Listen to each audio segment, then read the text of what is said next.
long. Oh. What did I? Okay, there you I'm go. about ready to tell you to silence your phones. Okay, to make sure our viewers online can follow along, I'll provide some best practices and housekeeping tips. Everyone participating. Okay.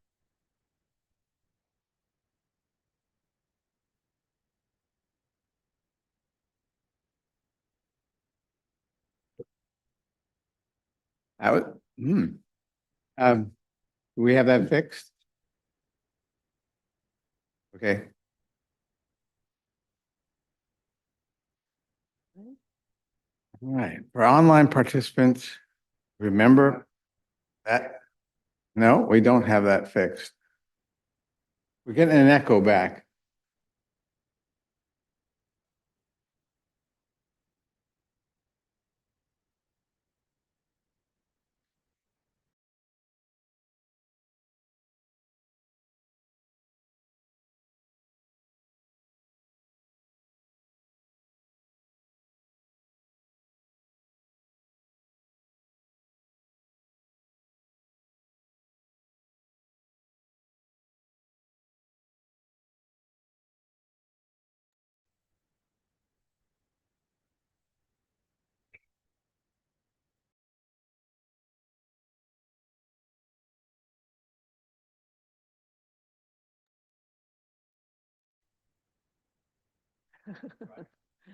Okay, we'll try again.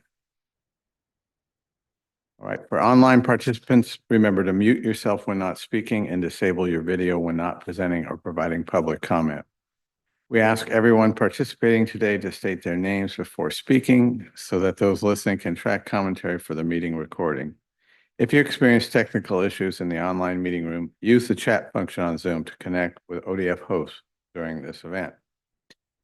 Continuing from yesterday, our agenda has items that will inform and provide department updates. Today, we have one decision item in front of the board, agenda item number 15. As a reminder of our general order of operations, after an item is introduced, I'll invite the presenters to begin. Board members, if you have any clarifying questions, please raise your hand and I'll call on you. Presenters, we will do our best to ask questions one at a time. After the presentation, there may be an opportunity to hear from the public.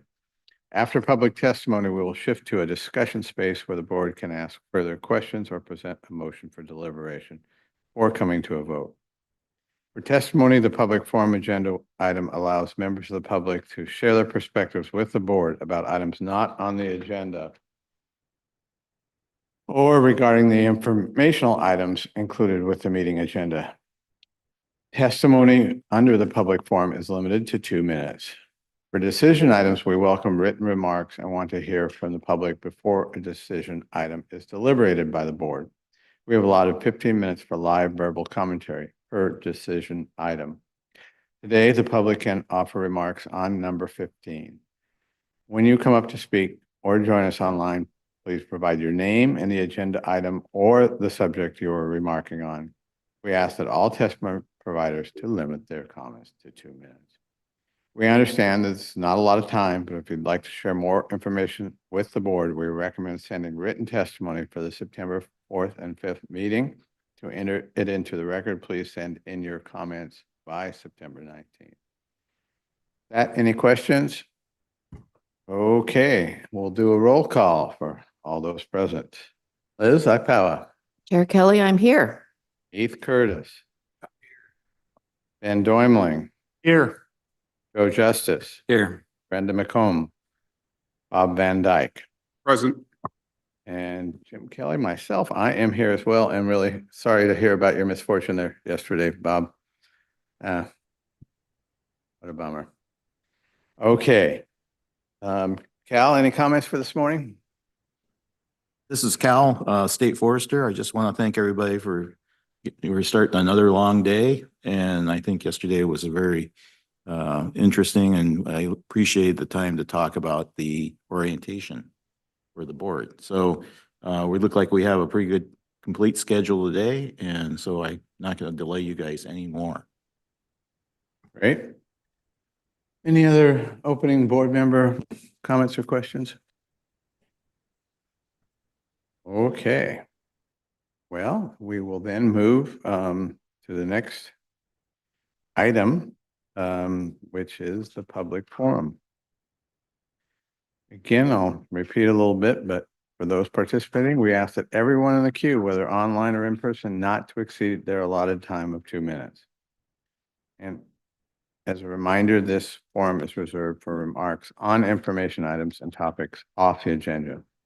Before you begin, please state your full name, the topic or agenda item you are commenting on, and any associated affiliation if you're representing a group or organization.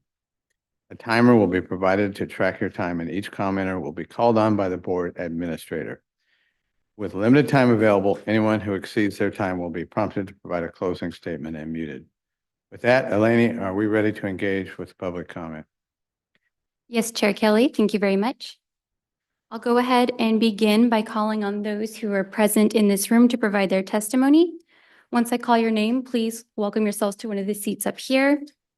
When it's your turn, I will call on your name again. Go ahead and use the microphone in front of you, press the button to unmute it, and then begin your testimony. As our Chair Kelly has mentioned, you have a 2-minute timer. I'll go ahead and welcome Tyler Ernst, Richard Felly, Chuck Willer, and Michael Lag.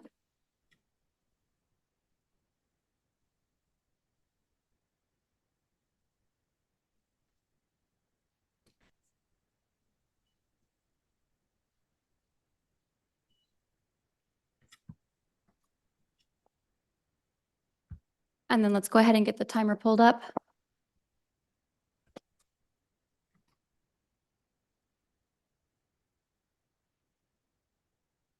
All right, Tyler, go ahead and begin. Well, Chair Kelly and members of the board, good morning. For the record, my name is Tyler Ernst and I represent the Oregon Forest Industries Council. I'd like to offer brief comments this morning regarding the implementation scenarios for the Western State Forest Management Plan, which is item 16 on today's agenda. And I'll note at the outset that the main theme of my comments will sound familiar. It's something that I'm sure even I have commented to this board in the past. However, it bears stating again, our hope is that this board will ultimately direct the department to pursue an implementation scenario that will do no additional harm to purchasers of state timber sales and to those communities that rely on that timber to support local businesses by prioritizing harvest on those lands not covered by the Western State Forest HCP.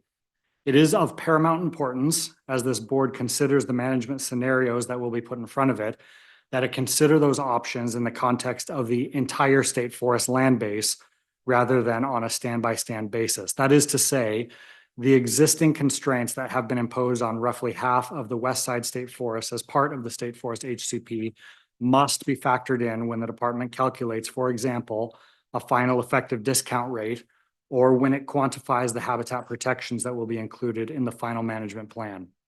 This contextualization is absolutely necessary for the board to truly assess the suite of potential scenarios that are available to it, and would, we hope, lead the board to task ODF staff with modeling a number of scenarios that seek to optimize timber harvest on non-HCA acres.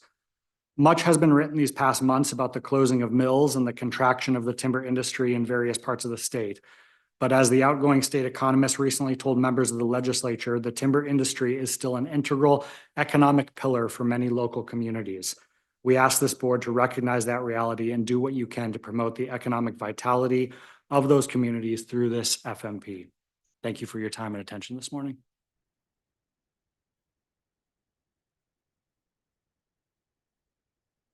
Thank you, Tyler. Richard Felly.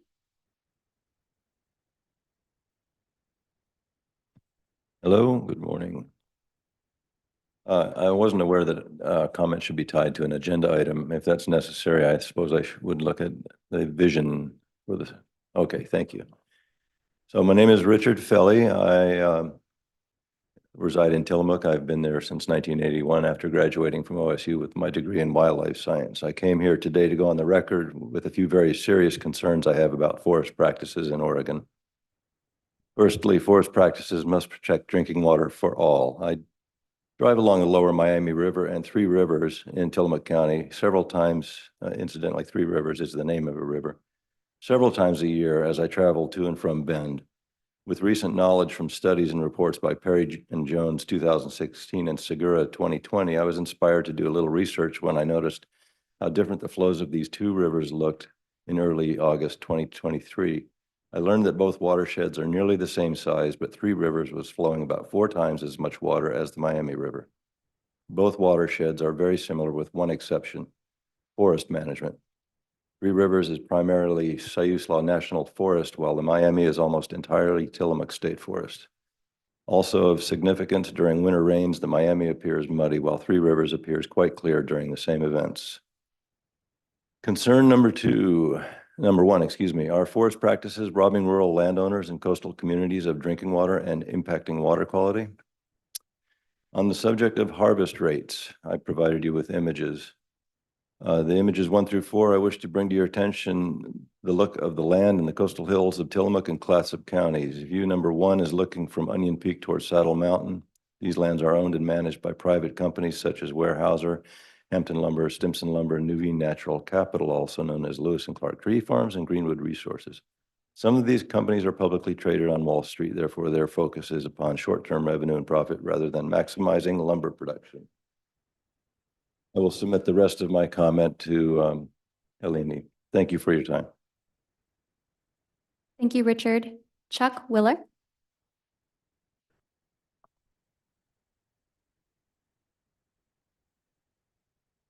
Chair Kelly, members of the board, thank you for allowing me to comment. I'm Chuck Willer, Executive Director of the Coast Range Association. I've been working on forest conservation for 35 years.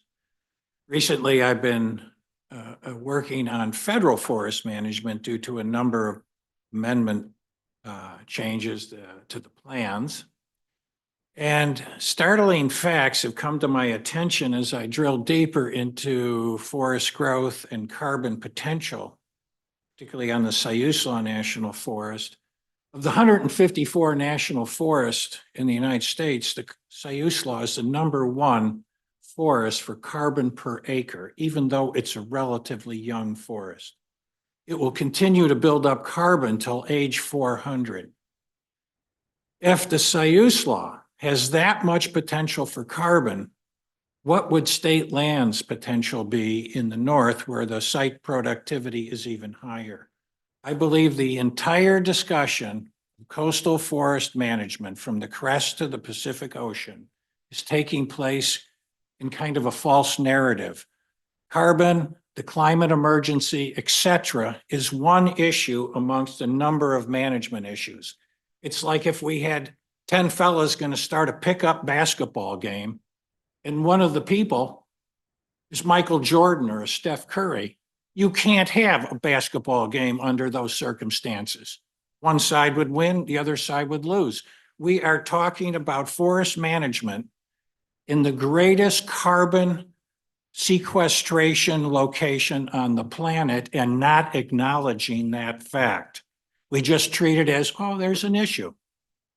So I've got written comments here that briefly summarize this perspective. This is, I believe, based on my knowledge of what the forest growth is and the relative status of coastal forests, we need to change our perspective. Thank you. Thank you. And Michael Lang. Thank you. Good morning, Chair Kelly, members of the board, and State Forester. My name's Michael Lang. I work for the Wild Salmon Center. Thanks for the opportunity to comment this morning. I provided written comments, which I'll briefly summarize here. As the board considers future management of state forest, Wild Salmon Center recommends integrating the requirements of the HCP and the actions described in the Climate Change and Carbon Plan into your future decision-making. Specifically, we recommend considering the establishment of older forest reserves to meet the requirements of the HCP and the climate plan. I'll briefly explain.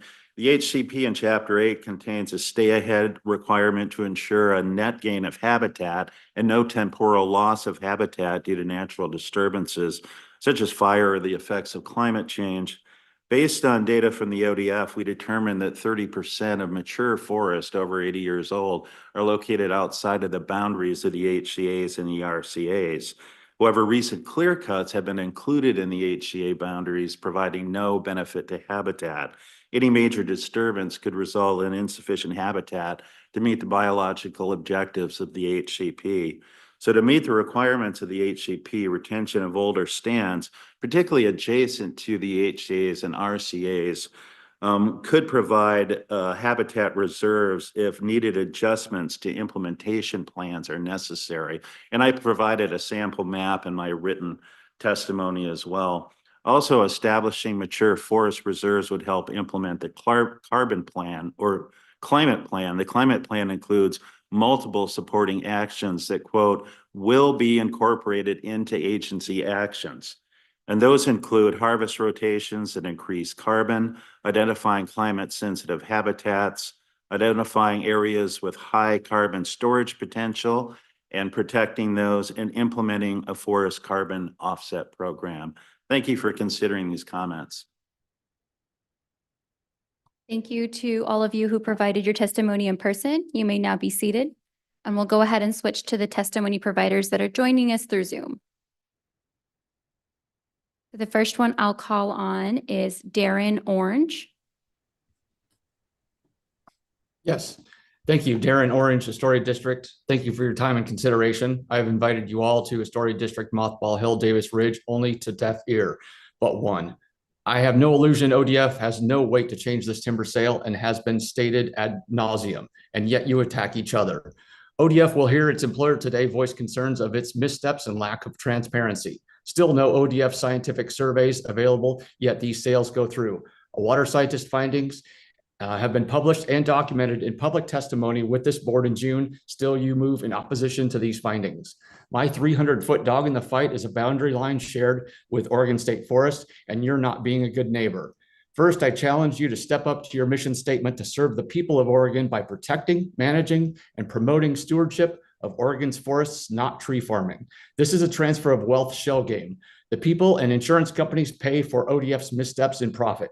My home property investment estimated loss of 20% market value after clear cut, as noted by realtors and tax assessor. $20,000 tree removal to harden my land. $50,000 cost for fence for introduced elk into the clear cut. A deep-seated slide noted in county record to be exacerbated in residential neighborhood. Tainted organic soil for our subsistence garden and marketable goods. A loss of our apiary business. These sprays that you're using would be contested worldwide in class action lawsuits. Meanwhile, you're moving forward with using these chemicals. I have recorded my blood tests for baselines for future use. In 2021, ODF weighed its risks in clear cut regardless, causing slide and covering Highway 30 and burying a man alive in his truck. And Nat Creek Fish Hatchery debauchery timber harvest. Residents still left in trauma after acres of healthy trees were slashed. Your legacy as your work in and around communities, your missteps will cause more damage to private property. Please consider your actions. Thank you. Thank you very much. And then Denise Moore. Good morning. Thank you. My name is Denise Moore.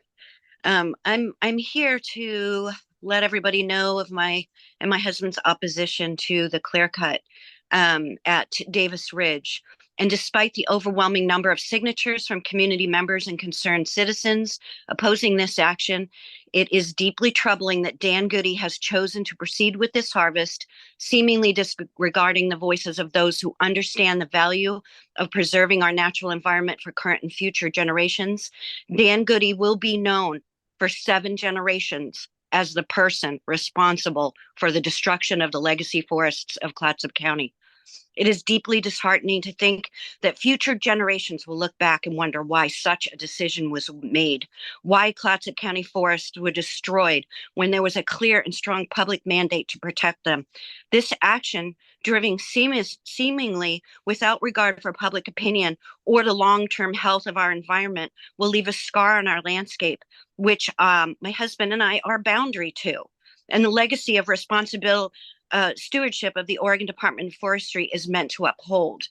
The planned harvest of Davis Ridge threatens not only the delicate ecosystem of the area, but also the viable habitat of salmon that reside in Nat Creek. The importance of salmon to our local ecosystem cannot be understated. These fish are not only a keystone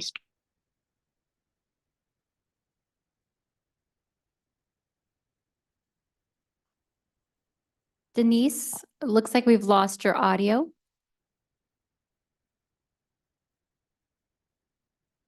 To prioritize the long-term ecological health of our forests, waterways, and the future generations. You must listen to the voices of those that call Clatsop County home and work together to find sustainable solutions that protect our precious natural resource. Thank you for your attention, and I appreciate the opportunity. Please make the right decisions. The future depends on it. Thank you. And Joe Liebezeit. Good morning, State Forester Mukomoto and Board of Forestry members. My name is Joe Liebezeit. I'm the Assistant Director of Statewide Conservation for Bird Alliance of Oregon. Today I'll be providing testimony regarding implementation of climate change strategies in Oregon State Forest, as well as concerns about harvest and HCAs. As some of you may be aware, during the 2023 legislative session, the Climate Resilience Package passed HB 3409 with $10 million appropriated for Natural Working Lands Fund. Those funds are being dispensed to 4 agencies, including ODF, for investment in natural climate solution projects to ultimately help move forward Oregon's carbon sequestration goals. Over $3 million of the Natural Working Lands Fund came to ODF. That investment has been focused on advancing implementation of climate smart practices as outlined in the Climate Change and Carbon Plan, or CCCP, as well as establishment of climate-ready seed orchards. We've been happy to see that ODF staff have been moving forward with the seed orchard project. However, there has been delay in moving forward with advancing the climate smart practices in alignment with the CCCP. While we understand part of this may be because those funds have only been made available since last spring, we want to urge ODF to move forward and prioritize this effort for 2 reasons. Number one, ODF will need to demonstrate efficient and effective use of the current funds in order for more to be allocated to ODF via the Natural Working Lands Fund in the future. On a broader level, we have been struggling to see much progress on ODF's implementation of the CCCP, as I think Chuck Willer and Michael Lang testified in their testimony.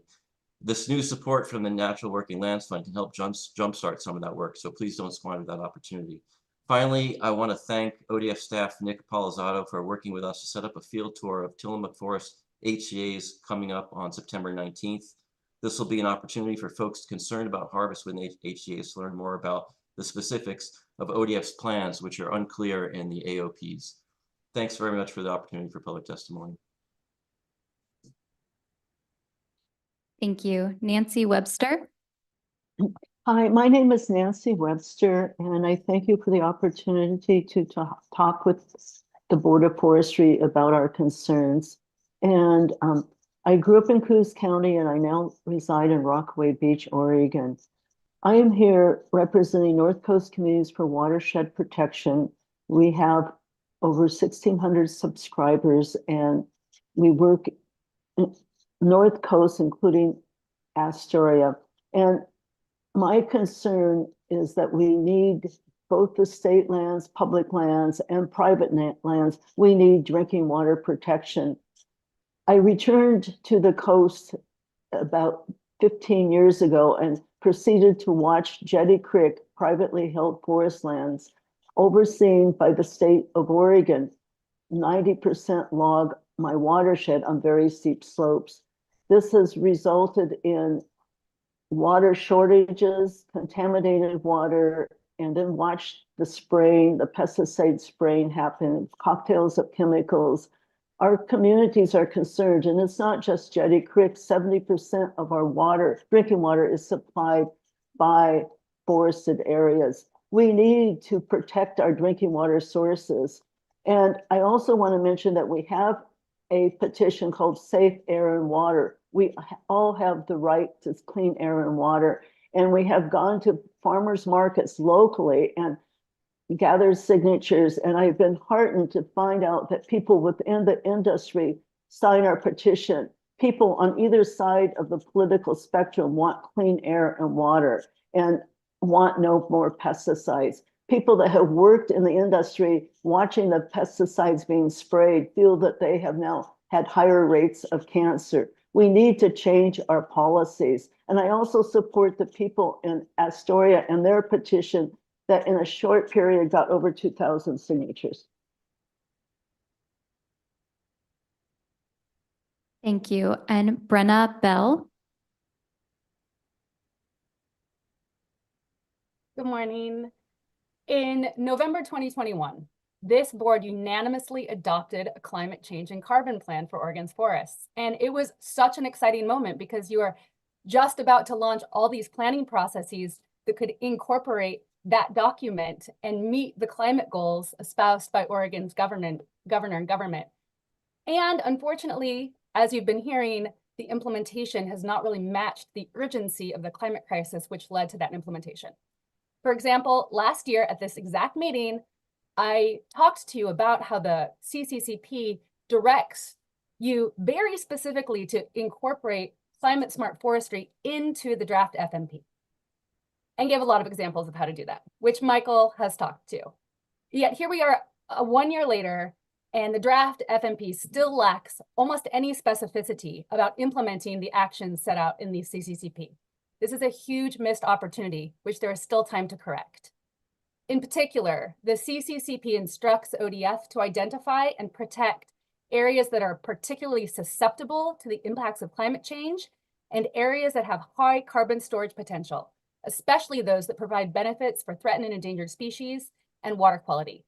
This is a mapping project. This is a modeling project. This is something that you can be doing right now as you move forward with the draft FMP.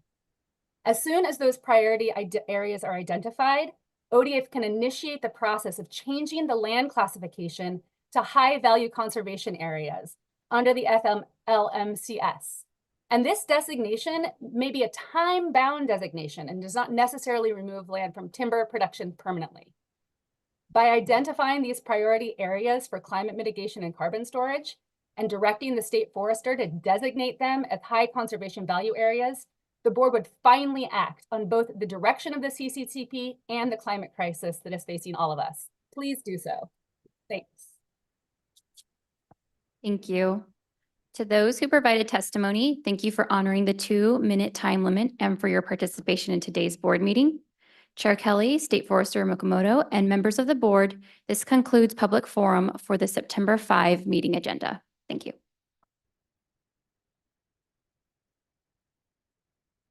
Thank you very much. We're slightly ahead of schedule. Do any board members have thoughts based on any of the public testimony? Brenda, go ahead. Just to note that in Chuck Willer's written testimony, there is a typo, I think, on paragraph 3-4. Says the #1 carbon storing national forest in the county, I think is supposed to be country. Oh, okay. I have a comment. Yeah. I'd just like to thank all the presenters today and appreciate the references to the carbon plan because I know the board has ambitions there and I'm interested in learning how it's going to apply to activities going forward. So, thanks for calling attention to that and for everybody who came. Chair Kelly, I would also offer, in the context of the repeated requests for, more attention to those issues, in the wake on state lands of the HCP we're pursuing, I think that there are many ancillary benefits of setting aside or at least severely restricting management of 53 to 57% of that forest, including radical movement towards satisfaction of our climate goals. So I think it's important to contextualize those issues. Yeah, I mean, I think we do have to realize that if we get the HCP passed, we've moved in a significant way towards achieving some of the goals identified in our climate plan. So no doubt about it. Any other comments? Okay. In that case, Josh, are you ready for us to move on to the monitoring unit annual update? Perfect.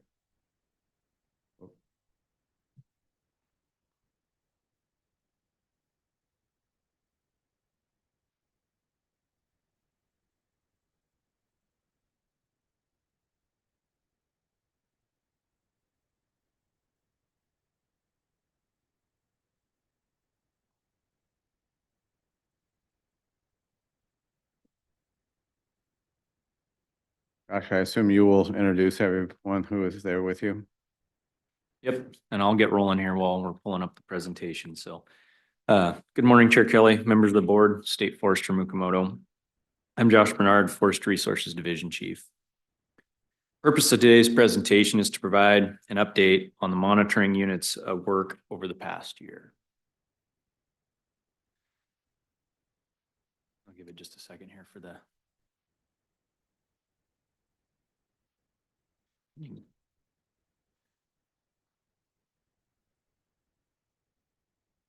All right, here we go. And go ahead and hit next slide. So today's topics will include an overview of the compliance monitoring program, which Adam Coble, Forest Health and Monitoring Unit Manager to my right here, will cover. And then we'll provide an update on the compliance monitoring studies, which Sarah Siefkin, our monitoring specialist, next person down the table here for me, will provide that overview. And then also an update on our work on TMDLs and the DEQ ODF MOU, which Rebecca McCown at the end of our row here will cover as well. So with that, I'm going to go ahead and hand it over to Adam Coble here. Good morning, Chair Kelly, members of the board, State Forester Mukomoto. I'm Adam Coble, Forest Health and Monitoring Manager.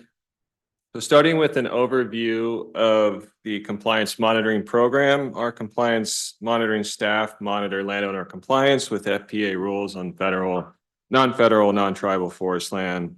The recently adopted forest practices rules include Division 678, which focuses on compliance monitoring.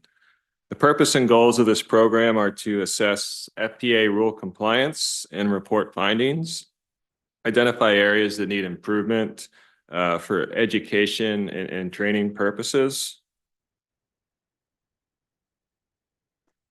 and increase the public's trust in the implementation of the FPA rules. As part of increasing the public's trust, we work closely with a contracted statistician on all studies. We've worked towards increasing transparency within our program, and we formed a stakeholder advisory committee as well. So I wanted to highlight a few key areas where we saw important changes in rule. The new rules prioritize specific areas for compliance monitoring, including road construction and maintenance, harvesting on steep slopes, and the water protection rules for vegetation along streams, as well as other rules as directed by the Board of Forestry. In the new rules, landowners must now allow access for compliance monitoring, which will, get around the issue of non-response and access refusal. Landowners must also notify when an operation is completed, which will improve sample selection and study design. I mentioned we're required to work with the external statisticians. So we currently work with Mount Hood Environmental, who are now involved in the study design and analysis. We're also required to form a stakeholder advisory committee. The compliance monitoring program committee has been formed, and we have been meeting quarterly. The committee provides feedback on reports, deliverables from Mount Hood Environmental, and overall it's been really helpful in the rule selection process, which Sarah will be covering. So now I'll hand it over to Sarah Siefkin, our monitoring specialist.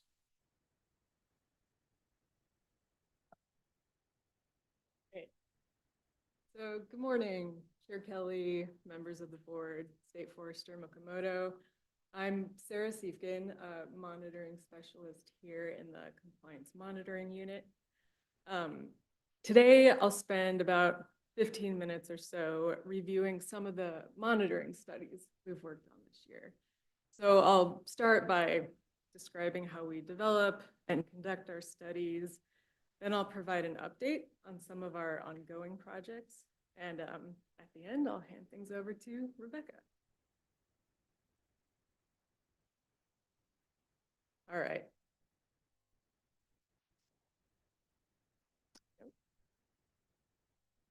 There we go. All right, I'll kick things off by describing the general process we use to develop and conduct our studies. So we start out, you can see here with rural selection, and I'll describe that more in a minute. Next, we conduct a pilot study where we design the study, collect and analyze data, and then write up a summary report. And we'll use insights we gain from the pilot to develop a broader, more comprehensive study and go through essentially all the same bullet points under the pilot, just at a bigger scale. Finally, all that information gathered through the studies is used to educate landowners and target outreach efforts, which aligns our work with ODF's broader goals.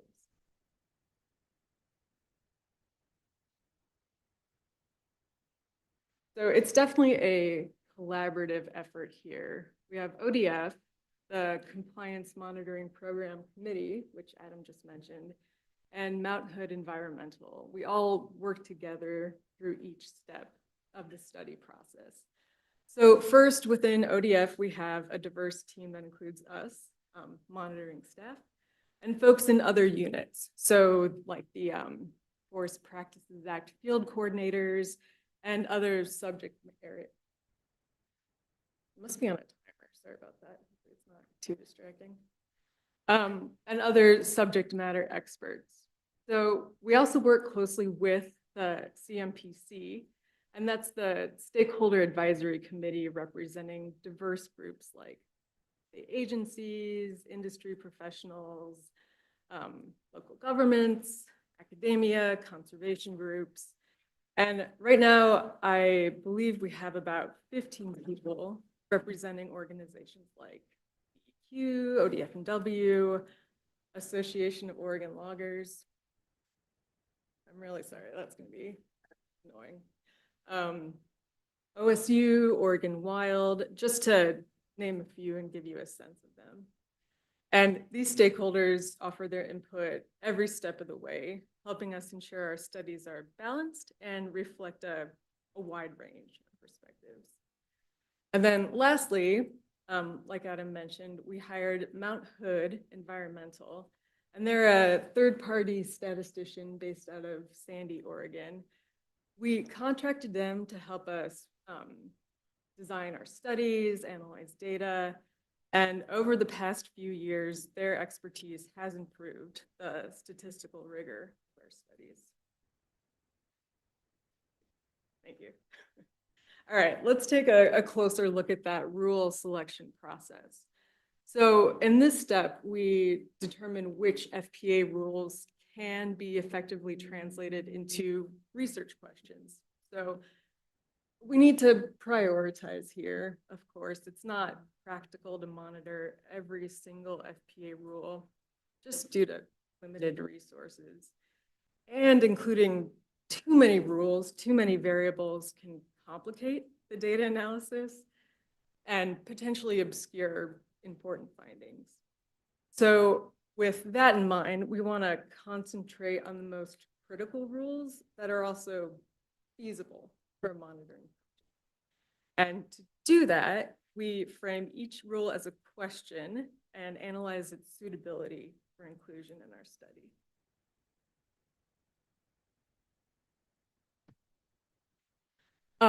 So what does that look like? As we select those rules, we focus on a few key questions to guide our choices. So for example, is the rule measurable? We want to focus on those clear quantitative metrics. Has ODF assessed the rule before? We want to build on past efforts, avoid redundancy. We might also ask, do other states include it? So looking at how other regions handle similar rules can help us align with best practices. We'll note problem areas. Have there been compliance issues with the rule in the past? And then finally, this question's about timing. Can compliance be determined 1 year after the activity during one of our studies? Or if not, would it be better for a STUI, for a stewardship forester, to assess the situation as it's happening, or maybe right after? All right, let's look at a more concrete example. So this is a rule we actually did select for our riparian rules pilot study. So our team and the committee reviewed this rule on 75-foot no-cut riparian buffers along type N streams. And they asked those questions that I just mentioned. So for example, yeah, a 75-foot buffer is a nice, clear, measurable distance. You can analyze those stats. And after considering factors like that, we decided that this rule should be included in the riparian pilot study. So that's the overall process for developing a compliance monitoring study. Now let's look a little deeper at specific projects. So we are currently working on 4 studies, each focusing on a different FPA rule set. You can see here reforestation, riparian areas, road rules, and steep slope rules.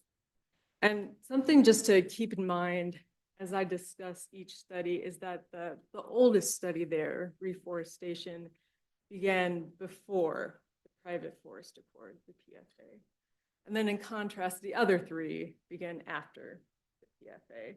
And those differences can affect each study's design and potentially their implications.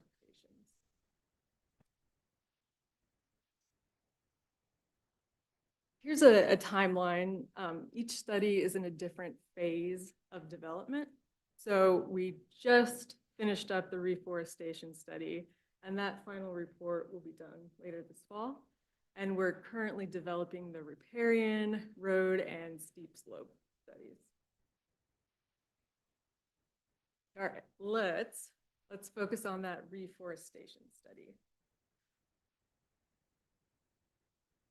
All right, so this project follows Division 610, Forest Practices Reforestation Rules. And our goal here was to measure percent compliance with a rule that requires free to grow stand of trees that either meets or exceeds a minimum stocking level. So basically 7 years after a harvest, we wanted to make sure that enough trees, usually planted seedlings, aren't outcompeted by other vegetation. And we're just about finished with this project. We've already completed the rule selection, the pilot study phases, and right now we're in the final stage of that full comprehensive study. So data collection and analysis are all wrapped up. And the last step for us will be completing that final report, which again, we expect later this fall. A little more detail here to kick off the reforestation study. We started with sample selection, and we targeted private industrial and private non-industrial forest lands. Our sites were type 3 harvest clear cuts, completed in 2016 and 2017, and they were all bigger than 2 acres. And we used Ferns, the Forest Activity Electronic Notification System, to randomly select harvest units for the study. So our methodology let us assess the free to grow status of trees. We collected these data from October 2023 to May of this year, 2024. And that involved surveying 64 harvest units using a fixed area plot sampling method. At 8 of those units, we surveyed them a second time with a different team. And that was just part of our quality assurance, quality control process. And we also applied a standardized offset protocol if any of those plots were unsuitable, if it was right on top of a road, something like that. And then using all those data, each harvest unit was determined to either be in compliance or in non-compliance, so a binary response there. And that was based on the required trees per acre, which we expressed in seedling equivalent. So yeah, looking ahead, our draft analysis is currently under review by the committee, and that final report will be ready pretty soon, later this fall. All right, next up, the second study we're working on is the riparian pilot study. And here, yeah, we're going to monitor compliance with selected rules in Division 643. So that's water protection rules focused on streamside vegetation. And this one's the monitoring unit's first project where we're looking at those new rules related to the PFA. And just broadly speaking, those rules typically require vegetation retention and other management practices with the overarching goal of protecting water quality, hydrologic function, and habitat for fish and wildlife. So where are we in this project? We've wrapped up rule selection, and we're currently drafting the riparian pilot study plan and the protocols. And again, this is that collaborative effort between ODF, committee, and Mount Hood. And it's still pretty early in the process, but just to give you a sense of the project so far, we plan to survey harvest units with riparian areas and categorize the sites into strata based on things like region, stream type, management options.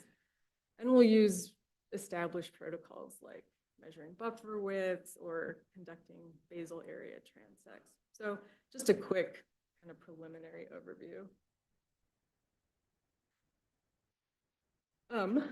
Looking ahead to our next steps, we just started field testing the pilot study protocols. So we've been out in the woods, testing out gear, trying to anticipate potential challenges so that when we do start the pilot study, everything runs as smoothly as possible. And then after that, we'll start field work and data collection for the pilot next year, so probably spring. And the main goal here with the pilot is just to ensure that by the time we transition to that full study, we'll be able to design and conduct a nice, reliable, statistically robust monitoring project.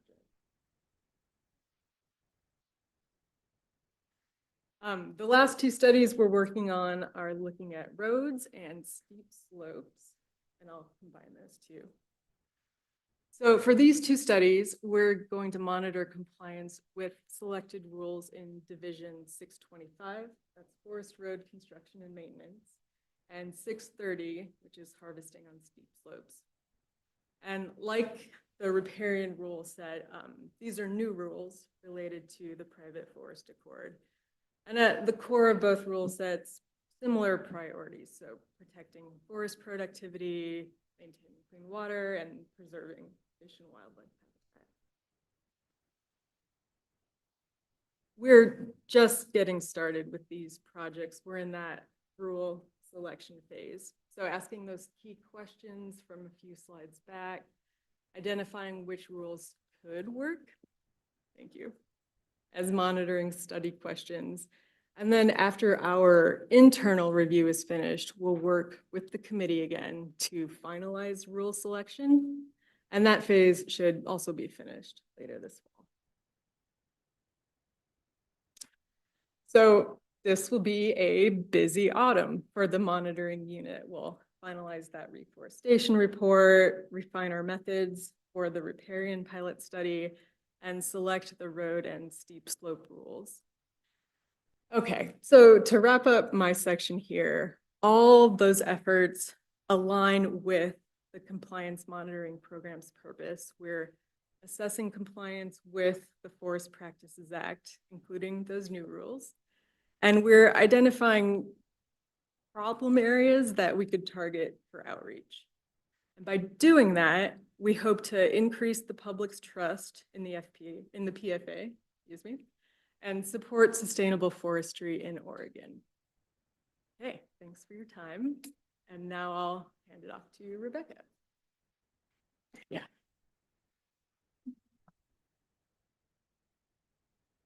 Hello, excuse me. Hello, Chair Kelly, members of the board, and State Forester Mukomoto.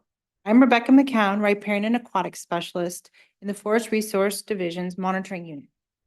I will be providing an update on the ODF and DEQ MOU implementation efforts over the last year.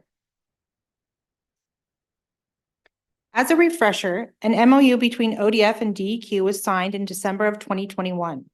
The purpose of this MOU is to provide a framework for how the agencies will work together to protect and improve water on non-federal forest lands. ODF and DEQ agency executive leaders, managers, and specialists have been holding MOU check-in meetings monthly or bi-monthly since 2022. Communication is critical to ensuring we are in alignment at all levels within the two agencies. The standing meeting agenda includes updates on relevant organizational changes, legislative activities, total maximum daily loads rulemaking, and updates on the coastal zone non-point source and pollution control plan. A brief refresher on ODF's role with regards to total maximum daily loads, or TMDLs. The Federal Clean Water Act requires a total maximum daily load, or TMDL, to be established for Oregon's list of impaired waters. A TMDL is both a numeric value and a clean water plan. The value calculated identifies the amounts of a pollutant that a water body can receive and still meet water quality standards. It is also a plan, a science-based approach to cleaning up polluted water so that it meets state water quality standards. DEQ develops the TMDL and the Water Quality Management Plan.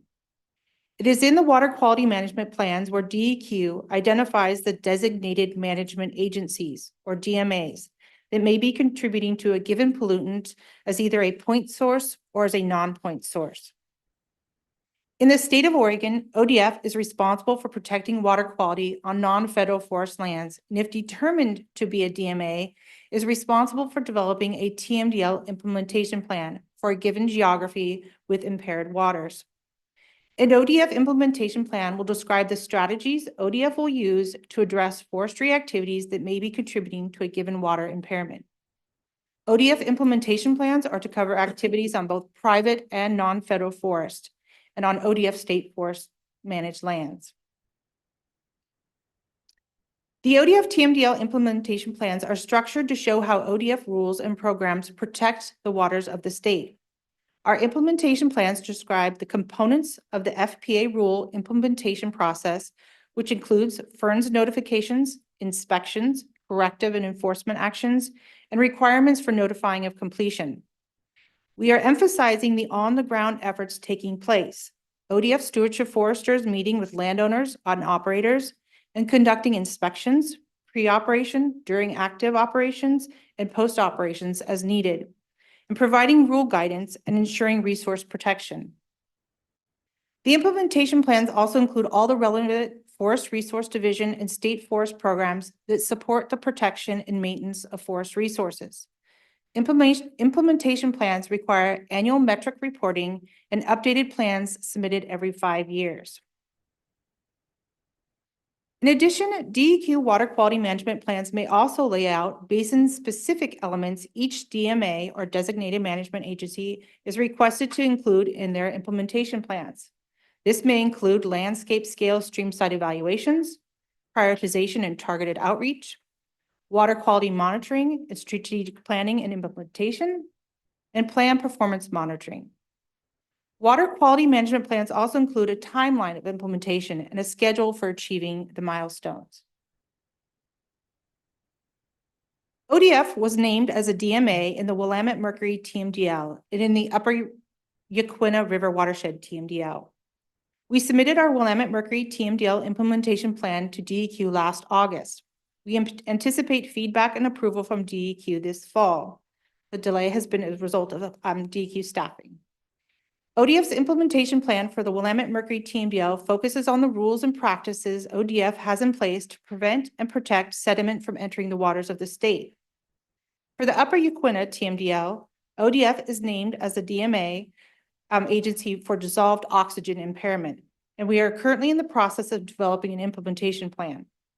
The Upper Yaquina plan will focus on ODF rule implementation associated with riparian management areas, roads, herbicide, and fertilizer use.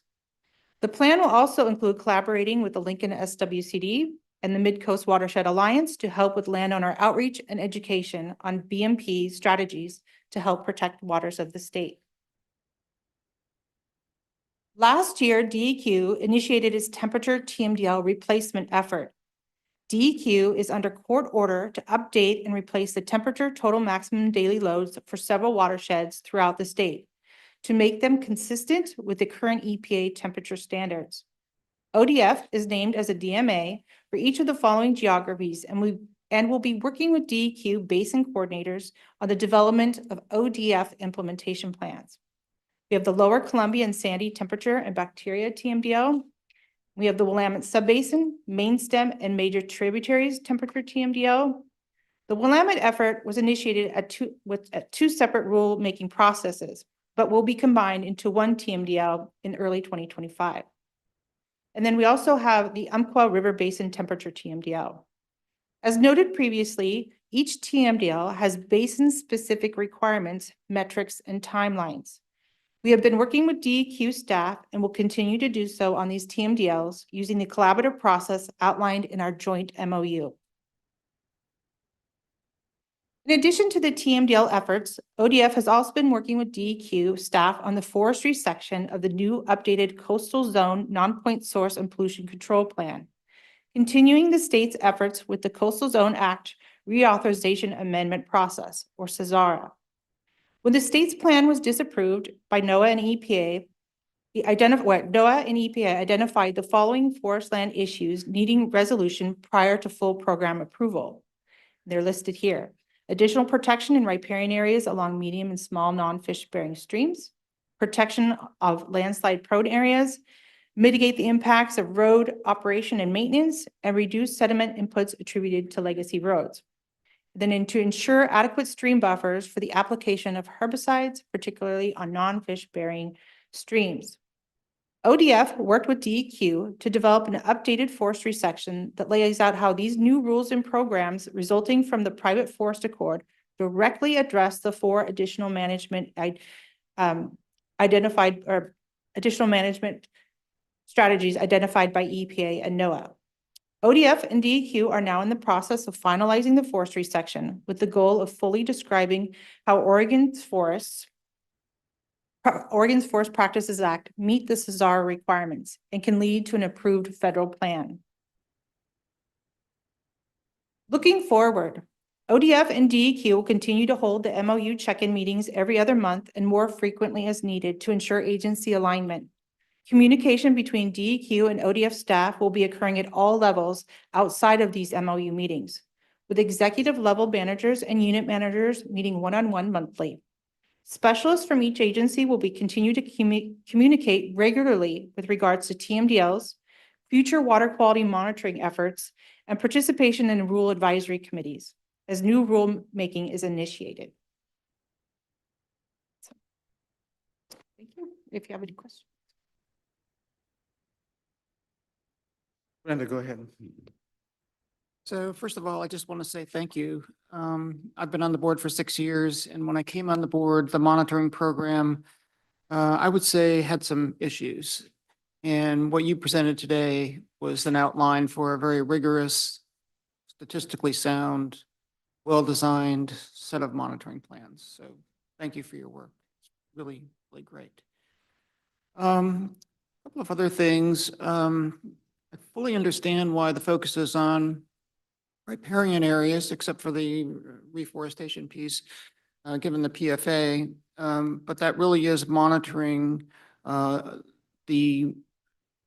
small percentage of the watershed when probably 60, 80% of the watershed isn't receiving monitoring. And so there's one rule that deals with upslope areas that I would wonder that if you might consider, and that is the retention of trees and dead wood in a harvest unit. And so that would kind of address areas outside of that riparian area as well.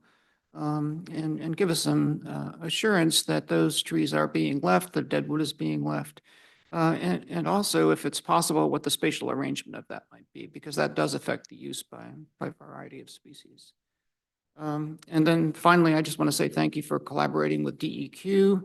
I think the proof is in the pudding, whether or not the rules, the Forest Practices Act rules will achieve the TMDL goals, but we'll see. But thank you for that too. Really well done. Go ahead, Bob. I want to echo Brenda's thanks to you all. This was a really great presentation, and it's really heartening to me, not having been on the board, but having watched the work in the past. I think in particular, the last big study had some pretty fundamental design issues that invalidated the usefulness of the findings. So I'm heartened to see the third party, the participation in the design. Anyway, this is really great and heartening to see. I've got a few questions. One is on the non-compliance. When you find non-compliance, the thing ends up with education. And so I get that, right? To me, that's where you start. It's like talking to a landowner. But a landowner may not want to talk to you. So I'm wondering, since this is about, and maybe that's an enforcement issue, but how does it move from that when education fails? Sort of what happens in your processes? For the record, Josh Bernard, Forest Resources Division Chief. So, Bob, I'd say it's kind of an escalation of depending on the frequency and occurrence of what we find. So I think education is always our first interest and step, right? Like we found something new here. For us, it usually elevates. So maybe it's something we have an issue in guidance where we need to clarify that. It may lead to a rule change, right? Like we may have something that's unclear in rule and we need to clarify that. So it continues on up that pathway. Generally, it does not translate on the spot to an instant enforcement situation. That's typically where our stewardship foresters play a role. And then we use that process with stewardship foresters for that. So that answer your question? It does answer my question. I just say in presenting this to the public, those next steps are helpful to me because this seems to convey that like, well, all we'll do is, try some education and that's it. But the fact is that if there isn't compliance, there are other steps beyond there. So that's more, I think, just a public communication side question. I had just a comment or thought about how you pick which rule. It was helpful to go through like which rule should we pick. And for me, something that comes to mind is consequences of non-compliance. Like how important is it if this one is not followed versus others in terms of the resource protection goals? So no need to respond. I just offer that as a thought. I've also got a question about the funding for the program and whether is that included in the base budget or in the budget request? Maybe this is for Cal. I'm not sure who to address this to, but I know that my impression is that parts of the PFA new initiative are included in the base budget and others are still to be funded, and we'll see where things end up with the GRB, of course. So, yeah. Yeah, thank you for the question. Again, Josh Bernard, Forest Resources Division Chief. For the compliance monitoring program, right now, I would say that is currently part of CSL, current service level budget for what we need to move forward with the program, based on what we know the workload is and those sorts of items at this time. Great. And just for the our worldwide YouTube audience, I think what you're saying is that's the current service level. So yes, if the current programs are funded, it will be covered, and we don't need more money necessarily for that at this point. So I lastly just want to say that to Rebecca, it's also heartening and great to me to see this new relationship with DEQ. I know that's been frosty in the past, and so it seems like these are some of the fruits of the hard work that has been done on that MOU, and then seeing to it that it's implemented. And I do think there are going to be some tough conversations for us ahead about what it all means and how we address what comes forward there. I'm sorry, I have one last question, which is we hear a lot about pesticides, and I'm wondering, is that maybe a bigger conversation? I'm just wondering where that is in our authority and to what extent the kind of work you do is related to controlling and restricting those, or is that more of a DEQ or a federal matter, or we hear a lot about pesticide concerns? Again, I'll I'll take a shot at answering that. Josh Bernard, Forest Resources Division Chief. So what I would say is there's multiple layers of roles there in the state, between Oregon Department of Forestry, Oregon Department of Ag, Department of Environmental Quality. What I'll just speak to for the moment is where our role is through Senate Bill 1602. We have new buffers in place. I don't have those right offhand, but increase those distances from any standing water where herbicides can be applied for forestry applications. So that's generally where our role comes in, and making sure those buffers are adhered to in the forestry sector. Right, but otherwise in some ways it defaults to the label, like what's restricted in the use, and that's not something that you develop. That is correct. That falls within someone else's authority. Thanks for your patience with all my questions. Ben Doimling for the record. Thank you for this. I'll echo the comments already that there's obviously a lot of very careful work you guys are putting into this, and I appreciate that. A couple questions. One, on the way you decide what to monitor. I appreciated you sort of walking us through that metric. I had a little bit of concern where one of the criteria was, is it easy to measure?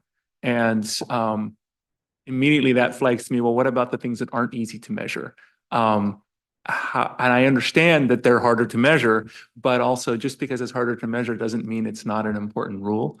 And I was just wondering if you had any thoughts on your current process for choosing studies and what might be falling through the cracks, or if that was even something to be concerned about.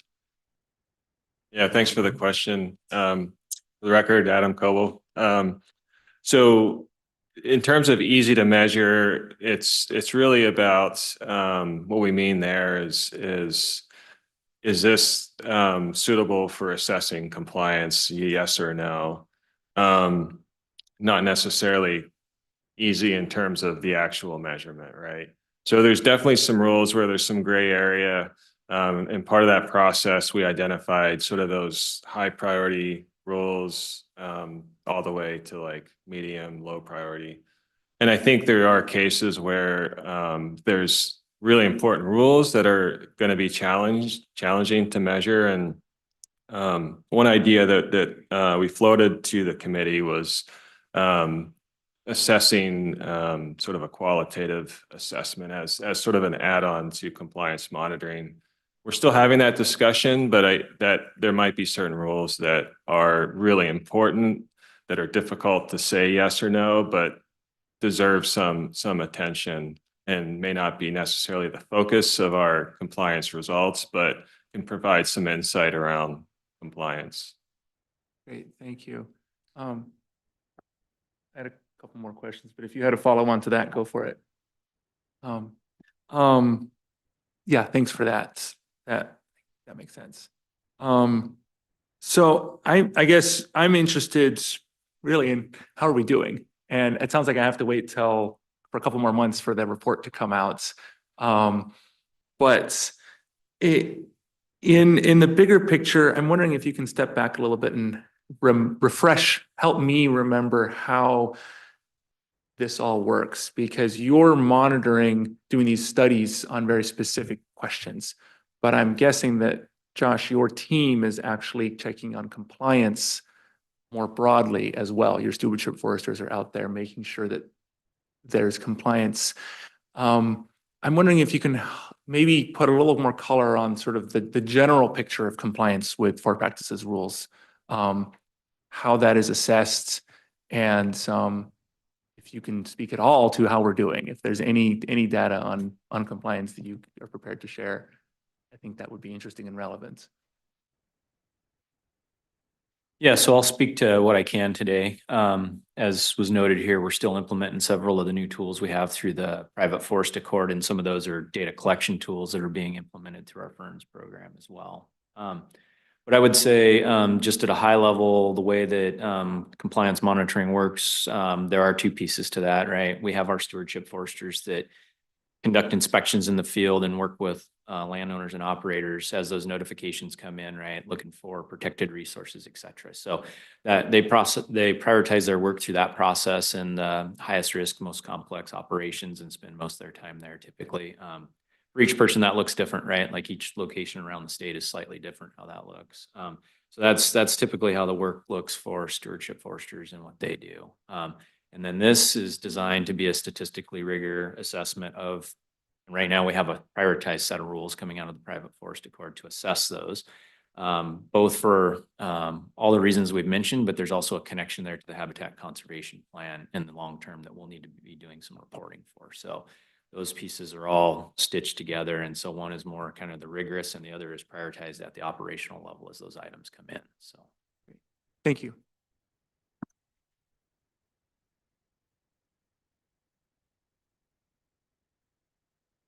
Could we receive copies of the reports as they become available? Could those come out to the board? I can't wait to see what found.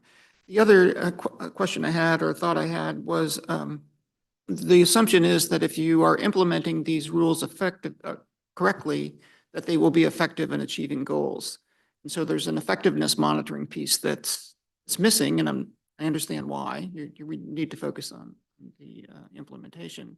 But I'm wondering if there are any plans or thoughts of collaborating with research organizations that might begin to look at the effectiveness monitoring parts of this.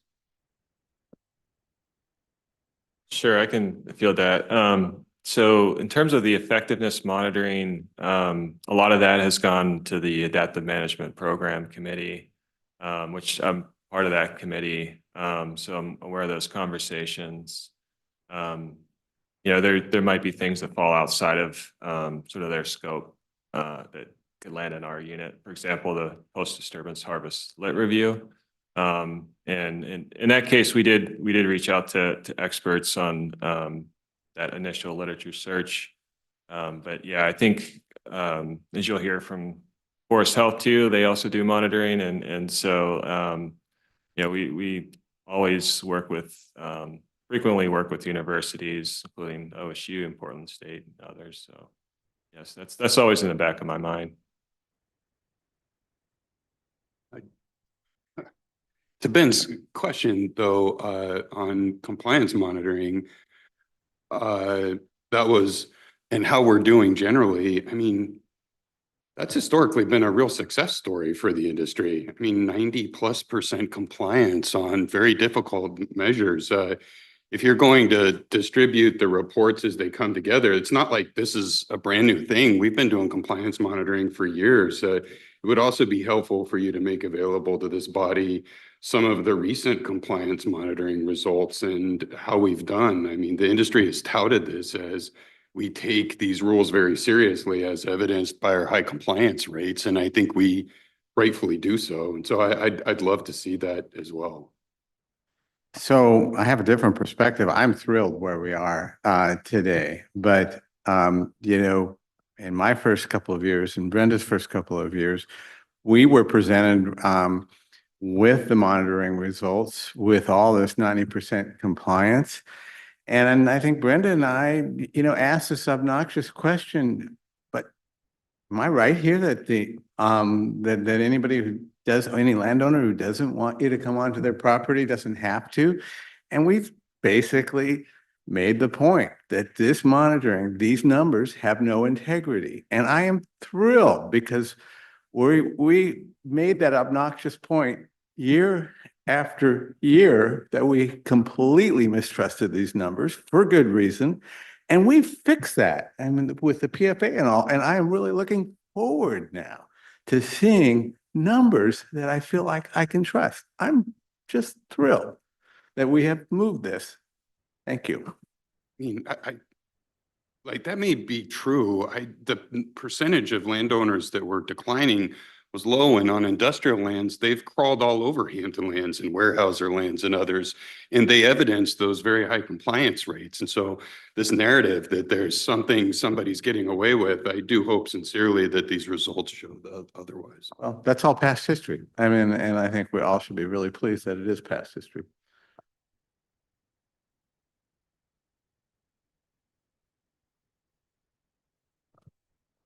Joe Justice for record. I'm going to maybe not ask you for a question. I'm curious about study design and maybe hard to monitor issues.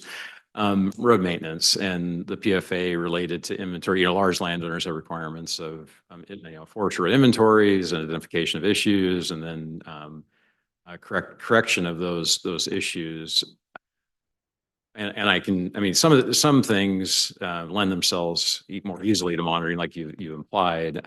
What are your thoughts on that? Because I think it is going to be really important that we report on that progress in some manner, how that's going in inventory, I think, and demonstrate what large landowners are doing. What are your thinking? I guess if look in the crystal ball, you probably maybe don't have an answer to this, but maybe what your initial thoughts are on that kind of monitoring question. Yeah, I think Rebecca has been tracking FRIA pretty closely in road inventory. I'll let her field out.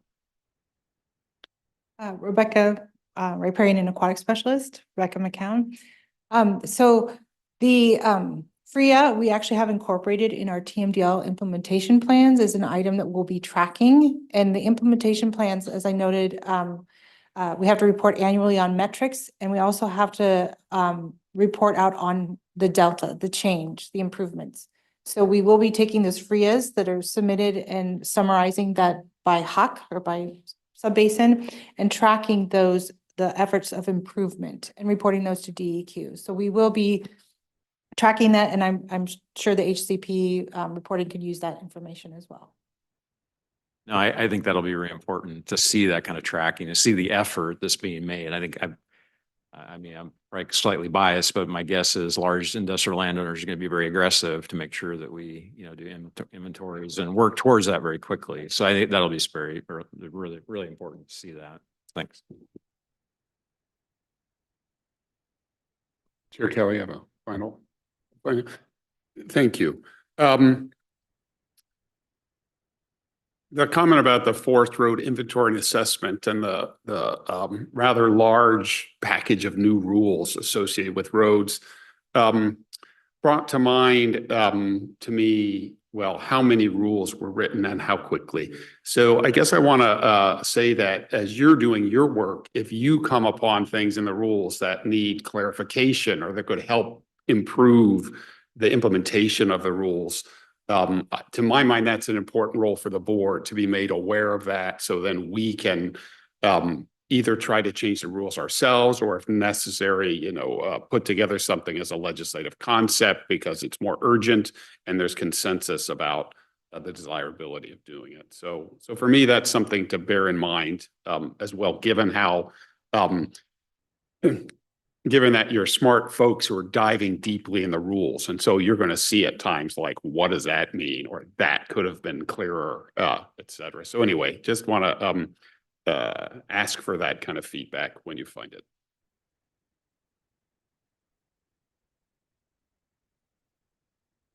No other questions? Well, this has been exciting, and I'm really pleased about the progress we're making here. Congratulations. With that, we are, let's see, we're a little bit ahead of schedule, so let's go ahead and take our morning break. And the next item we will have the Forest Health Unit annual update, and hopefully they can be prepared to go a few minutes early. So let's break till 5 after 10, 15-minute break.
Okay, welcome back, everyone.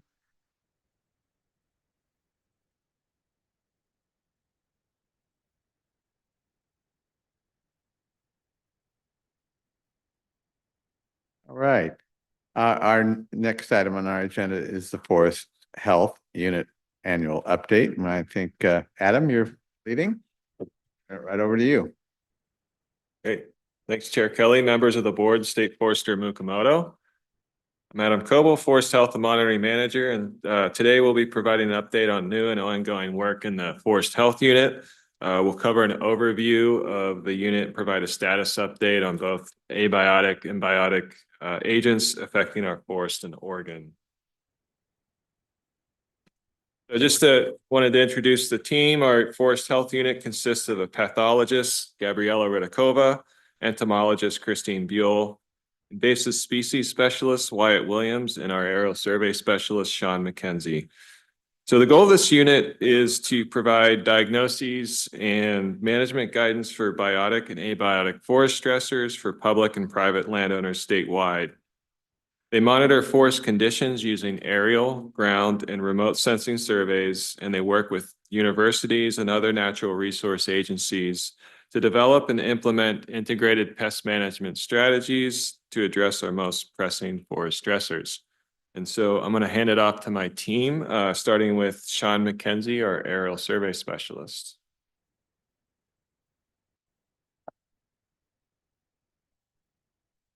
Thanks, Adam.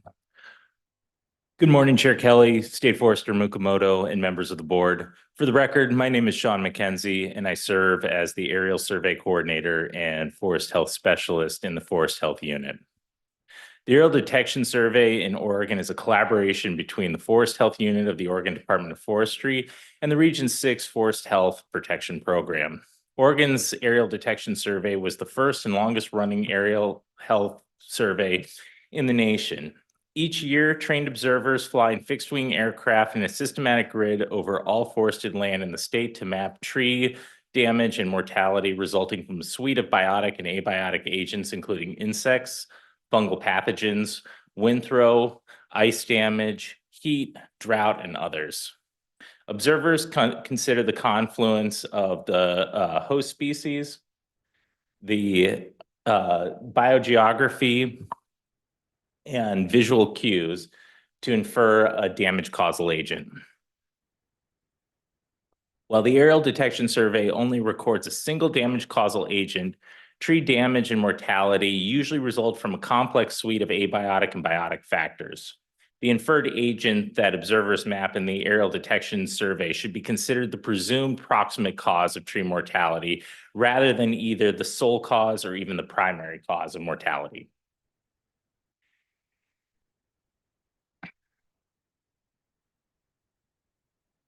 Data we collect from the Aerial Detection Survey are collected with data from other states and published by the USDA Forest Service. The published data are publicly available. ODF, the U.S. Forest Service, and forest health experts at universities and other natural resource agencies use these data to create technical reports, prepare presentations for professional conferences, and analyze these data in scientific research. The goal of all methods of data dissemination is to help land managers judiciously implement forest restoration and silvicultural prescriptions to make their forests more resilient, as well as to help them achieve their land management objectives. ODF conducts a variety of aerial surveys, including our annual general survey, a biennial Swiss needle cast survey, and a quarterly survey for tan oak mortality to inform our Phytophthora ramorum response. The general survey for the Region 6 of the U.S. Forest Service covers approximately 47 million acres. Approximately 28 million acres are here in Oregon. This map shows where we survey in the state. To ensure complete and consistent coverage, we survey on a systematic grid with flight lines spaced 4 miles apart. Surveyors map all observed damage in a 2 statute mile swath perpendicular to their side of the aircraft. Because surveyors generally bias their observations to damage closer to the aircraft, the flight grid is staggered by 2 miles between odd and even years to ameliorate bias across years. We fly our aerial survey for Swiss needle cast in even years along the coast range of Oregon following a 2 statute mile flight line grid. Generally, we survey from the coast to approximately 25 statute miles inland, which coincides with the known range of the environmental conditions conducive to Swiss needle cast growth. This map shows the spatial distribution and extent of tree damage and mortality observed from the aerial detection survey in 2023. The regions with the greatest concentrations of damage include the areas around Rogue Siskiyou and Fremont-Waimea National Forests in Lake, Jackson, and Klamath counties, as well as the area around Ochoco and Malheur National Forests in Crook, Wheeler, and Grant counties. This map shows the spatial distribution and extent of tree damage and mortality. Oh, excuse me. Didn't switch my slides there. This map shows the spatial distribution of observed damage from the 2023 aerial detection survey by damage causal agent. Note the preponderance of blue areas corresponding to damage attributed to fir engraver in Lake Klamath and Jackson counties in southern Oregon, as well as in Crook, Wheeler, and Grant counties in central and eastern Oregon. While aerial detection survey observers, while aerial detection surveyors observed numerous damage causal agents, the vast majority of areas with tree damage and mortality were attributed to just 6 damage causal agents. These include fir engraver affecting tree species in the genus Abies, western pine beetle affecting ponderosa pine, mountain pine beetle primarily affecting lodgepole pine, but also other pines, Douglas fir beetle affecting Douglas fir, and flat-headed fir borer affecting Douglas fir, as well as balsam woolly adelgid affecting subalpine fir. Aerial surveyors observed more than 100,000 acres with damage attributed to each of these agents, and more than 3.5 million acres attributed to damage from fir engraver. I want to reiterate that these damage causal agents should be considered the presumed proximate cause of tree damage and mortality. A complex suite of factors is usually ultimately responsible for the reported damage.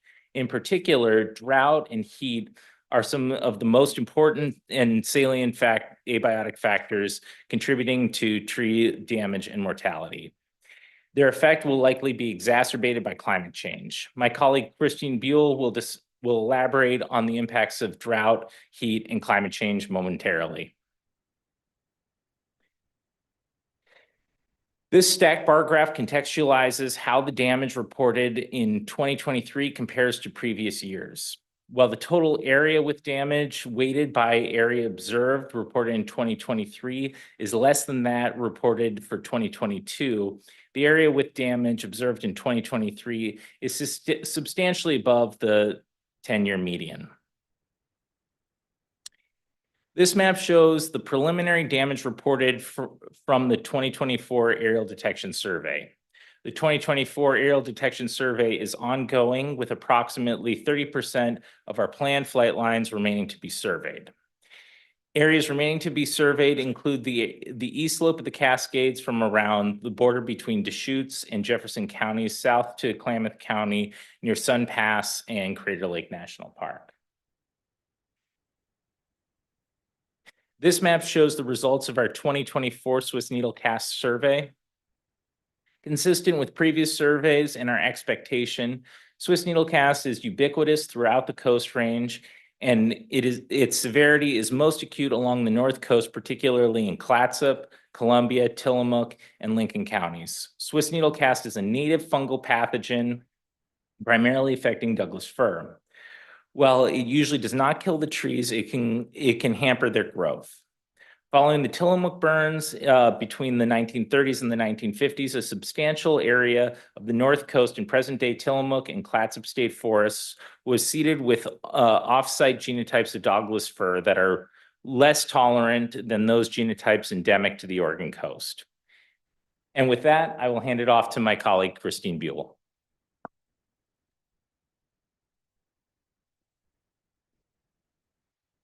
Good morning, Chair Kelly, members of the board, State Forester Mukamoto. I am Christine Buell, entomologist with the Forest Health Unit. I first want to present the same trends figure that Sean had shown to detail the major agents affecting forest health.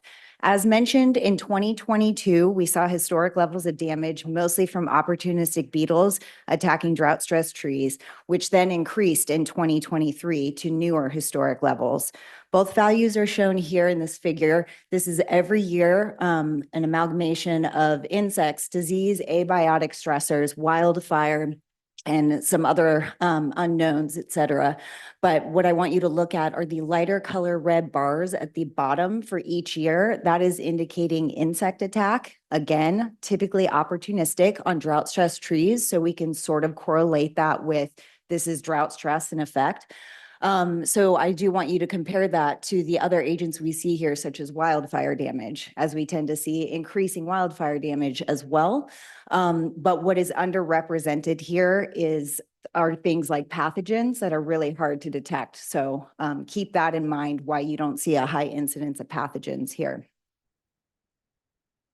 So based on climate predictions, we can likely see more of the same coming down the pike, that we are seeing these opportunistic insects attacking these drought-stressed trees. As drought increases, so will attack by these insects. And then here are some of the most common forest health scenarios that we are seeing across the state in both aerial surveys and in ground surveys. So to start, large parts of Douglas fir range are becoming fringe habitat, resulting in drought stress tacked on with native flat-headed fir borer attack, Douglas fir beetle, some additional things that are taking out this Douglas fir that was previously thriving in these areas, but conditions have moved to such where the Douglas fir is no longer thriving in some of those spots. True fir range might be shrinking due to a complex of drought stress again, mild winters that are allowing enemies that are long established, such as even invasives like Balsamolia delgid that have been long established, but their numbers are not being depressed by a harsh winter. Having these mild winters, more of those populations will make it and thrive and take out more of this true fir. There's also some underlying root disease in some of these areas. A lot of these areas, true fir has been allowed to thrive due to wildfire suppression. So really it shouldn't be in some of that fringe habitat, and the drought is taking them out, followed by insects. Next, we're seeing large-scale dieback in large ponderosa pine due to a complex of drought, native pine attacking beetles. There's a complex of multiple beetles that are attacking these trees and taking out some of our largest, most grand ponderosa. And then western red cedar mortality, which is extensive throughout its range from here to BC. And I've presented on that before, and you can see the story map of information as we progress. We do update it. We have collaborators that are continuing to map this dieback in western red cedar, which has been attributed to drought. We dug in a little bit deeper, a lot of correlation with some metrics for drought, and you can read more about that there. So it's really common to blame tree mortality on insects, but often the underlying issue is drought. Frankly, I get tired of talking about drought more than insects, but there you have it. What drought is doing, it is damaging tissues that allow it to thrive and defend itself. So drought is reducing resistance and tolerance to these insects, and mostly they're opportunistic, attacking these stressed trees. And this is occurring in all tree species across the state. What it's doing is it's killing roots, which are uptaking the water. It's killing vascular tissues, which are translocating water that's taken up. And when these tissues are damaged, they cannot just be fixed. They need to be completely rebuilt. That takes time. So even if a drought is punctuated by moisture, the tree doesn't have the tissues to absorb it. So we do see fallout for years following a drought. There's also closure of the breathing holes, the leaf stomata, to reduce that water loss. But when that happens, the tree is holding its breath. It's not photosynthesizing. There's only so long that that method works. So if it's a longer period that those are closed, those leaves die, which they're supporting the branches die, and then you see overall crown thinning, loss of branches, typically in an asymmetrical fashion. And then what we deal with a lot in forest health is the indirect effect of this drought stress, which is reduced defenses. And sap is the primary defense factor. It's a mechanical and chemical barrier because it's toxic and also repellent to insects and the fungi that they vector. And so when you have a thirsty tree, it's no longer producing as much sap as it needs to defend itself. Trees can withstand a lot, but only for so long. This reduction in resilience and defenses eventually weakens their resistance and tolerance to pests and other stressors. I do want to note, though, that sometimes drought is a beneficial thing for some agents. So pathogens, particularly fungal ones, even though drought does stress the tree in defense against fungi, the conditions are less moist. Fungi needs moisture to thrive. And so in times of drought, we typically see a drop in some agents such as fungal pathogens. This map indicates recent drought stress status. Currently, most of the state has moved into at least moderate drought. That's the light orange. We were doing pretty good for a lot of the season, but as we've seen on the landscape, it's gotten a little bit drier. I definitely encourage everybody to subscribe to the Oregon Water Resources Department's monthly drought email. It allows us to stay up to date on current conditions, but also projects forward a few weeks out as to what is predicted for temperature and precipitation. It's a good way to keep a pulse on where we're actually at rather than where it feels, what it feels like. But I caution you not to pay attention to just levels of drought, levels of temperature or precipitation. It's timing, duration, frequency, rate of change in precipitation and temperature that makes a drought particularly impactful. And this underlying stress, as I keep mentioning, weakens defenses for trees, making them less resilient to not only insects and diseases, but wildfire, storm, mechanical damage, etc. So in this complicated looking figure, all I'm trying to show is that every year it's an average of the drought conditions for the entire state. And so what you're looking at for each one of those years is the proportion of the state that was in each drought category. And so as you can imagine, where you see more red, either in height or width, that's bad. In width, it's duration of drought. In height, it's proportion of the state that's in drought. So what I want you to look at are the really red years, 2015 and 2022 particularly stand out, and then follow those lines down from those red years to what we mapped the agents that are typically known to attack drought stress trees and typically kill those trees. We saw sometimes a slight bump up in the subsequent year following drought, sometimes a major bump. And you can see that in 2022 and 2023, those last two bars, we had historic levels of fallout in those drought stress trees. I'll start with the bad news. It's that we're headed for more drought and thus more direct and indirect mortality in trees. And paired with drought, it's temperature, so hot droughts. But the good news is that silvicultural methods used to combat drought, wildfire, and insects are often one and the same strategies that can be employed to attack these multiple things. Plant the right tree in the right place at the appropriate density and manage fuel loading. So here are some tools that we are offering to help landowners try to employ these different strategies. We continue to see drought species and genotypes and seed zones planted at the wrong sites, either poor quality or just sites that are no longer going to be suitable in future drought conditions to support them. And obviously, this is due to increasing temperatures and decreasing or inconsistent precipitation. Trees need a long, slow drink of water, not an immediate flash flood. And then these conditions in temperature and precip can be exacerbated by site conditions, microclimates such as soil type, aspect, or slope that are affecting how stressful that site might be on that tree. But we do have tools for landowners. So the first one is this drought fact sheet. We try to simplify the science and make it understandable in terms of how drought is affecting trees. We keep these documents up to date. They're dynamic as we learn more, but they are written for the general public to be able to consume rather than having to read their source material. And we have some forthcoming tools that I want to alert you about.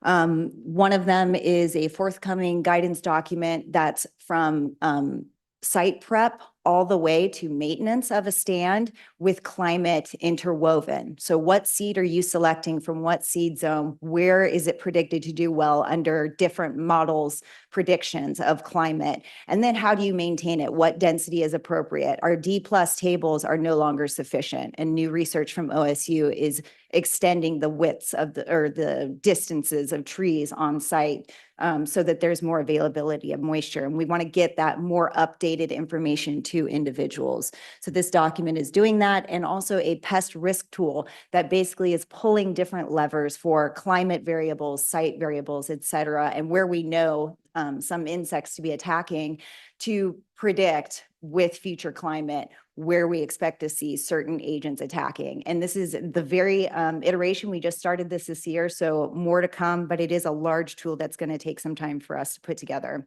So despite these tools, there are still barriers to promote climate resilience on our landscape, such as lack of awareness of these tools, which is where public affairs comes into great play to advertise these tools when we come out with them. Lack of availability of preferred seed, lack of landowner technical and financial assistance, and low market value for growers, particularly for those that rely on Douglas fir and droughty habitats. Luckily, we have markets that are emerging for things like incense cedar, which is the highly drought tolerant native tree. But these are just a few of the tools that we are providing for landowners to create awareness and give guidance and encourage climate resilient trees. Next, I'm going to switch gears and talk about an invasive species on our landscape that's further stressing one of our more drought tolerant trees, which is Oregon white oak, a long-lived tree that can live up to 500 years. Really important aspect, especially the Willamette Valley landscape. This exotic wood-boring beetle called Mediterranean oak borer, often called mob, was found in traps in 2018, and now it's been found killing oaks in Clackamas and Multnomah counties. This insect burrows into wood. It does not feed on wood, but it vectors a fungus. That's what's causing a wilt, and that's different from oak wilt disease, but it is a wilt that is occurring in oak trees. And this pest, as I mentioned, is important because it's attacking one of our very few native drought-tolerant species, which is Oregon white oak. Here's how to diagnose it. We try to get this information out because often it's the people on the ground that see it and report it back to us. And this is a multi-agency effort trying to monitor and detect this insect. So when you look at crowns of oak as you leave here today and going forward, if you see large scale dieback in the crown, a whole branch, a whole section, we want it reported. And you could do that at that QR code down there. From there, there are additional signs and symptoms, looking for boring dust, that pale boring dust on the exterior of the tree, black stained galleries in the wood, that we do like to have a little bit more information if that's possible to gather. Just noting that there are many insects that are constantly present in our trees that look very similar. So report it to us, we'll take it from there. As mentioned, we have a multi-agency task force that's tackling Mediterranean oak borer. Largely, this came out of already established relationships from things like emerald ash borer. So we're really benefiting from already having that template. So some of the high points of the work that we're doing and the status that we're at. So we are monitoring presence, concentration, pathways that mob took to arrive here via trapping effort with Oregon Department of Agriculture and partners specifically. Over 100 traps were set this year. Over 800 trees have been inspected on the ground. We are doing ongoing monitoring of those trees, plus inspecting additional trees. We need to know more about understanding the biology of this insect. We did find through emergence trapping this year that the insect is pretty active year round, although they do want to stick near their tree when it's real cold. We did see some outside of the tree in January. This is not great. We don't get an off season anymore. But also we're trying to learn more about their fungal associations, more forthcoming there. We also need more management strategies. Currently, it is chip or burn on site. That's really expensive and hard to do. And so we're looking for more management strategies. We're testing repellent chemicals that might work. We're testing insecticide plus fungicide that might work, but we do not have any evidence yet to stand behind it fully. And then also preventative irrigation. We're running a study where we are hydrating these trees. Even though they are drought tolerant, we've had a lot of drought, they're still stressed. And so providing them a little bump in moisture in the summer could possibly increase their resilience against this insect. And continuously, we're putting out outreach and detection as we learn more for the public. And now I will hand it off to Wyatt Williams, a collaborator on this project, to discuss additional invasive species issues. Good morning, Chair Kelly, members of the board, State Forest, Mukomoto. For the record, my name is Wyatt Williams, and I am the invasive species specialist in the Forest Health Unit. And I'm going to be talking about other invasive species. The first is emerald ash borer, which is the most destructive forest insect pest to ever invade the United States, causing over 100 million ash trees to die in the eastern and Midwest part of the United States. Normally, the attention goes towards the brilliantly colored adults, but it's the larvae that kill the trees by feeding under the bark and the phloem. I brought some adults, so afterwards, if you'd like to see what emerald ash borer looks like, I'll leave this out here. All 16 species of ash native to North America have essentially no defense. And in some areas of the United States, over 95% of all the ash in those areas have died from emerald ash borer. It's caused hundreds of billions of dollars in losses and control measures. And in 2022, we had our first detection of emerald ash borer in Oregon and indeed on the West Coast. We are the only state on the West Coast with emerald ash borer. So Oregon's ash is inconspicuous to many because of where it grows and because it has been viewed traditionally as an important commercial crop. We have a single native species, Fractus latifolia, and it primarily occurs below 500 feet in elevation, mostly in areas where we don't focus our work at ODF. These are the streams, rivers, and wetlands of the Willamette Valley. Yet the species does extend into classified forest lands, especially small private forests depicted in the photo on the bottom right. It plays an important ecological role along streams and wetlands, one that has been overlooked and taken for granted. Also at risk is essentially every planted ash tree in the landscapes of Oregon cities and towns. These ash trees are like sitting ducks. They have no natural defense. The picture in the middle here is these are the street trees, the ash street trees that were the first location of EAB reported in Oregon in Forest Grove at an elementary school. So I want to stress that EAB is capable of finding and killing essentially every ash tree in our state. So what have we done as an agency to prepare for EAB? The answer is a lot. I could take several minutes and several slides to explain everything that a large number of people have been working on. It's taken up a lot of my career since I came to the agency over 10 years ago, beginning with ODF placing several hundred detection traps starting in 2013. Shortly thereafter, ODF and OSU Extension developed the Oregon Forest Pest Detector Training Program for natural resource professionals, such as arborists, landscape contractors, foresters, on how to detect and report the first EAB in Oregon. In 2018, our agency led the creation of a statewide EAB readiness and response plan, an 86-page document, which laid the response framework that we are currently operating under.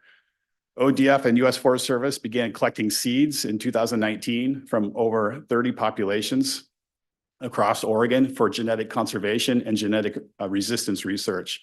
And finally, ODF tree plotter software and EAB cost calculator is helping Oregon communities inventory and plan for future invasions of emerald ash borer.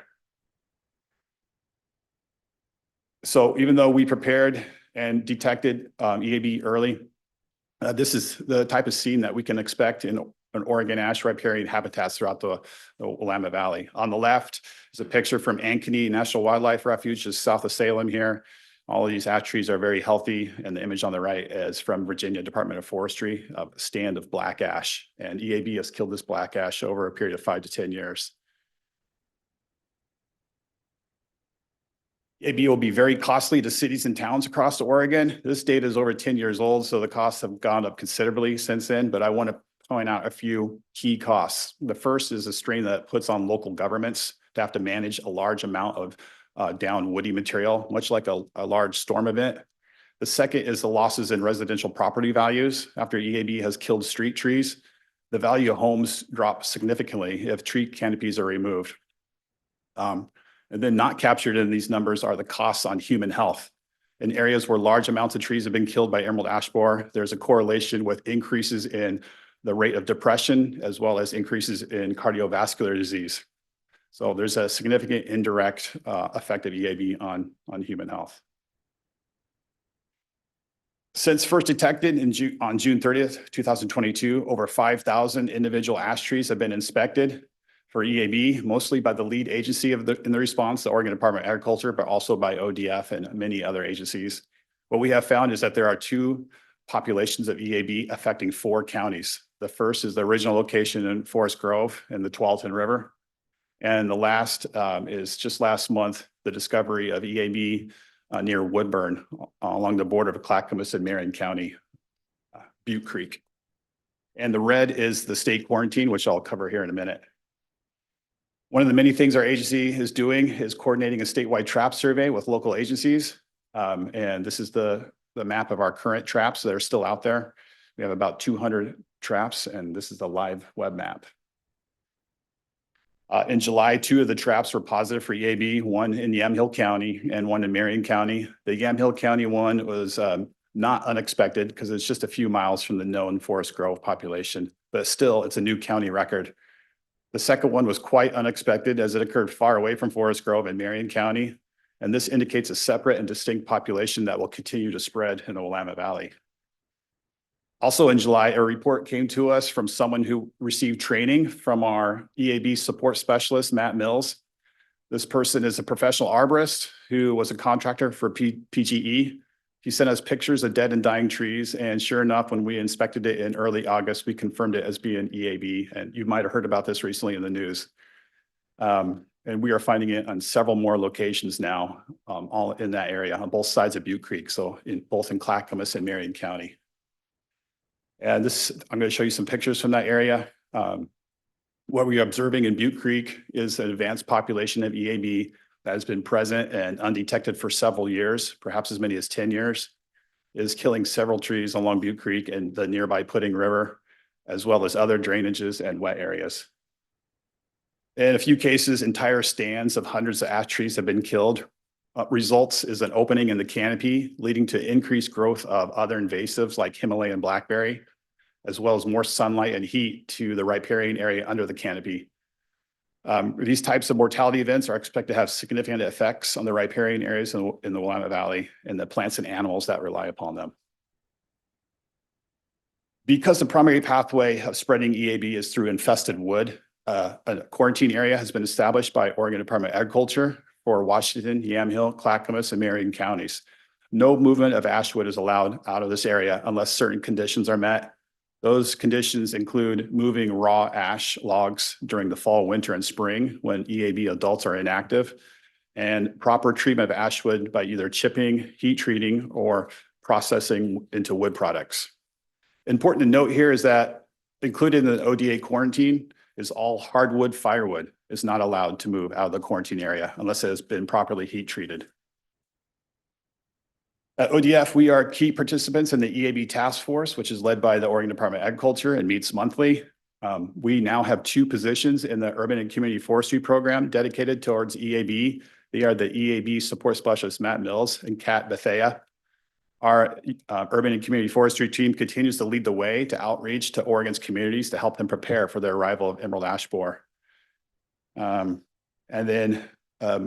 Together, our 2 programs, the Urban Community Forestry Program and our Forest Health Program, are coordinated by Leela Gonen, who is our agency EAB coordinator. And Leela is coordinating also with OSU Extension and several local governments to conduct many training events In 2023 alone, ODF staff conducted 54 trainings to an audience of 4,000 people. ODF Public Affairs publishes a monthly forest health newsletter on EAB and other pests, as well as assist us in getting the message out regarding firewood. And finally, the J.E. Schroeder Seed Orchard is participating in a cooperative project with the Forest Service and OSU that will entail planting 20,000 ash seedlings to find and identify any genetic survivors of EAB. We are expecting 1 in 1,000 ash trees will survive EAB. So I'm going to move on to some other newly arrived invasive species in Oregon. The first is Japanese cedar longhorn beetle. This wood borer was found in 2023 in several traps and is determined as being established in the area by the Oregon Department of Agriculture at several sites east of the Willamette River in Portland metro area. This insect was first discovered in the eastern United States in 1997, and it is listed as a primary pest of arborvitae and eastern red cedar, causing branch dieback and mortality. We have several related species in Oregon, including 3 species of juniper, western red cedar, which is in the same genus as arborvitae, and other Oregon native trees in the same botanical family, namely Portford cedar, Alaska cedar, incense cedar, and redwood. We do not know what the risk is to these trees and others, and the pest outlook is unknown, but something that I am concerned about. Spotted lanternfly is an interesting pest. First, it has a very large host range with feeding and reproduction on over 100 plant species and counting. Second, its preferred host species is tree of heaven, which it co-evolved with in its native range of Asia. Tree of heaven is listed as a noxious weed in Oregon, itself a problematic pest in the Columbia River Gorge and towns and other areas on the dry side of the state. But spotted lanternfly can feed on economically important plants such as hops, grapes, apples, not to mention landscape and native trees such as maple and walnut.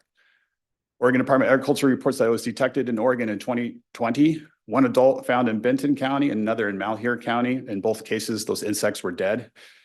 We are on high alert here on the West Coast because since its first detection in 2014, it has rapidly spread to 14 states in the eastern United States. It builds up huge populations and its feeding on plants create a lot of sticky excrement called honeydew. The honeydew covers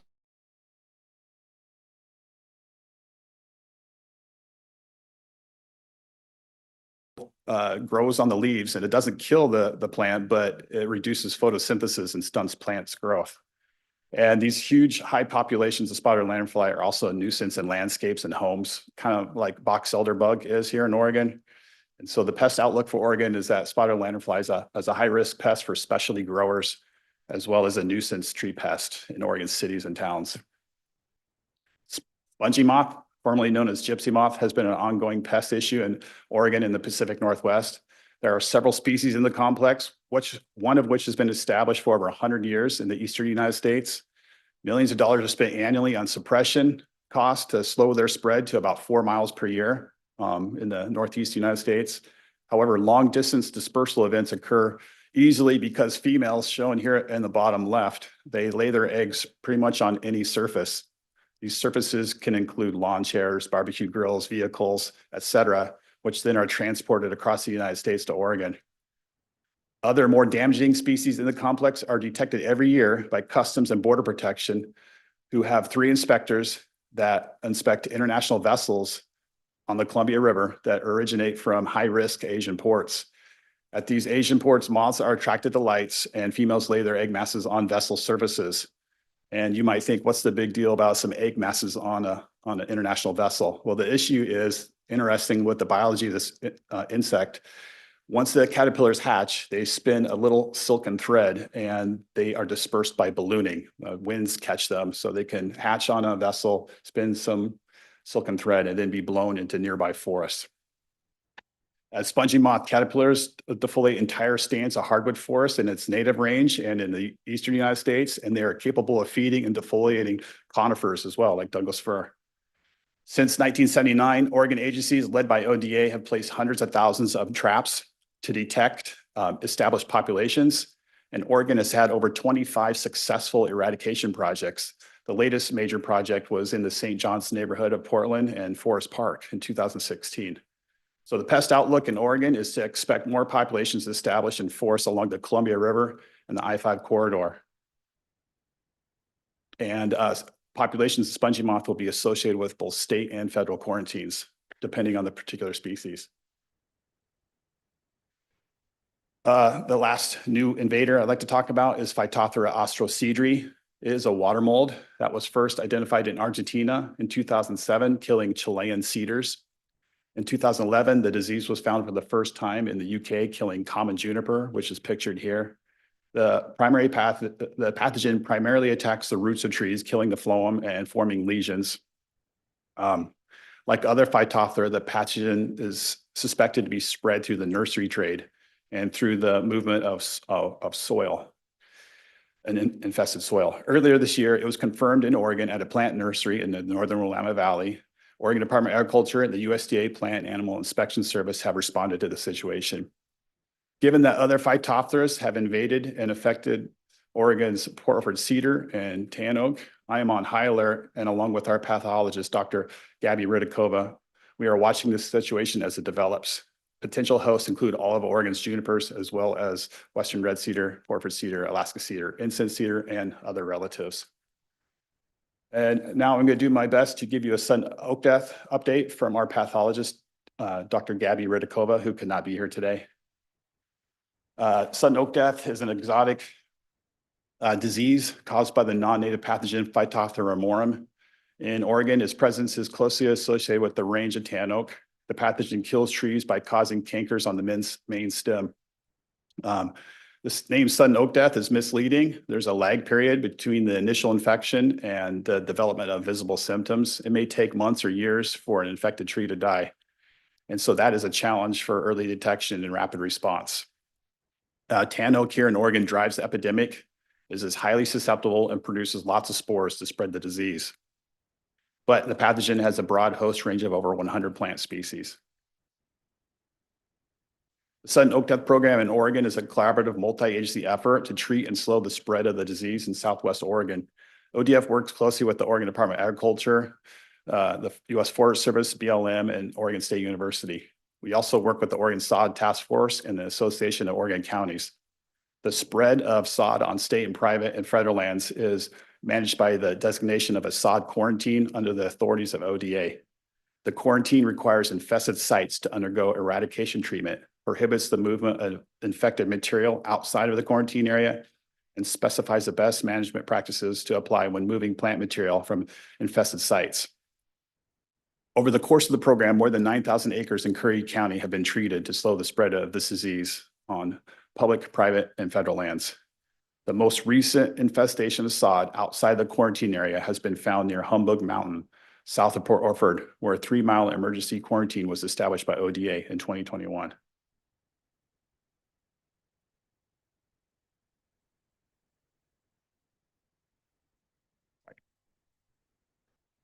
In December 2022, a sod forester found dead tan oaks outside of Port Orford in an emergency quarantine area in Humbug State Park, undeveloped area. Multiple trees were sampled and first sent to OSU for confirmation. Late in 2023 and this year, 8 new infested sites have been detected outside a 2015 sod quarantine. These new detections triggered an immediate expansion of the sod emergency quarantine. The area was expanded to 148 square miles. ODF is working closely with landowners affected by the emergency quarantine and infested sites to prioritize treatments. Samples from infected trees were submitted to ODA and USDA APHIS for final confirmation. The Slow the Spread program uses early detection, monitoring, and eradication treatments outside the generally infested area to slow the disease. The program consists of 5 components, as outlined here, and the work is done cooperatively between our agency, ODA, the Forest Service, BLM, and OSU. Most of the original discoveries were by aerial survey with ground verification. The program now relies upon multiple survey methods, including aerial survey, ground-based transects, stream monitoring, and orthoimagery. The first component includes surveying and detecting the disease. Ground-based detection covers 600 acres of forest and are done year-round. An aerial survey covers at least 700,000 acres and are conducted from fixed wing and helicopter. This takes place 4 times per year with the main surveys occurring in July. The high-resolution digital imagery is used to augment aerial surveys, and stream baits are deployed in April in high-risk streams. They are collected at 2-week intervals for 8 to 10 months. Delimitation and treatment are intended to eliminate the pathogen from infested sites. When a new infestation is detected, the site is treated by cutting, piling, and burning all host plants within a specified buffer. On most sites, herbicide is injected before cutting to prevent stump sprouting. Eradication treatments are most effective when carried out promptly and with the largest treatment buffer as possible. Treatment buffers have ranged from 50 to 600 feet. 600 feet buffers are the most effective, but also the most expensive. A 300-foot radius treatment buffer from infected trees is now the standard treatment. We have learned that eradication treatments can eliminate the disease from a site and stop its spread if infestations are detected early and treatments are completed promptly and at the proper scale. This does not always happen due to funding, landowner permissions, and competing high priority sites and a lack of contractor availability. The southwestern area of the country is heavily forested, and potentially losing an entire species would have many ecological and cultural implications. But what's most concerning to many stakeholders are the potential economic repercussions. Much of the economy in this area is based on timber harvesting, and sudden oak death threatens that. If either strain of the pathogen were to spread north into neighboring Coos County, the whole county would be placed under federal quarantine. Coos County is home to the Port of Coos Bay, one of the largest shipping ports, mainly exports timber. Economic assessment found that if Phytophthora worm were to invade the area, it could potentially shut down the port, which could cost around 1,200 jobs and $58 million in annual wages. To understand the economic implications, ODF commissioned Mason, Bruce, and Gerard to conduct the economic assessment, which was completed in February 2019.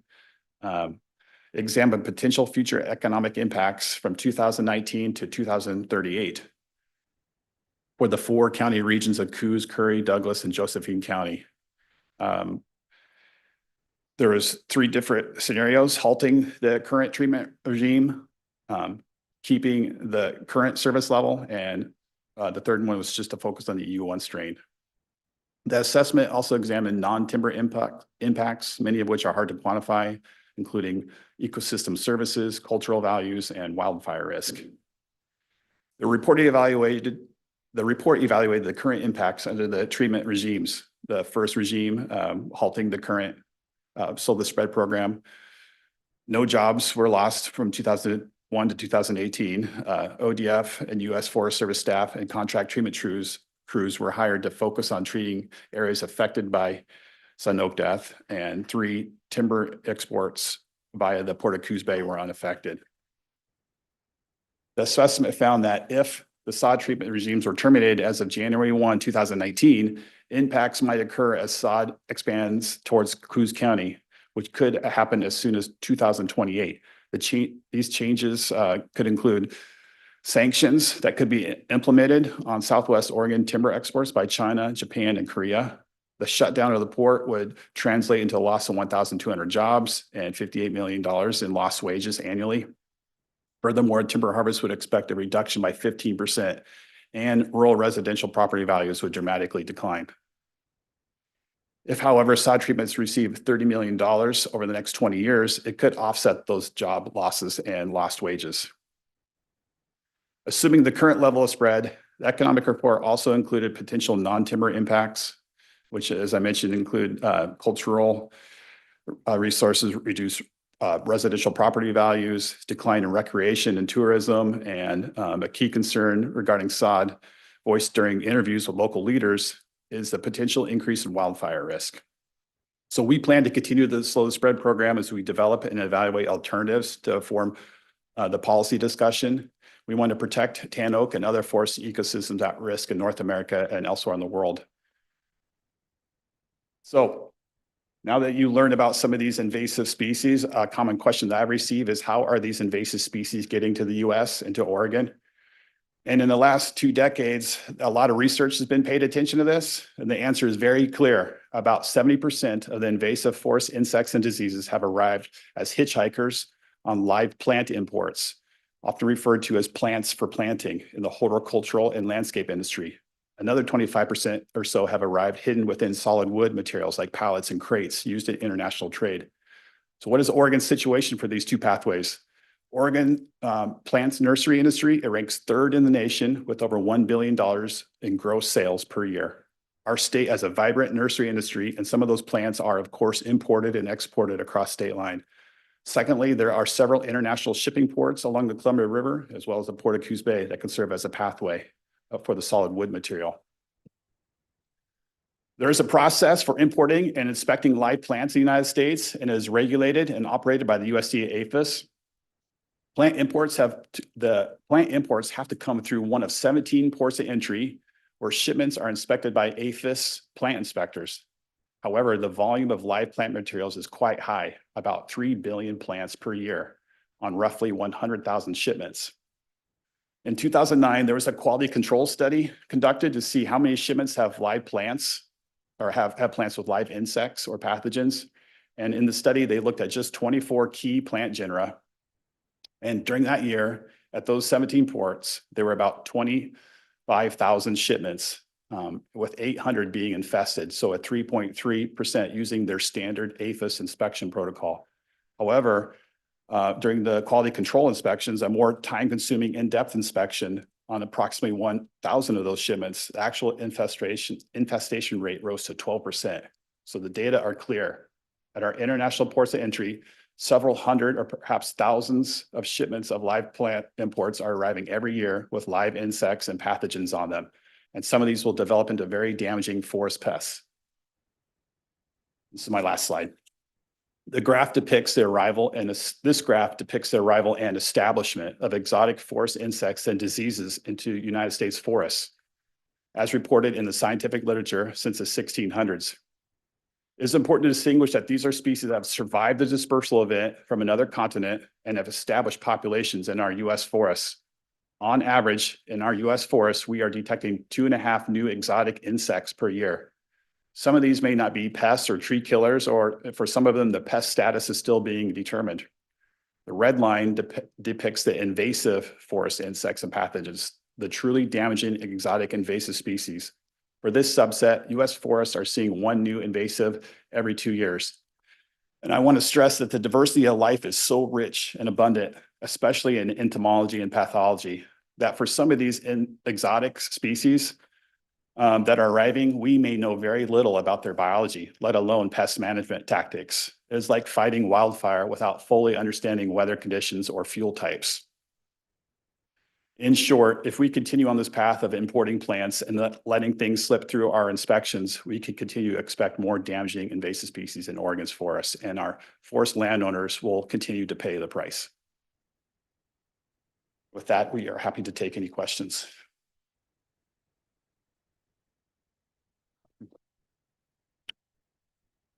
Always a really tough one. Go ahead, Ben. You guys have a knack for setting the mood here. But no, I always look forward to your presentations every year, and while they are sobering, they're incredibly valuable, and it's obvious the high level and hard work that you guys have been putting into this, and thank you for that. I have a couple questions.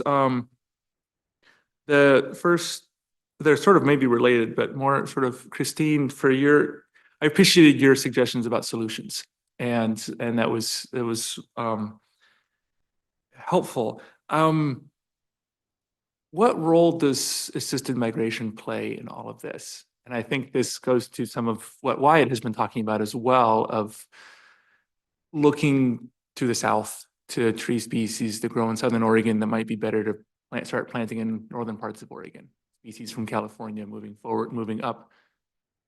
As the climate changes, there's more and more interest in that, but we also want to make sure we're not bringing problems along with us. Do you have any quick thoughts on that challenging topic? I do. Christine Buell, entomologist for the record.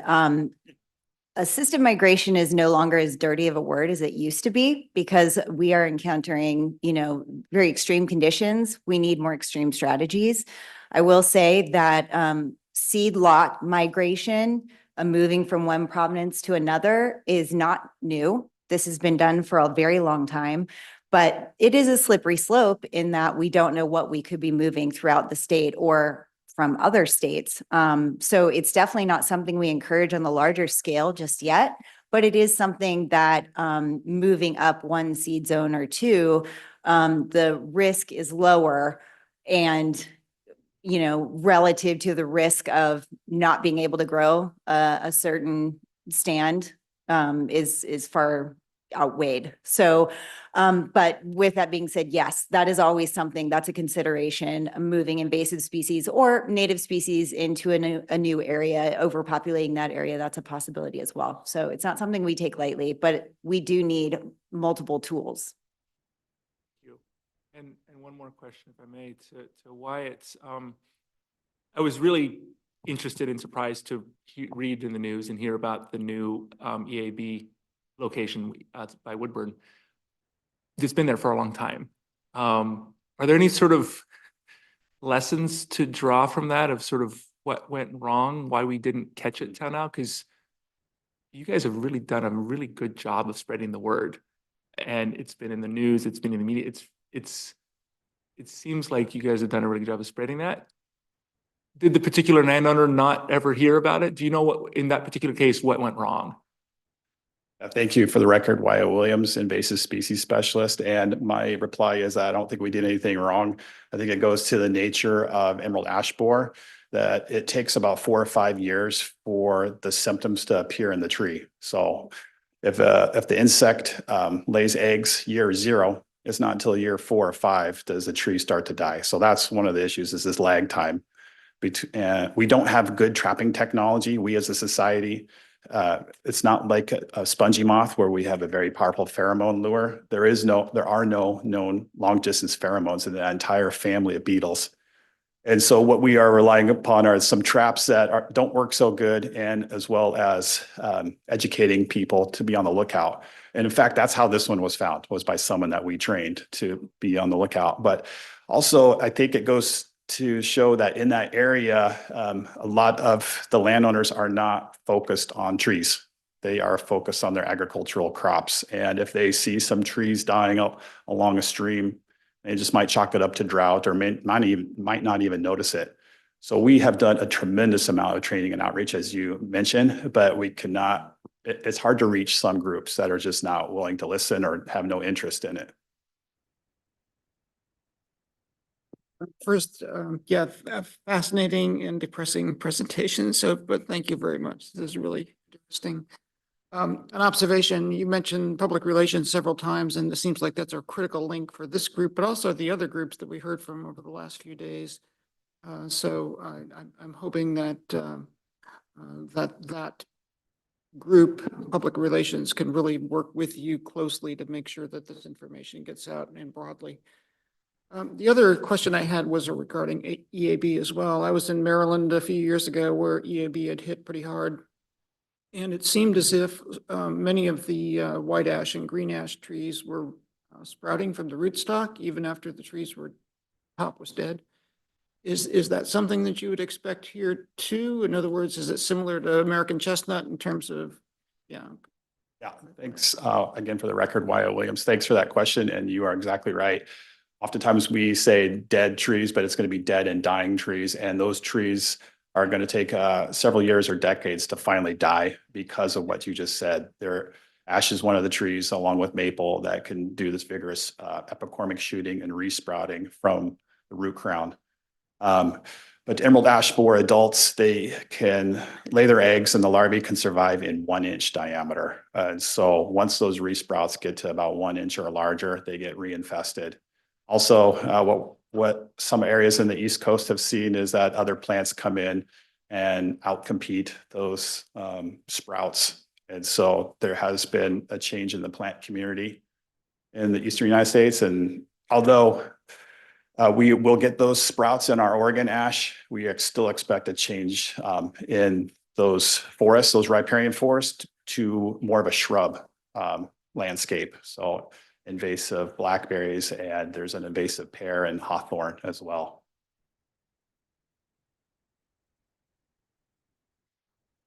Lizette Powell, for the record. So I too morbidly look forward to this annual report from you all, like Ben and Brenda probably. Thank you for all the update on the information, and I have two questions. Christine, you mentioned silvicultural methods as a way to start addressing some of these issues with insects. Have you seen where that has been particularly successful in Oregon, and why? Yeah, so Christine Buell, entomologist for the record. We can do something as rough as going in after a thinning so that the density is reduced, the competition for moisture is reduced, and just take a core sample with an increment bore and see release. And typically a year or two after that, you see these expanded growth rings from that increased moisture. So we can do, really rough observational stuff where we've seen that. And then there are other things that may be just better planting techniques. When you're getting seedlings in, not letting them sit in the sun before they get planted, covering them with the tarp. There are a lot of little things that can be and should be built into a program starting from your site prep, as I mentioned, all the way through. And then we do see the positive benefits when people do things a little bit differently. That's something that in field tours, people will communicate what has worked well for them, and it spreads that information. So we definitely have seen observationally and in measurements that these techniques, employing them, they do show great benefit.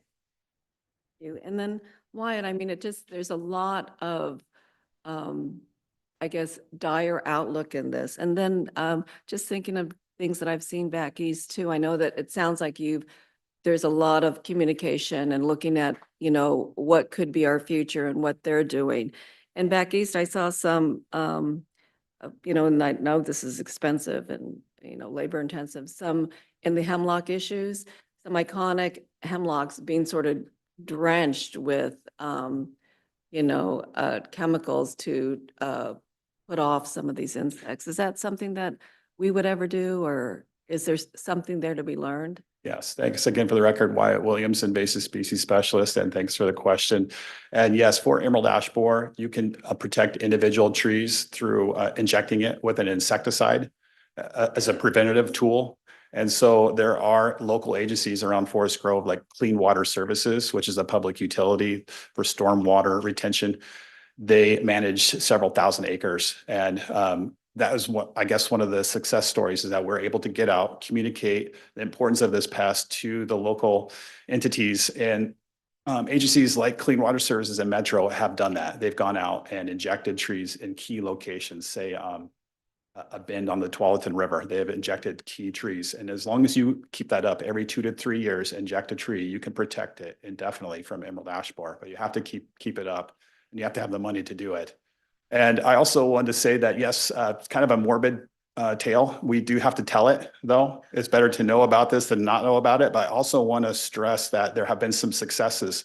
So for over 50 years, our state has detected spongy moth, and we've had 25 successful eradications. We've saved hundreds of millions of dollars in lost revenue from both the forestry industry and the agricultural industry, not to mention saving so much pesticides from being applied in our state because of those eradications. So also the Slow the Spread program for sudden oak death has been a success too over the last 20 plus years from ODF and US Forest Service and others. We've managed to keep sudden oak death out of Coos County. So that is a huge success in my book as well. So we need to keep fighting and take the wins where we get them. And I morbidly look forward to next year. So Liz, Joe, just for the record, I just point out, we had a climate forest award yesterday about, active management from Nature Conservancy. So there are examples of folks doing just this through, active management in forests and affecting it. And so it is happening. And I appreciate you offering solutions too, because the solutions are there if we're willing to take it on. Thanks. You go ahead. Wyatt, I wanted to know, is there any reason to be hopeful around this whole issue of plant import? Is anybody paying attention in the legislature? For the record, Wyatt Williams again. So My role as a natural resource specialist is limited. You know, I'm here to report the information to the policymakers, and I hope that information does get up the chain of command. I also am our agency's representative on the Oregon Invasive Species Council. And that is something that's defined in statute that several agencies have to belong to. Ours is one of them. But also the Oregon legislature has a representative and the governor's natural resource. Sometimes for some years, people from those institutions do not attend for whatever reason, have other priorities, they're busy, things like that. But these are the types of messages that many people have passionately been trying to get up the chain of command. So. Thank you. I had one other question, different question. On the aerial surveys that have been going on forever, it does feel like a 1950s technology. Can that be replaced with Google Earth, or what's the story there? Why are we still doing that, and what does it do that technology cannot? That's a great question, Chair Kelly. Again, for the record, Sean McKenzie, aerial survey specialist.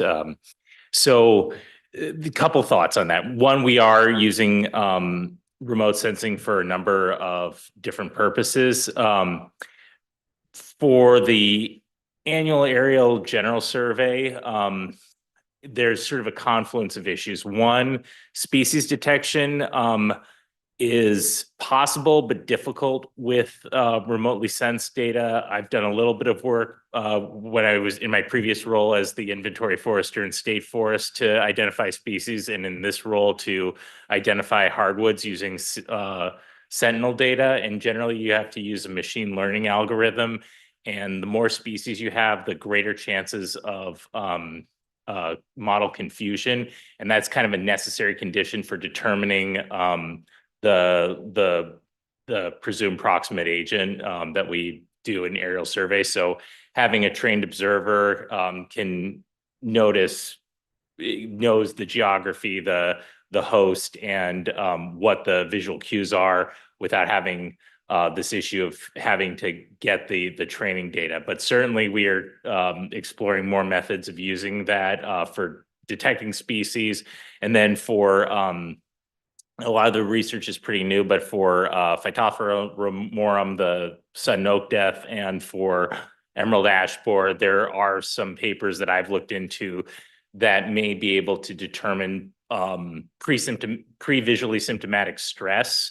But again, a necessary condition to identifying whether that is the stress for the agent you want is knowing the host species. So we kind of need those things in parallel, and that's why we haven't been able to fully, and I'm not sure we'll ever fully replace the aerial survey, but certainly augmenting it with remote sensing is something that I really hope to add in this role. Well, you understand why I'm asking the question, because it's obviously a very expensive kind of thing, and in so many areas we've been able to make great advances with technology, but understand what you're saying. Thank you. For the record, Bob Van Dyke, thank you for your presentation today and the good work you're doing on difficult topics. That combination of climate change and invasive species is really a double whammy there. I think my first question is on invasive species. And obviously, it's always better if you can get people to voluntarily work with you. But I'm wondering what extent there's regulatory authority over somebody if they're known to have an invasive species, or you can see it on their property and that's presenting a risk. But basically, they tell you to buzz off. So I'm wondering what does the department have any authority, or is there any state authority to deal with that kind of case? Thank you. For the record, Wyatt Williams again, invasive species specialist. And Oregon Department of Forestry does have some limited authority to enter non-federal forest lands for the purposes of controlling pests. And there's some footnotes in there about if funding permitted, things like this. But the primary regulation comes through the Oregon Department of Agriculture, who is our state authority on setting quarantines. And when they set quarantine rules for unique organisms, they can say what needs to be done under a quarantine rule. Like for Phytophthora ramorum, in the rule, it says that we need to suppress new infestations, and that's what we're doing. So ODF works cooperatively with ODA, who's the primary authority for invasive species in the state. So then if I've got that right, the ODA could require a treatment, for example, require a landowner to conduct some kind of treatment to control a nuisance species. That is correct in their administrative rules. And there's also some definitions about civil penalties that go along with, breaking the quarantines. Thank you. That's helpful. My other question is for you, Christine. It's about adaptation. And it sounds like within the Grim News that there's also opportunities to plant different species that are still native species or to shape stocking levels. And there too, I'm wondering about the regulatory element. That is, to the extent the department or the board could actually, in some ways, require adaptation or adaptation efforts. I mean, imagine a lot of people would be interested in doing voluntarily because they want to have a successful next stand of trees. But there's such long-term decisions that if we know something's going to increase mortality or be problematic, I wonder if there's any authority that the board has under that. And that maybe is a big legal question that's, beyond your purview, but that came to mind. Thank you. Christine Buell, entomologist for the record. I don't believe that there is authority through us to develop things like that. However, there are multiple entities, Forest Service, our own J.E. Schroeder, J.E. Schroeder, developing enhanced seed, for example, that maybe is a little bit more resilient to things coming down the pike. And we do work with them quite closely. Funding is always an issue for them, and labor. It's really timely to grow out this product, and it requires space, money, labor, et cetera. And so as long as they have those, they do try to deploy enhanced, and I'm not saying genetically enhanced, but enhanced through breeding typically, varieties that we can outplant. And they're really crucial, especially for reforestation efforts post-wildfire, and to put not only trees back in the landscape, but enhanced material back in the landscape, really beneficial. And so we are working with them on some efforts to try and procure more things like incense cedar that I mentioned, which is not a consistent seed producer naturally. And so outplanting so that we have more of that, and then following that over time. What are the most resistant varieties? Which ones are the most vigorous? And so we do have some of those resources in place, but as long as they have funding. Quick follow-up. Has there been any success in breeding Swiss needlecast resistant Douglas fir? Yes. So we had a meeting recently, and the results, we're going to have to wait a while, but they are very hopeful, and there is possibility that we could see something decades to come. But we do have a lot of Doug fir on the landscape. That's going to be a slow switch out. And always diversity among species is important, as well as planting, just replacing one single species with a resistant single species. So trying to wrong terminology, but encourage diversity on the landscape, but it goes with the market. So if Doug fir is king, that's what folks will keep planting. Thank you. Okay, I think we're ready to move on. I just have to say that listening to this report each year is a little bit like watching a horror flick. But on the other hand, we don't blame you. We salute you for the great work you are all doing. So thank you very much. Next up for us is the Committee for Family Forestlands Annual Report. And I think, Wendy, you're going to lead us. All right.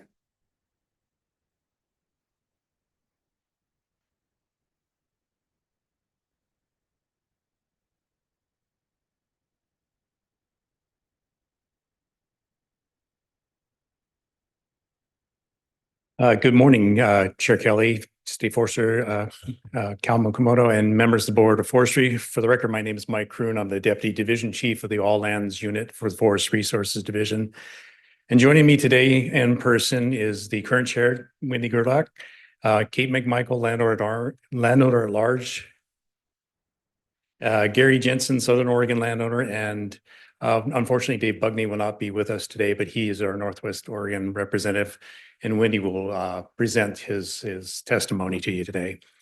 I'd like to also thank Ben Doimling for joining us in our multiple meetings over the years. We do appreciate the Board of Forestry updates that he does bring to the committee meetings.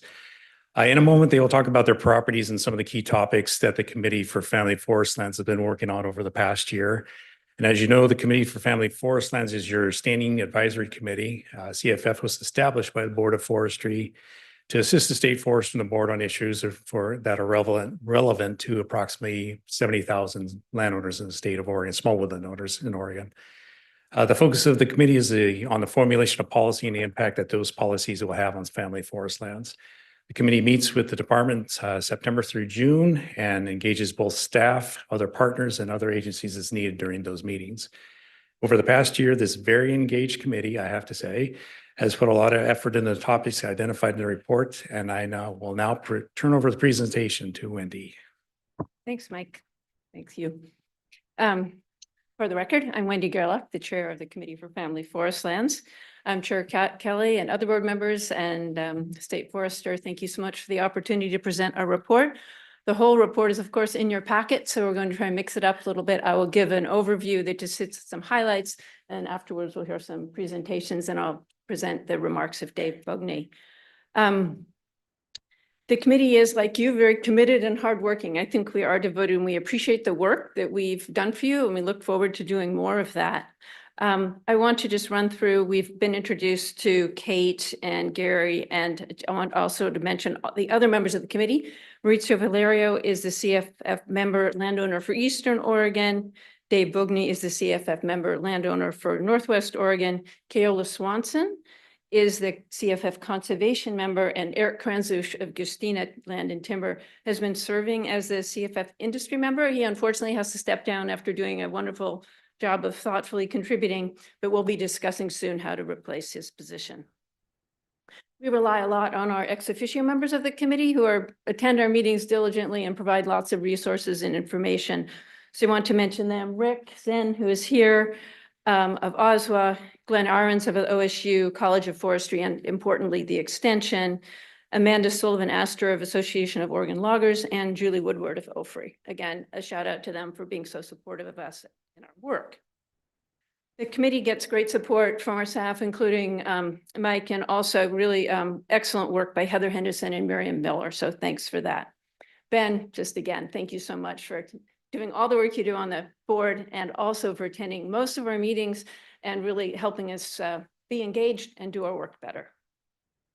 I also, like Mike, I like revisiting our charter because I think it lays out what our priorities should be, and you'll see a resonance between our specific topics that the charter asks us to address. So I'm going to go quickly through them again. It's advising, but on topics that are stated to be maintenance and enhancement of contributions of family forest landowners, a key point in our report. For timber and protection and enhancement of watersheds and fish and wildlife habitats. Then there's the forest policy aspect. We are evaluating effects of forest policy and formulation of policy recommendations. In addition, evaluating the types and levels of assistance needed by family forest land owners while considering the public values and benefits from their lands. These are two additional key things you see in our report. Small forest landowners need assistance, and the programs that exist and that are being developed to deal with things like climate change are essential. That those are reliable and well-funded is very important. And also we emphasize that small forest landowners provide real benefits, public benefits, as well as benefits to themselves economically. It's important to keep them owning their lands. To jump into a few of the points I want to highlight from the specific paragraphs of our priorities in our report. Of course, private forest accord implementation and development of the Small Forest Landowner Office is very important. Changes in forest practices, it's a sea change for management by small forest landowners who don't have large administrations to help them adjust. We need the assistance of the department in doing so. The incentive programs are important, as I mentioned, that those would be strong and consistently funded, reliable. So once those programs are created, the on-ramp is created, that they can be continued to be utilized and really affect good stewardship. The small forest land owner, we've discussed this a lot and given comments on the website as well, and communications, that it can be a hub. It should definitely be a Department of Forestry instrument, but it can combine both ODF resources and link to other programs. So things such as the Landscape Resiliency Program, the one I believe is under Senate Bill 762, that's a successful program. Hopefully we will see in the small forest landowner links to programs like that, state programs, and federal programs. Federal programs would include the Forest Stewardship Program and Forest Legacy Program. So those can affect improved forest management, avoided conversion of forest lands, and also have conservation outcomes. So that will be an important part of the build out of the small forest landowner office, and just independently are important as programs to be supported by the board. Ongoing, small forest landowners rely on partnerships, many partnerships. Just to name some, there are soil and water conservation districts, nonprofits like Land Trust, and depend on programs. With little shout out for the OSU Extension Program. Glenn Arons is one of our ex officio members, and we depend on them, and small forest landowners do, for resources and expertise. They're out in our communities and really an important part of it. So programs like Tree School and the Master Woodland Manager Program, those are the kinds of programs that really help in communities. And going forward, we look forward to working closely with a small forest land owner office. We think that's part of our ongoing work. Other priorities that we mentioned are communications and technical assistance. I think I don't need to say how important that is. There have been good materials that have been presented. We reviewed some of them on the road condition assessment and the SFISH program. So those concise one-pagers are greatly appreciated. Good work there. That's important. Being out in the community, as stewardship foresters, we're always discussing how important that is to have those staffed, funded out and being in the communities for technical help, and just developing relationships and goodwill. I've mentioned avoided conversion a couple of times because that's a key goal, I think, that's shared by many. SFOs tend to manage for a number of goals, those with public benefits like water, ecosystem, and carbon sequestration. These are management practices that have public as well as benefits to the owners. So it's important to keep these lands in small forest land ownership. Economic ability to manage lands feasibly is a point that Kate will be talking about as well. And then again, part of the solution is having good infrastructure, and I know that broadly you'll be talking about that, but local mills are important to small forest landowners. Fire, lots of conversation about fire, especially on an oddly hot day like this. Small forest landowners have, because they're small, have special challenges there too. They're often in rural areas, they're often residences nearby. Local volunteer firefighting units can use support because they often are short of resources. A comment came in on this from Eastern Oregon on our committee, that in those rural areas, they really need resources in the local volunteer units. Another comment that came in somewhat apart from the report, but I think is important, is to mention that the thought that fire messaging can be modernized based on all the data that is now available. I think in one of your reports, it mentions that debris burning is, say, the lead cause of human-caused fires. So having modernized messaging that really talks specifically using the data we have about what causes fire and what people are doing will be a helpful development. Some ongoing programs like seedling programs, workforce development, those are things that CFF in partnership has been working on for a long time. Much appreciated. I'm not going to say much about them, but developing those climate resistant species, having good programs like training at the Seed Orchard by OSU ODF is important. Similarly, workforce training, especially training that is additional skills and expanding the workforce, that's what will be it. Small forest landowners tend to be a disadvantage in a couple markets like seedlings and labor.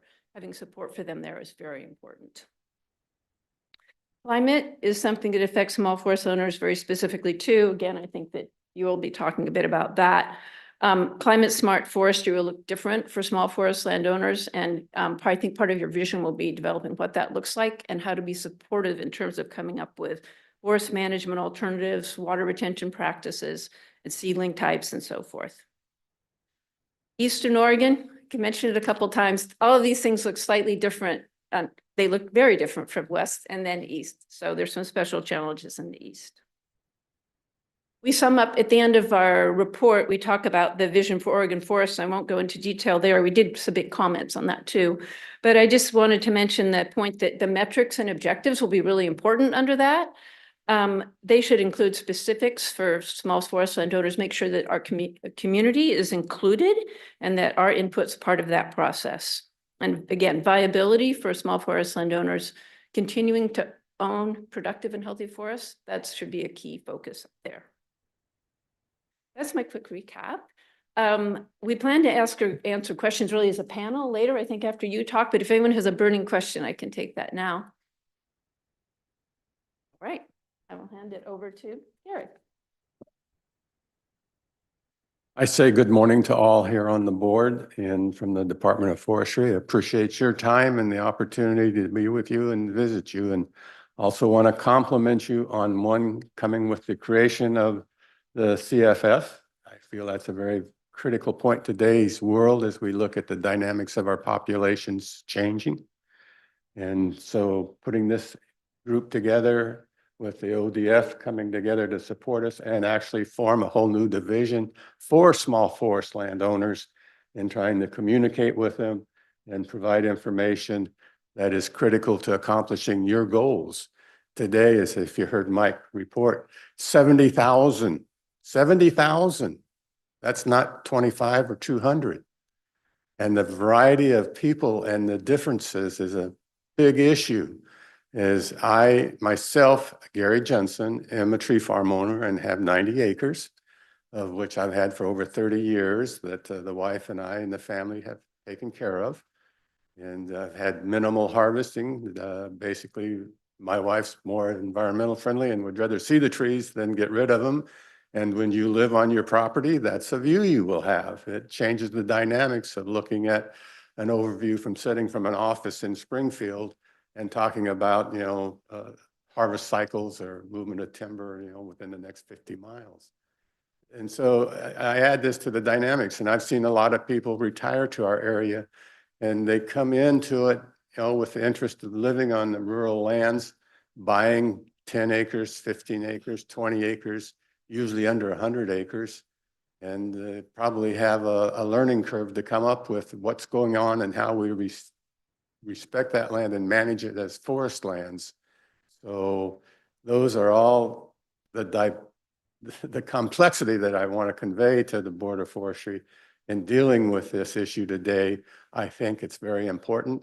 One of the biggest things that I feel is the outreach and the ability to communicate with people within our populations in our cities today, not just forest interested people, because the dynamics when you talk about air, water, resources, and wildlife, you're covering a lot more than just those of us that have trees and want to grow trees and generate an income stream from them and do and comply with what state codes are.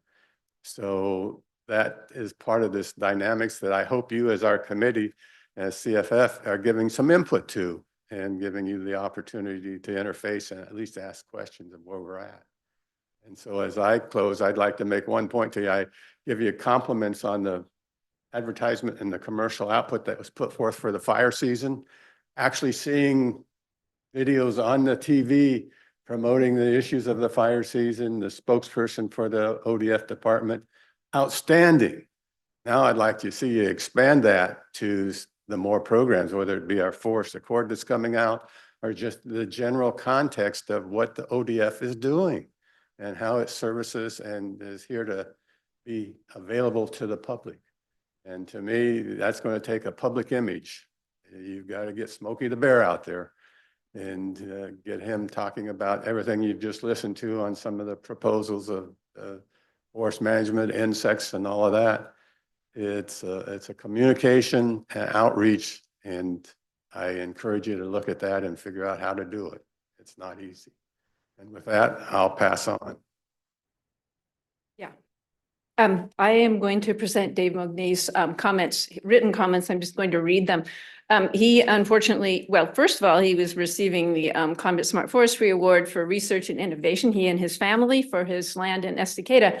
But so he had a conflict there, a happy one, but then he and his wife are now both suffering from COVID, so he can't talk. So he's very thoughtful comments, which I'm just going to read through, and I hope he gets better soon. So for the record, Wendy Gerlach reading the comments of Dave Bogny, who's the CFF member. Members of the Board of Forestry, my name is Dave Bogny, a relatively new member of the Committee for Family Forest Lands. I apologize for not attending today in person. My wife and I are battling COVID. My comments have reinforced the priority issues identified in the annual report. As the Committee for Family Forest Lands moves forward, I suggest that the following topics be considered for presentations and actions at appropriate times to help educate the CFF members to make the best decisions and seek out ways of helping the greater small forest land owner community. He notes that all CFF members serve as conduits to the small forest landowner community in one way or another. Further, a synergistic relationship should be considered, discussed, and developed between this committee and the newly created Small Forest Landowner Office to build on each other's assets and missions and educate one another. The small forest landowner is developing into an important resource for SFOs as it presents materials from the Private Forest Accord, but such assistance could expand over time, and this office, in tandem with CFF, could be viewed as a go-to place for SFOs on a variety of interwoven topics. As time permits, ODF should consider providing the following information to the CFF, perhaps in tandem with this SFO office as appropriate. And then David lists several points, which I will read through.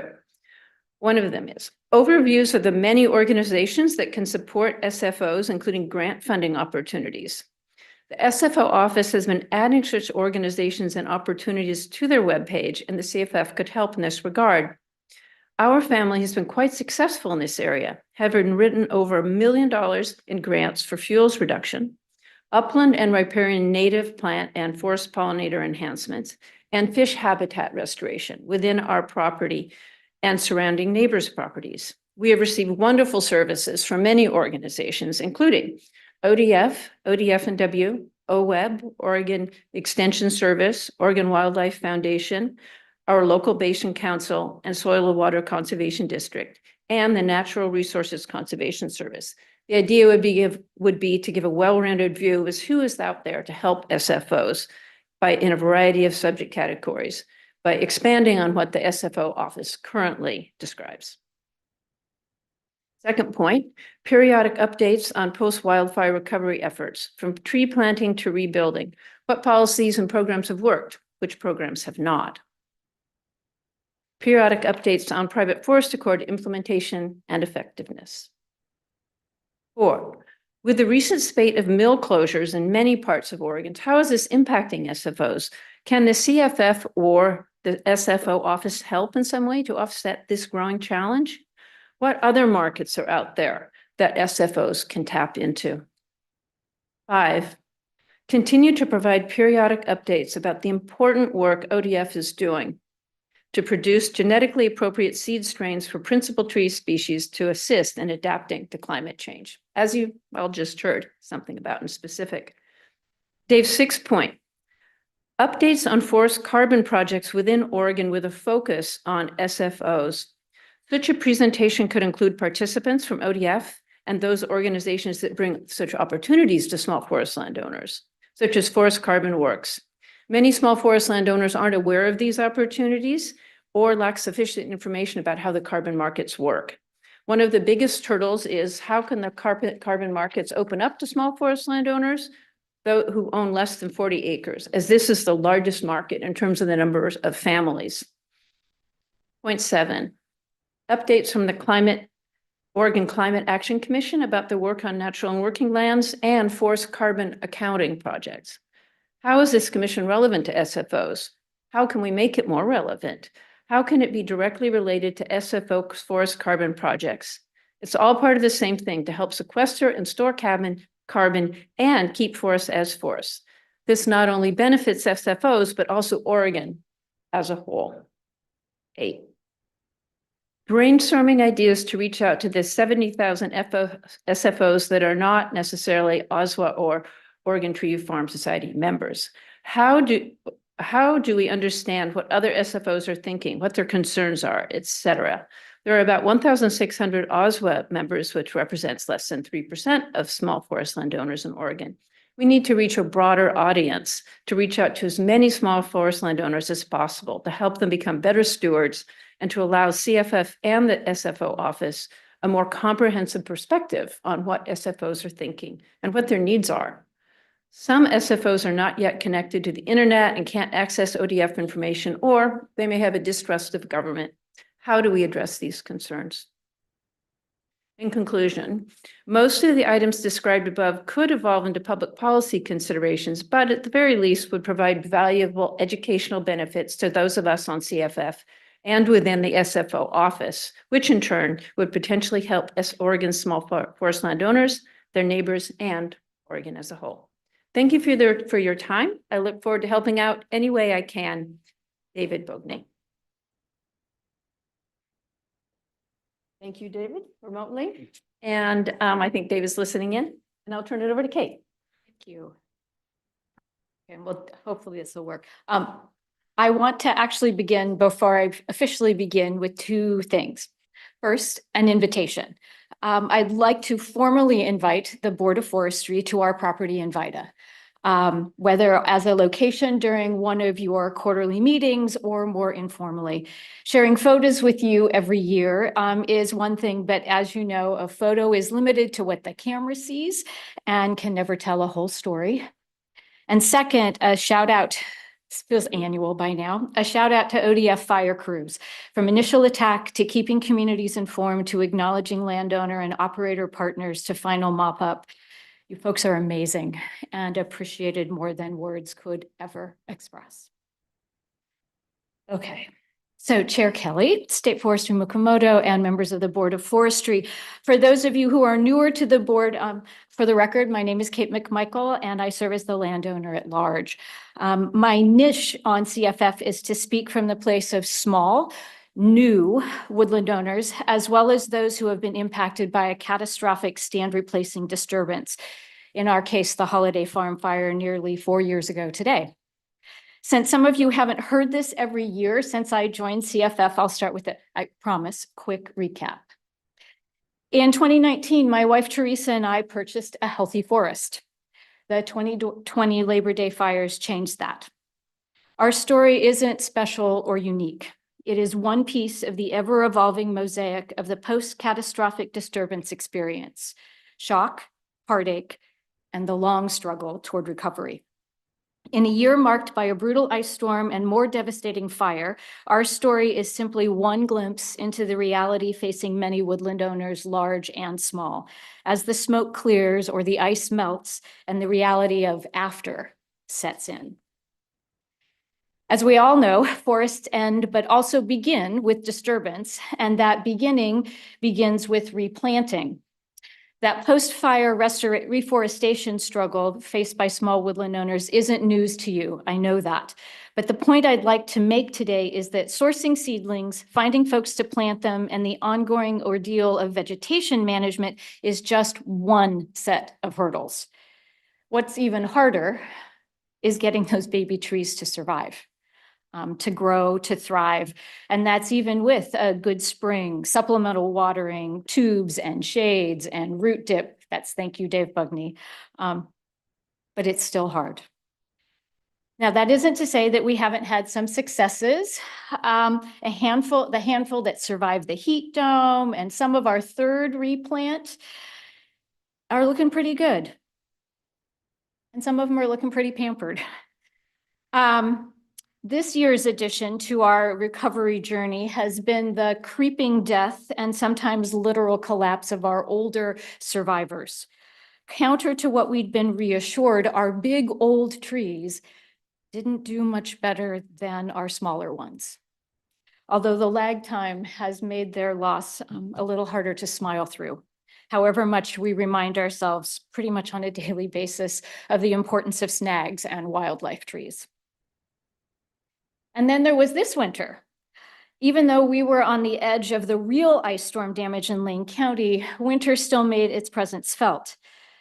And that title slide picture of us in front of our burned but still standing 18-year-olds, well, here's its new look.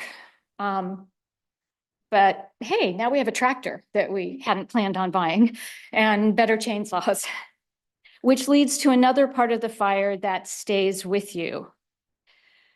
What the fire killed and left behind. Trees too small to salvage, but still big enough to cause damage when they fall. Brush and hardwoods, endless brush and hardwoods. A world of charcoal that covers every item of clothing and every inch of exposed skin, even years after the fire. We live our lives in dust and charcoal is the opening line of a poem I wrote in the first year after the fire. And even 4 years later, we still do. As we like to say, catastrophic fire, the gift that keeps on giving. It's my lived experience of post-catastrophic disturbance that grounds the remainder of what I want to share with you, both as the Board of Forestry and as fellow Oregonians. There are potentially devastating unintended consequences to the post-disturbance rules as they relate to authentic recovery in small woodland riparian areas. I think we all have a mental picture of a healthy, resilient riparian area, but the reality on the ground post-disturbance looks a little less idyllic. Every time we walk an old skid trail that borders one of our riparian areas, and these are all different places along that path, and it's not long, I can't help but see those as campfires waiting to be lit. And things looked even worse on another small woodland property in the Coast Range. None of us wants another fire, nor to be part of one blowing up, with our untouched riparian areas acting as giant fuel ladders. Nor is this the desired future condition for our streams and watersheds. And really, there is a stream down there. And that's the heart of the paradox. Wanting healthy, resilient watersheds and riparian areas, and yet not keeping every tool available in the toolbox to make that vision possible. I know there's been a lot of conversation over the past months about post-disturbance salvage rules, particularly as the ones I'm focused on, particularly as they relate to small woodland owners. And I know that the latest iteration had been on yesterday's agenda. But what I want to say on the record is twofold. First, that as a small woodland owner who's lived through a massive disturbance and season after season of smaller ones, please don't tie our hands. Instead, work with us to help our forests and riparian areas recover from disturbance.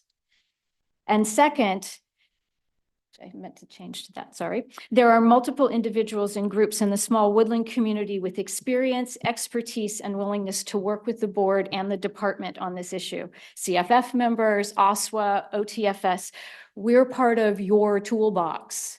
Use us. Like most small woodland owners, I truly value the role of our forest protection rules. And I don't say that cynically or lightly. I do truly value them. And yet I also know that one size fits all means that nothing really fits anyone. We're not all the same, not human beings, not forests, not riparian areas. Actual riparian areas post-disturbance don't always conform to an abstract ideal of what a disturbed area looks like. This is not a plea to dispense with the rules. Please don't misunderstand. This is a plea to trust your staff and to trust us to want what's best for our woodlands, and then to craft individual place-based plans to make resilience, reforestation, and restoration an actual possibility rather than a pipe dream. Most of us small woodland owners spend far more on our woodlands than we could ever get back in a harvest. There's a joke here. You can ask me at the question period if you're interested. And yet we do it because we love our woodlands. We're invested in them with our hands and our hearts and our sweat, not just our checkbooks. Please don't force us to neglect our forests when they're hurting. Please don't assume that we'll do damage to the very ecosystems we cherish just to make a buck. Please work with us, boots on the ground, crafting plans that fit actual places. It's really all about how we see. If T and I narrow our focus enough we can simply rejoice in surviving seedlings, free to grow youngsters, beautiful views, and some days we do. But we can't just focus that narrowly because then we don't take care of our whole forest. Resilient forests, resilient, economically viable communities, restored post-disturbance landscapes. None of this is easy or straightforward. It's messy and clunky and circuitous, but we can't start with the destination. We have to undertake the journey. For the sake of Oregon's forests, neither can the board nor the department. You can't afford the luxury of a narrowed focus. You have to take into account the whole picture, even the sad and the ugly and damaged parts, like every disturbance survivor does every single day, so that the resilient forests and communities you want to support actually have a chance of living into that ideal. And to close, when you need your next woodland jaunt, consider coming down to Vida.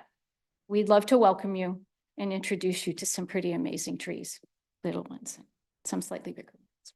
Thank you. Thanks, Kate, and thank you also, Gary, for presenting. We have a few minutes for questions, so please ask. I think we'll answer it. Wendy Gerlach, for the record. I also need to check in, Eleni, do we have any public comment? Oh, No, none. Okay, go ahead. We'll just have our time for questions in that case. Joe. Thank you for that presentations, all the speakers. Kate, fantastic. Thanks for bringing up post-disturbance and showing some examples, because it is complicated. It really is. It's very, very complicated, and it's not simple. And having that flexibility and having the ability to manage in these riparian areas is critical. It really is. And because it simply is, it isn't simple. So really appreciate that. I would love to see your property. I would absolutely love to see it. I do have a question for you. What experience have you had with vegetation control forestation? And I ask that question because I think especially I'm from Eastern Oregon, and a lot of landowners out there struggle with reforestation. And they also struggle with understanding of tools in the toolbox related to vegetation control and the possibilities of using vegetation control to establish forests in drier environments where it can be very, very challenging. I'm just interested in your perspective on that and what your thoughts and maybe your experiences with that. It's an ongoing struggle. I mean, we're on our third replant. And the first year, the vegetation control, everyone thought was the fire. But then, the heat dome kind of put, that didn't work. We did have a consulting forester we worked with, actually from Trout Mountain Forestry, who they are really careful on everything, and chemicals got used. We had originally thought we'd never have to use chemicals on our landscape. And if without the fire, that might have been possible because we don't have a huge place, but we have become, I finally learned how to spot spray. I'm not very good, but when I watch the same vegetation, like thistle is like, if you could only market that would be great. But thistle, I watch it come back. You're probably not supposed to we pull things, we hand clear, and then it's all back and it's strangling our poor babies. And we haven't been able to plant all of them ourselves, but we probably by now planted a couple thousand. I'm much better with planting than I used to be. And I don't want something killing my child. We name a lot of these. We walk up the property every day and touch a lot of them and talk to them and cheerlead for them and weep when they die. So yeah, vegetation control is an ongoing struggle. The only thing doing really, really well is Scotch broom, blackberry, bull and Canada thistle. And this year was a horrific year for grass. You would look on our property and think we hadn't spot sprayed because all you can see is grass. You can't see even the trees that have grown larger, which I have to barreling through and finding them. But yeah, I think knowing that you have all those tools in the toolbox. The other one is I'm doing the pollinator steward program right now wanting to be a woodland pollinator steward and realizing how little impact how low toxicity and how little impact most herbicides actually have on pollinators, which wasn't even my understanding going into it, having finally felt more positive about herbicide. I also know it only resets things for a short time. It's insanely disappointing. Here I thought that some of those sprays would like, oh, it kills everything. It's like, great, for about 45 minutes and then it's back. So, I mean, maybe not that, but maybe a season. And that's hard because with the shifts in climate, trees are having a really hard time. Yeah, I mean, our experience in Eastern Oregon, often after fire, the vegetation is that much more robust. And so that it becomes that much more important to, be very, very, very proactive in that vegetation control. But thank you for your presentation. You all. Wow. Yeah, I want to, Bob, for the record, Bob Van Dyke.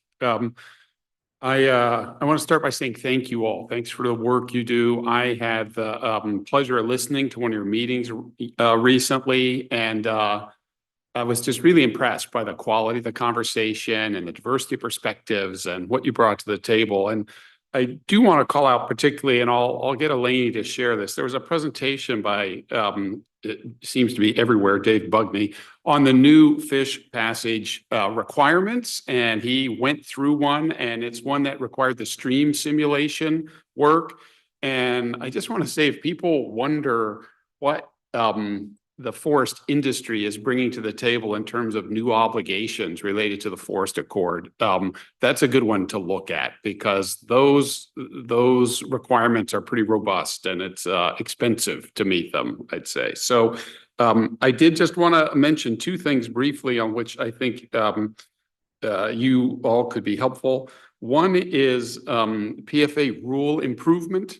As those rules are getting implemented and you see maybe things that seem like they could make more sense, be clearer, it'd be good to bring those forward. For example, I heard in your meeting talks about the tax issues related to eligible recipients of the SFISH grants, and that if that could be expanded to watershed councils, for example, it might help allay some of the concerns that a landowner might have about receiving an SFISH grant. So that just feels like an example.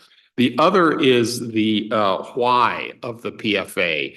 I got to attend the small woodland owner conference recently and saw the presentation there. And I mentioned this yesterday, but I didn't mention yesterday, which was a great experience going to the conference. But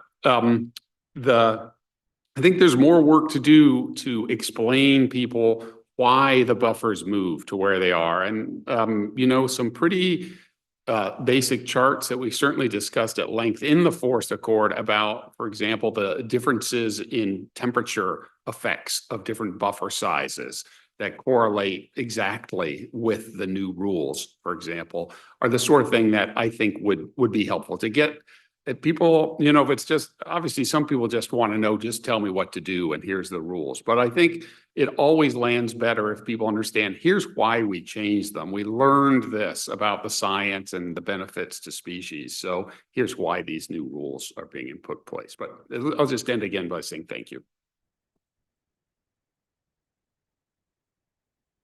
Thank you, Ben Doimling, for the record. Thank you for this fantastic presentation and for having me join your meetings when I can. I'm more of a comment than a question, but just a sort of a summary of, I think, a theme that came through in your presentation today really is about outreach and communication and the role that the departments and you all on your committee play in communicating to those 70,000 landowners all sorts of important things. And, here at ODF, we have our public affairs team, we have our stewardship foresters, we have our small forest landowner office now, and there's overlap between those all. And I think if I took anything away today, it was a resounding clause for as much communication as possible. And that I was well placed and well heard.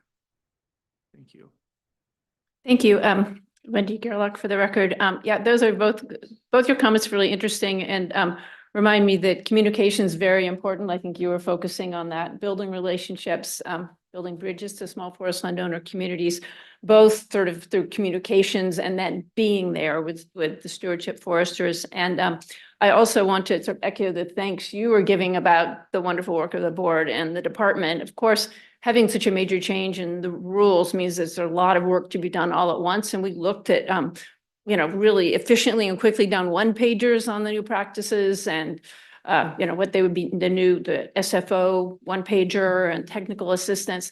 But of course, that had to be done so quickly. I know there's always probably too much to do, but there is some time now to think about some of the things that Bob was mentioning, because I think some of, like, for instance, a small landowner minimum option is like, what's that? These are the things that perhaps moving forward, communication, once the base for there's been this change, this is why, and this is what the new rules are. There's a place for some sort of, these are the benefits you will see over time. That kind of messaging will be useful.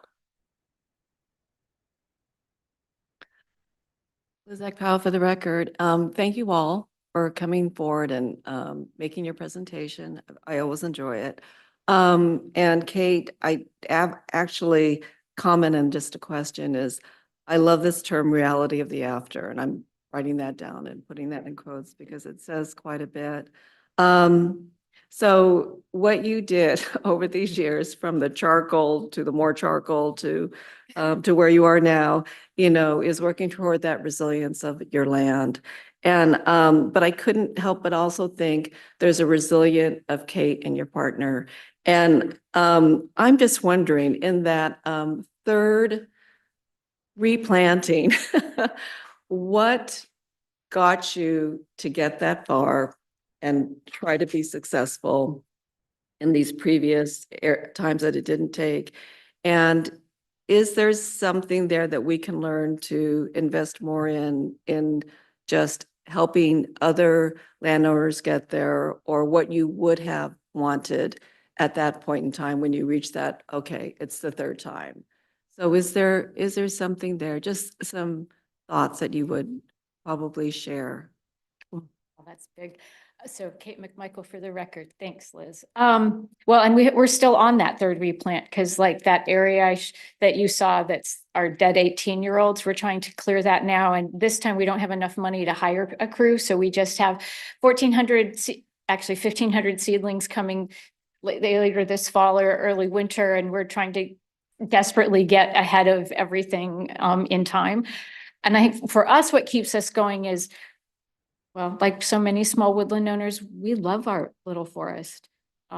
We had grown to love it enough in the time we were here before the fire that there was no way we were going to turn our back on it when it was hurting. We were responsible not just for it, but to it. It is sort of a relationship. But the financial realities are really tough. We finally got a little bit of FSA money, but that was, several years in, and we'd already shelled out everything. I mean, the joke none of you asked about is, how do you, make a small fortune as a small woodland owner? And I think it's that you start with a large one, because pretty much this was our retirement, and we're just kind of pouring everything we can into it. So whatever resources are available. I mean, I know we want as a state to be at the forefront of climate smart forestry, and these disasters keep happening. So figuring out how we can really assist small woodland owners. And we're a tough crew, because we are very different. Some of us are living on that landscape. There's a lot of folks that are really independent, and none of us have an office staff that, at least a lot of the small ones like us. I mean, with 39 acres, I can't afford a staff. We can't by now afford other people to work. That's why we didn't get another job, because we couldn't make enough to pay the people to come in and do the work, even though they do it a lot faster than we would. So figuring out how to streamline some of those processes, because it's really confusing. Back to the, Bob's, your thing on, why we do some of these things, and Ben, you on communication. I mean, I don't think we all understand all of that. So the more it's about partnership and working together, not feeling like we're opponents. I mean, I edited some stuff out of mine and it's like, we're partners in this. All of us want to see thriving, resilient forests and communities. But I think part of it's building trust, it's building relationship. And it's not feeling like, oh, because you're too small, your fish aren't good enough. That's like the S-fish one.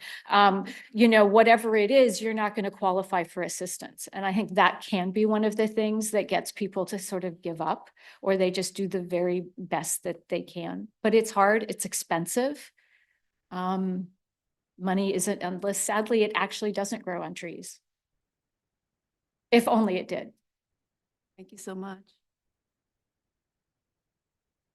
I'm always impressed by you guys and the reports you do and how you operate together. And I apologize for the fact that I've never been able to make it to one of your meetings, but I have a lot of respect, and I don't find it really strange that you talk to your trees. I'm thinking about how much I talk to my cows. So anyway, we do, this is a decision item, so we need to move on, and what we need to do is to approve the CFF annual report as submitted, and so I will request that we get a motion in a second. All right, Ben. Chair, I move to approve the report. Second. Okay, and Brenda has seconded, and I'm going to move right to roll call. Liz Huckpowell. Aye. Keith Curtis. Ben Dormling. Aye. Joe Justice. Aye. Brenda McComb. Bob Van Dyke. Aye. And I am an aye as well. And with that, we have approved the annual report as submitted. And great. We can. Thank you again. Thank you so much for all of you for coming. Really appreciate it. It's lunchtime. We need to get back for our afternoon work at 1 o'clock. See you all then.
All right. Everybody looks well fed. All right, we're back in action for our afternoon session, and we will be dealing with the Western Oregon State's Forest Management Plan implementation scenarios. And Mike, you're going to lead us, am I correct? I'm at least going to open things. So good afternoon, Chair Kelly, State Forester Mukomoto, members of the board. And also good afternoon to our esteemed members of FTLAC, Chair Sweet, Vice Chair Scar, Commissioner Magruder, and I believe joining us online, if not already, Commissioner Banks will be here today already, also. So really happy to be here today. What we want to do is we are going to be talking about FMP scenarios. And one thing that I'd like to clarify up front is what we'll be talking about. Oh, I'm sorry, I forgot to introduce myself. I'm Mike Wilson, State Forest Division Chief. And so what we're going to be talking about today are FMP management scenarios. They will guide at the end of the day, after all the modeling, after all the trade-off discussions and so forth, you all will guide our implementation of the forest management plan. I do want to make clear to everybody that we're not creating an implementation plan today. That's done under the State Forester's authority. And so we may slip a little bit and talk about implementation scenarios. I just wanted to kind of clarify the level of specificity that we had there.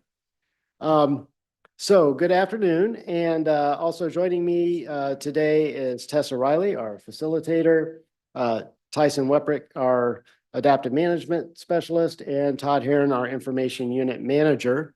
And online we have Lydia Swikert from who will also be helping with the facilitation. We're going to use a facilitation tool, online sticky notes sort of tool today, and she's going to help drive that. So I guess I need the clicker. Thank you. Oops, I have to get that up. There we go. Okay, so our goal today is to actually come up with not all the detail, not all the modeling scenarios per se, but we want to have the building blocks of those scenarios. Okay, we want to have some bookends and some stuff in between that we can go back and we will hang all the modeling parameters on, make them real so that we can go do some modeling.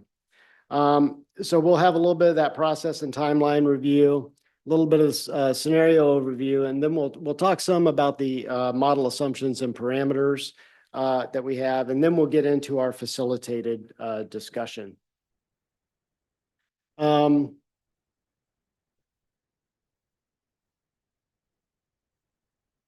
So first of all, I'd like to set the scene a little bit here. So I want to make sure that we, have that common understanding of really why we're having this conversation. So we are moving towards the finalization of this new Western Oregon State Forest Management Plan. And we are actively seeking your direction from the board regarding the expected outcomes. And so we want to ensure that those outcomes are feasible. So it's important to do this modeling so that we actually are able to have a trade-offs conversation about the goals and objectives. So the goal specifically for the day is to gather that input and frame up some scenarios, which include values and goals that are important to both you all as the board and also to FTLAC. These scenarios are not intended to be rigid alternatives to choose from, but an exploration of the range of management approaches that can be used to discuss those trade-offs.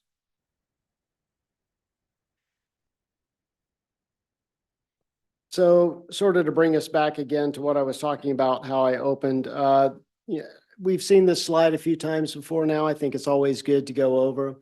So our draft FMP up there at the top, along with the HCP, those are really policy level visions for the goals of our forest and also how we comply with the Endangered Species Act.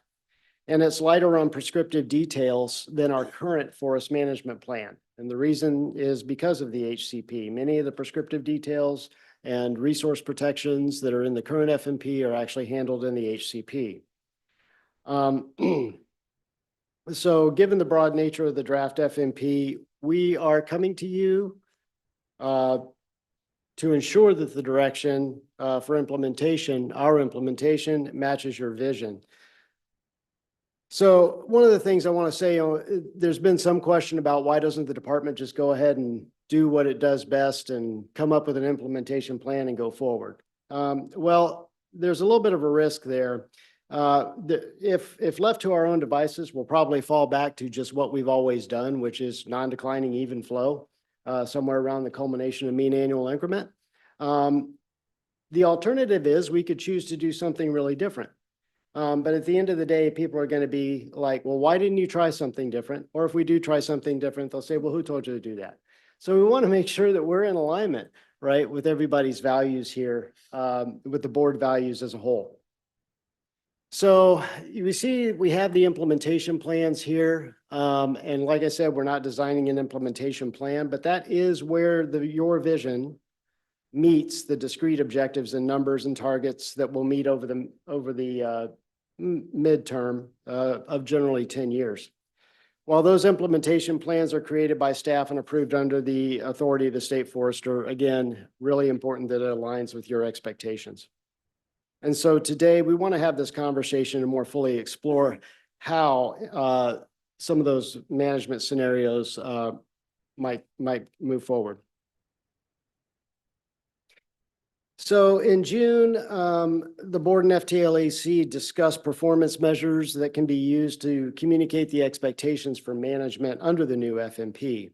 And there was a clear desire from all participants to more fully understand the component metrics that go into these higher level performance measures. And while we originally intended to have a summer special meeting for the board to approve them, we realized that we need to spend more time on those specifics. Staff needs to spend more time with you, and we need to spend more time with FTLAC, primarily through FTLAC's consultant, Mike Buffo, to really make sure that we get all that right. The fortunate thing is we don't have to have all the particulars decided today on those component metrics. We can still talk about the scenarios and the management objectives at a high level. So at this point, I think I'm just going to turn it over to Tyson, and he will roll through the rest of the presentation. Thanks. Thank you. Good afternoon, Chair Kelly, State Forester Mukamoto, members of the board, and county commissioners. For the record, I am Tyson Weprick, Adaptive Management Specialist in State Forests. I'll provide a brief update regarding performance measures before moving into the FMP scenario discussion. I want to note for listeners that these are specific to state forests and are different from the KPMs or key performance measures reported for the whole agency to the Oregon legislature, which were discussed during the board meeting yesterday. On this slide, we show the performance measures proposed in June with some word changes. Our idea is that performance measures would inform the board's discussions about FMP scenarios, as many of the performance measures can be estimated as outcomes from the scenarios. We sort them here into columns. On the right are those that are modeled in our FMP scenarios currently. However, as Mike indicated, we have more work to do on the component metrics of these, such as gathering your feedback on which component metrics are most useful. And we also need clarity from the board in the future as to how you all would like to set expectations for the performance measures. Our vision is that the division would model FMP scenarios, adjust them to feedback to inform future implementation plans, and then use the outcomes of the implementation plans or scenarios to set either targets, acceptable ranges, or desired trends for performance measures and their component metrics that we would expect to meet. And rather than negotiate over each performance measure's components target individually, we think that future implementation plan models would provide the set of outcomes that would inform the performance measure expectations. But again, that will be a future discussion with you all to figure that out. Today, we will discuss FMP scenarios that will provide guidance for our forest activity model, which helps us answer this question on the slide of how can forest management be optimized over time across the landscape and among resource goals. And this section of our presentation is just to give a background of how we model the management, and it's to help our later discussion. Our modeling program uses the below process to simulate management activity over time repeatedly to find outcomes that best meet the goals that we specify. As goals for different resources sometimes run counter to each other, part of the discussion today is finding out the emphasis board members and county commissioners place on different resource goals. So here in our different points, we have our model inputs. This is the data that goes into how our trees are growing over time, the yield that we're getting from different stands. It's the silvicultural treatments that we perform, such as, when we do thinning or what the outcomes are, and then constraints. So following different resource protection, different compliance, different laws, and also different landscape constraints of where we do management. And then in the model, we set goals that reflect the desired outcomes in the different scenarios. The model does its simulations, and it projects harvest volumes, revenues, and forest stand metrics through time and across the landscape. And it also can project outcomes such as performance measures to help our discussion. And based on our past discussions with board members and county commissioners, we wanted to talk about how uncertainty is incorporated into these models and into the outcomes. In the next slide, we put specific numbers on scenarios that might give a false sense of the precision in the models. Lots of things will contribute to the uncertainty. For example, measurement error in the inventory, market changes over time, forest disturbances, and climate warming. We use these scenarios to inform our discussions, but implementation plans where harvest objectives are set are shorter term by design, allowing us to adjust to these many potential changes and validate our modeling through monitoring the results and resetting.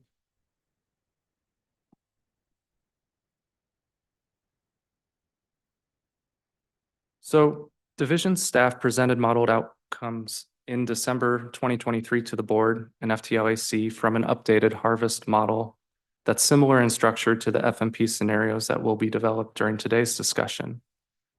The goal for that modeling exercise was to provide the board with potential outcomes with updated data before the HCP decision was made earlier this year. And today, the discussion may lead to a broader exploration of options. The December report included these outcomes in the table, and the purple box highlights the scenario most similar to our current planning practices. So I'll just go over this table. Each row is a different outcome from the model with harvest, revenue, and your average rotation age for the stands in production. And those are just 3 of the outcomes that we're highlighting here. We ran 4 different scenarios that you'll see in the key at the bottom, and they had different objectives that drove the outcomes into different places. So you could tell the model to maximize volume over time over the whole course of the model run. And even flow means that we would attempt to be harvesting the same amount through time. You could also have a departure from even flow, and that's reflected in scenario 4. You could tell the model to prioritize longer rotation ages, and we did that in the second scenario. And you could also, instead of maximizing volume, you could maximize another outcome, such as net present value, which is NPV in the slide. And you can maximize that with different discount rates, which we've tried. I'll note that scenario 4 is most similar to the 2020 comparative analysis. But the most important change since the comparative analysis was improving our input data with updated growth and yield tables. I'll also note that the model in December was performed at 2 spatial scales, labeled geo-region or district in the table. And we typically run the model and do implementation plans at the district scale. In theory, if you broaden the scale to the geo-region, the model has more options to pick the best activity at any time period, and that could lead to a higher maximization. The cost is that harvests and revenue would not necessarily be distributed as equally for each district for each time period. So people could look at the table and compare the same scenario run across the 2 spatial scales and say it's worth it or not based on that difference. It's something that we can choose to explore more today. When we model FMP scenarios, we include the whole forest, including stands with different objectives. And today we're focusing on the management strategies for areas outside of habitat conservation areas that have timber production as a main objective. Our assumptions for all scenarios are included in this list.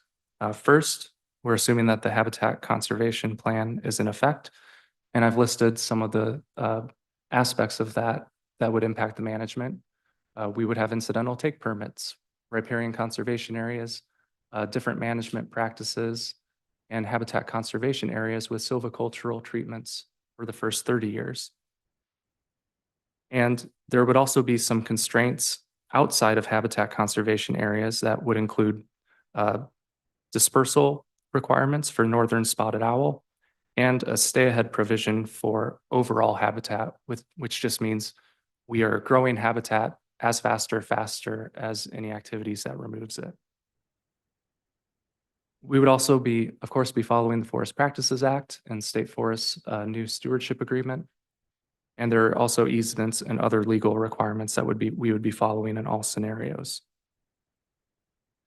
And I'll note that in the December meeting, HCP compliance outside of habitat conservation areas did not appear to have an impact on the modeled outcomes, meaning it never became a constraint on the management that we modeled. That could change under an FMP scenario we explore today. We don't know until we try the model and see how far one activity could be pushed until it runs up against the other goals, which may then become constraints.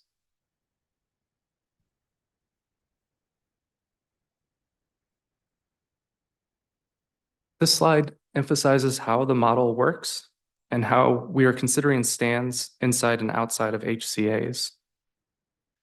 Optimization of the model with our different goals and constraints is limited by the forest we have today, as it tries to find the best route forward to get to the forest condition we want in the future. This example comes from the December modeling outcome and the scenario most similar to our current planning. And it shows the number of acres and stands of different age classes between 2 time periods in the model. The left, the current forest, and on the right, the future forest, averaged over that 15-year time span for each. Each bar is split by acres inside HCAs in light blue and outside HCAs in dark blue. And you'll note that our current gap in the mid-age class on the left in the 31 to 60 years of age bar is still there in 60 years as the lower bar in the future 91 to 120-year age class.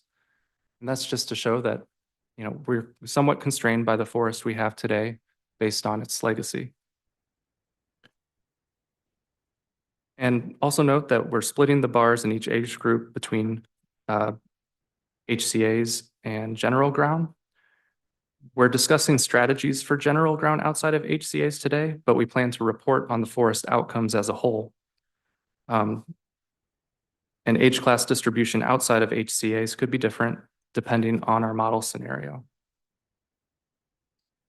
And I'll also note that there's been some questions about why the future projection on the right has older age classes in dark blue outside of HCAs in this scenario.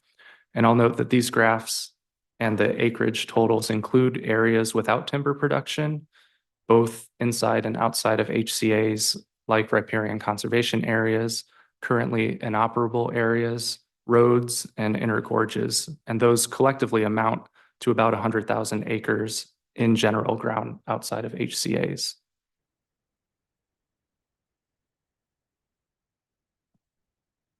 There's been interest in the different levers or parameters used to direct the model, which are given some detail in the staff report.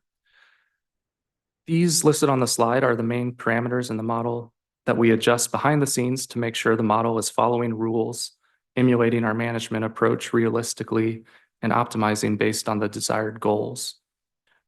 We can talk about specific parameters today, but in general, we want to focus our discussion on outcomes. Some of the parameters are outcomes like harvest flow or the amount and timing of harvest, and other parameters are more technical dials that we can leave to our modeling team.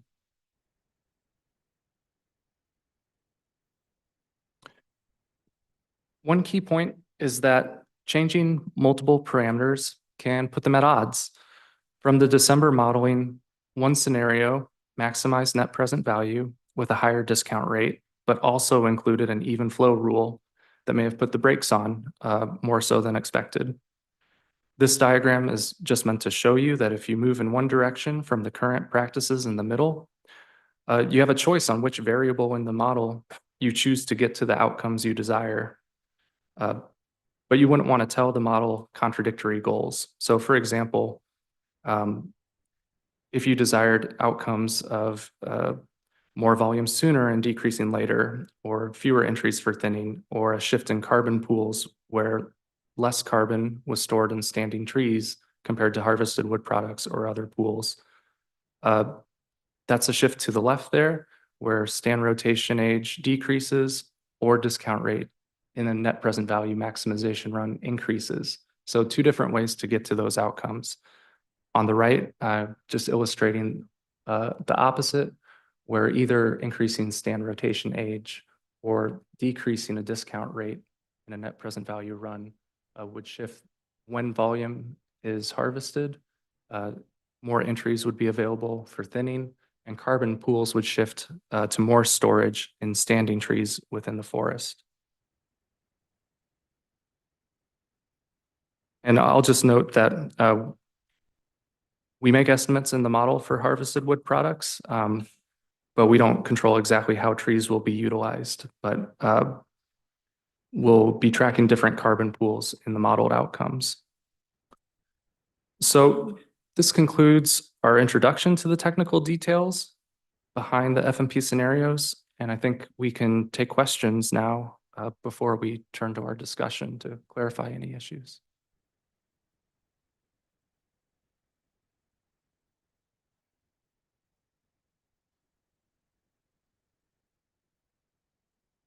Okay, well, seeing no questions, I will, what I'd like to do first is, first of all, I'd like to have our members of FTLAC introduce themselves.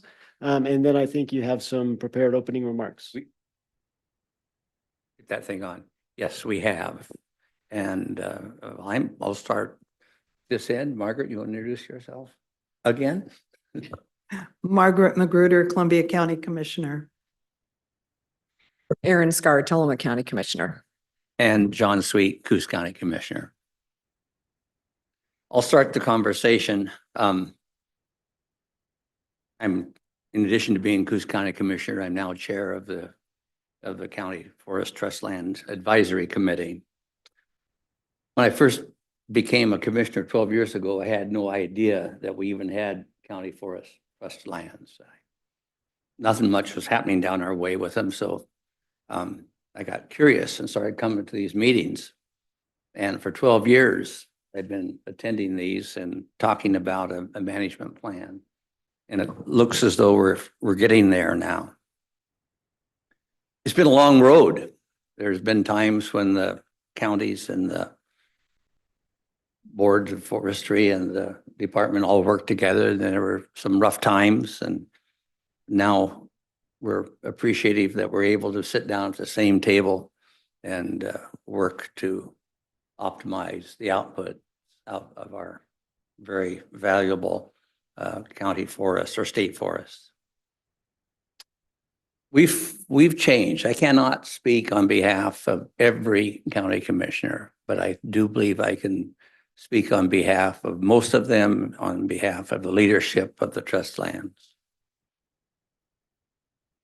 I think it is vital that we model and ultimately implement management based on outcomes gained from years of planning.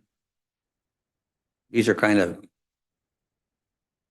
feel-good statements, I think, to try to let you know where we're coming from, that how much we believe in the importance of planning and having a good management plan that meets multiple objectives. We believe that state forests can meet the multiple objectives of greatest permanent value.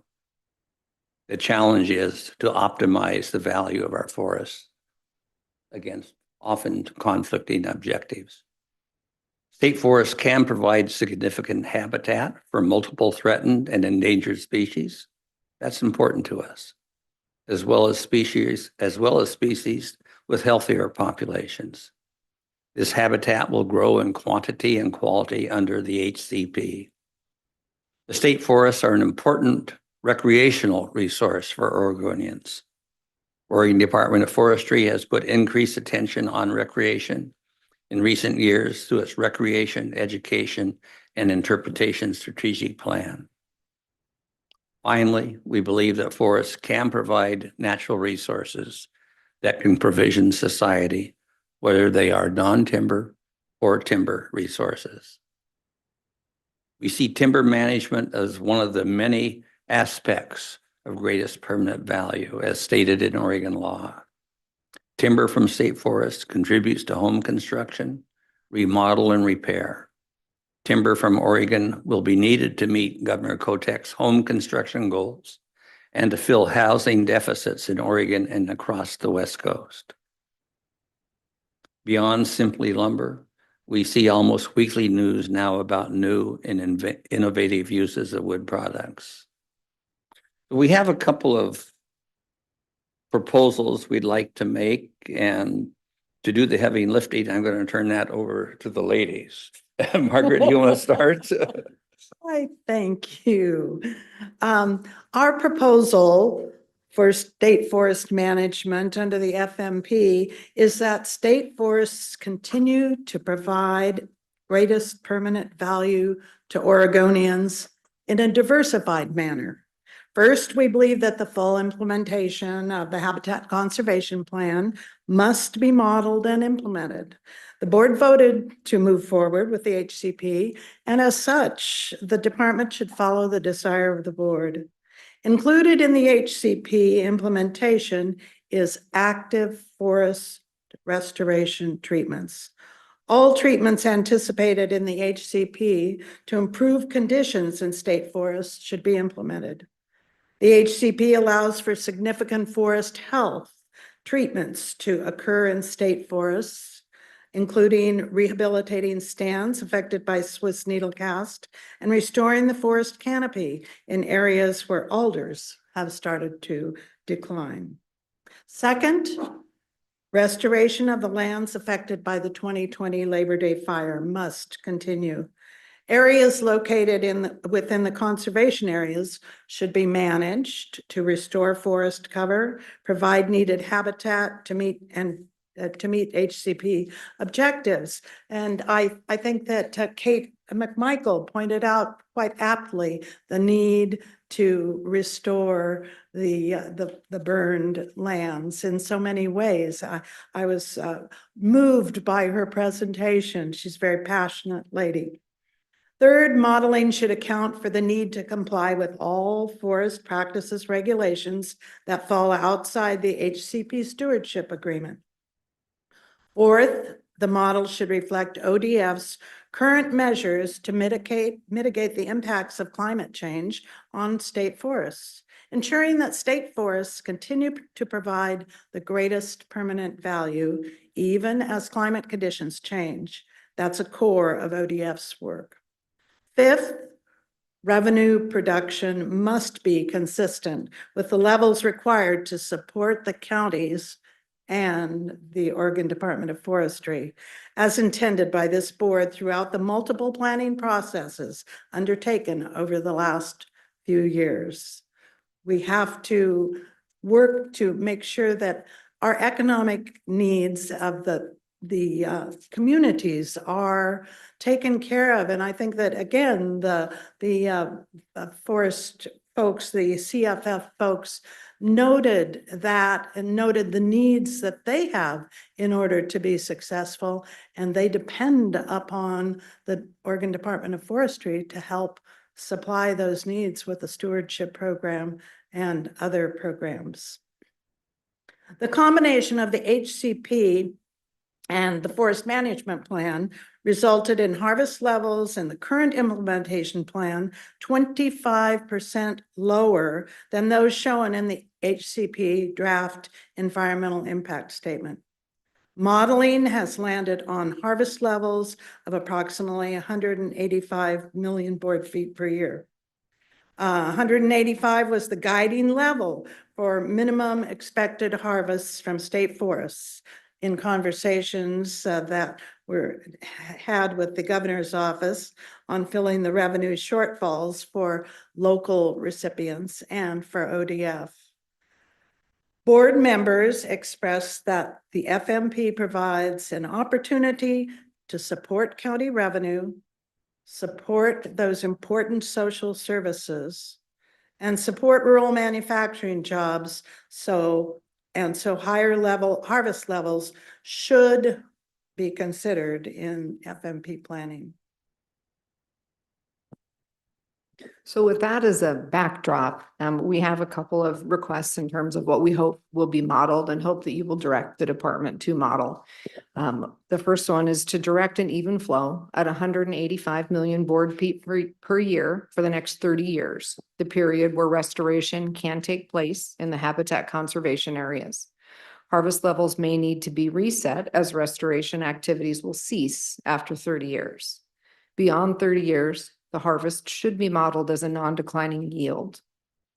And then in a better effort to understand trade-offs in the forest, we would hope that you would direct ODF to model even flow harvests at 195 million board feet and 205 million board feet for the next 30 years, followed by non-declining yields. We believe this range is consistent with what the board's interest in using the FMP to mitigate the costs to counties and identified in ODF's analysis of the HCP. We really believe that the HCP itself has provided what we needed to provide in the forest in terms of protections. That's why the HCP was adopted.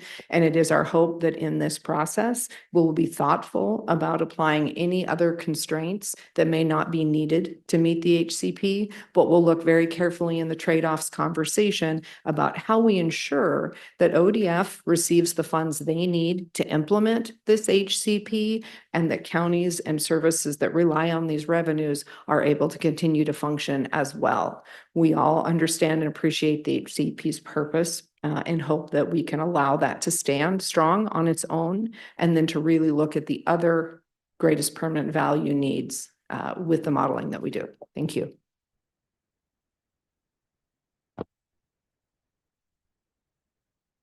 Now back to questions. Thank you. Thank you for that. So if there are any questions, we can field those or we can jump right in and I can turn it over to Tessa to facilitate. Yes, Heath. I do have one question. You may not have given this much thought. After those 30-day periods on 185, 195, and 205, and you're using non-declining even flow, I believe the agency's models to date have presumed a 4% discount rate. Have you given any thought to what you think is an appropriate discount rate beyond that 30 years? Are you talking to us? Yes. So ODF has a lot of levers that they can pull in these models. And we don't have specific direction on which of the levers to pull in which directions at which time.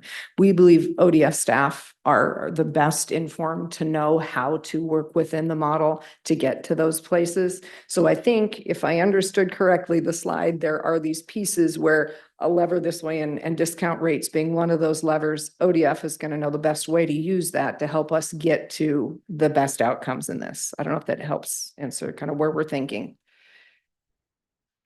Would you be willing to look at different discount rates, ask the department to run some discount rates to see the impact of that? I think that's part of the trade-offs that we're talking about, right? Yes. Just want to be clear. Okay. Absolutely. We're looking at, of course, how we meet the requirements under the HCP, but also look at how we can maximize the revenues needed simply to implement, right? And if just, so I will tell you that I am not a timber person in my background. For those of you who have had a chance to meet with me, I'm a social service person. But I believe strongly in the need for the economy of Tillamook County to survive and thrive. And so you know, if however we can work this to get where we need to be, I think that Forest Trust land counties are willing to take a look at those pieces.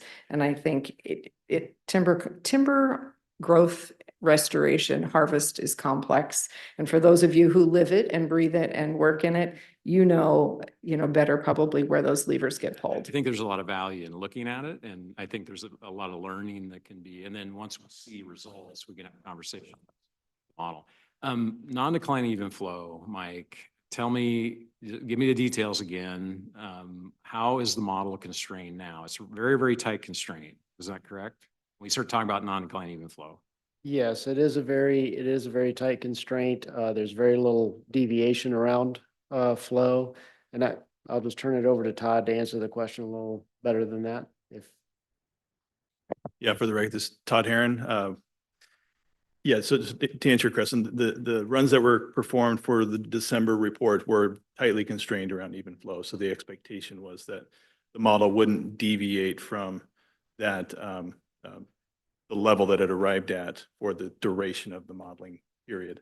So, and it's specifically, there is a constraint. There's a specific, you're not allowing the model to move more than X per year, correct? Up and down? correct. In this instance, it was, the goal was 0 deviation. Okay. But so there is a parameter to. Okay, so 0 deviation, that is an incredible constraint on a model. And so, I mean, if Mike were to put the slide back up with the scenarios, you know, those scenarios are very, very close. And my belief is that non-declining even flow is driving that. You know, the similarities between those scenarios, you know, in rotation age, volumes, et cetera. My question to the counties, would you be willing to loosen that to some degree? Scenarios to look at. Oh, absolutely. I think we're saying, please model these scenarios so that we can see these. We expect that additional scenarios will be modeled. We expect that others will bring other things to the table. And together we all get to look at those trade-offs. But our hope and our goal is that we also get modeled what we've asked for. Right. And I can appreciate, you know, when we talk about that non-declining even flow and how important stable revenue is to the counties. I completely appreciate that.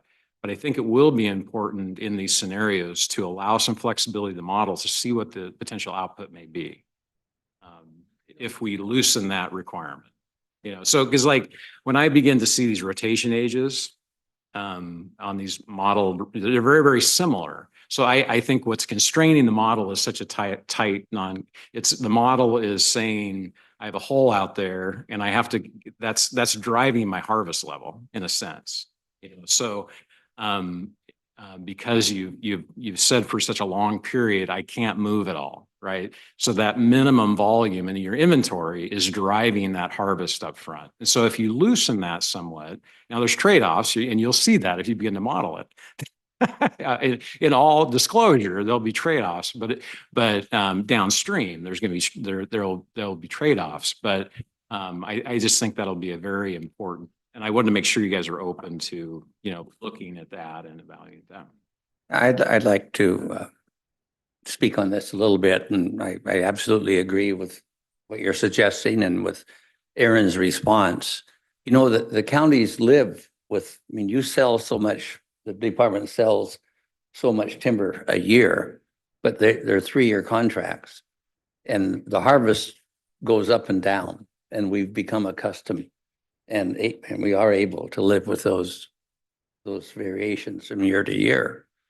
We've not really looked at these things as a committee, so some of us are kind of going out on a limb here, and I'll go out even further on a limb, and I will tell you this, that I think we're far from a conclusion on it, but we have broached the subject of sharing revenues so that you're not bound by what you have to sell in each county or each taxing district every year. I'm not saying that we're going to like that, but I'm saying that that's come up. And I think both of these subjects are the way to increase the size of the pie. And we're all for that. And we have to recognize there may be some short-term trade-offs to do that. And I think we ought to have those discussions. I think Brenda was first, then you. I just wanted to follow up on Joe's suggestion and Joe, if I get this incorrect, you will correct me, I'm sure. But it's not just a 3-year fluctuation if we depart the way Joe is talking about. It could be, on average, you may get a certain amount of money that you're searching for, but there are going to be some peaks and troughs that might span far more than 3 years. And is that something that is palatable? I'm suggesting that it's something we'd like to look at. I think those hand in hand with what Joe's talking about could go the concept of revenue sharing amongst the counties so that you could harvest more heavily in one area for several years, not just a couple, 3. And by sharing, we could smooth some of the impacts on the counties. Yeah, that Again, it's something we haven't considered in depth, but it has come up. And so I think it's something that we ought to take a look at if we find, if you find benefit in that. I think that would certainly help, but Mike, the gap in age classes is how long? Put it into perspective. Well, we definitely have we do have a slug of younger age classes. As a matter of fact, we can just kind of, I think, walk back here or forward, as the case may be, right there. And you can sort of see where we're at there on our total, if you but also outside the HCA's. And so that beginning slide, or sorry, chart on the left does sort of show that distribution. Yeah. So if you wanted to even out the age classes or depart significantly from even flow, you would be cutting more old trees and more young trees for some period of time to fill in that gap. Is that what I'm understanding? Correct. You'd have to take from both of those pools. One of the things that you would see there is there's, the 61 to 90 there, is harvestable. Yes. Right. And the 0 to 30 is quite a mix, but even at the outside of 30, it would, even if we were to look at a fairly early regeneration harvest, it would have to age out to probably 40. But yeah, you're basically right. But so a real quick math question, Todd. Maybe I can ask this. Mike, you implied you had more agenda to cover. We're kind of diving right into it. Do you? We do. What we want to do is be able to move through the facilitation process to kind of get the ideas on the board. Okay. Well, then I'll wait for my second question. But the first one, I did just have a math question for you. In the context of a set harvest volume for 30, it's been a while since my resource econ days. A set harvest volume for 30 years, and then a strict non-declining even flow regime for the remainder of the period. It seems like maybe discount rate isn't even relevant for the remainder of that period. Would that be accurate? That is to say, you'll set that non-declining even flow that will produce a discount rate, but it's not like we're going to manipulate that. The overriding parameter would be the non-declining even flow. Yeah, this is Todd Herron again. I think to some degree, discount rate plays a smaller factor in that. But what discount rate would do within the model is help guide which stands are harvested. So we would set in this scenario, we would say, hey, model, get me 185 per year for 30 years, and then reset to a non-declining, whatever that arrives at. But within that, the discount rate helps guide the model towards financially efficient harvest scenarios. And then if you were to set a non-declining even flow requirement, is it possible that in order to hit a volume up front and ensure that certainty through a gap to the end, that there is some volume that you wouldn't actually, that would escape? That is to say, if you had like a 90-year harvest cap or something of that nature, that in order to maintain your even flow, you would not be able to harvest as much volume as was becoming available at your harvest age, and you could actually have some escape beyond a capped age. You have to think about that a little bit, but it's not impossible to see where that. Yeah, and the reason I mention that is you've got so much in 61 to 90 here in that first instance, that if we were to say, you know, we don't want to harvest trees over a certain age, that you would not be able under a non-declining even flow regime to harvest fast enough on that 61 to 90 to get it all before they aged out. Yeah, it's more about more complicated math. Yes. But Yeah.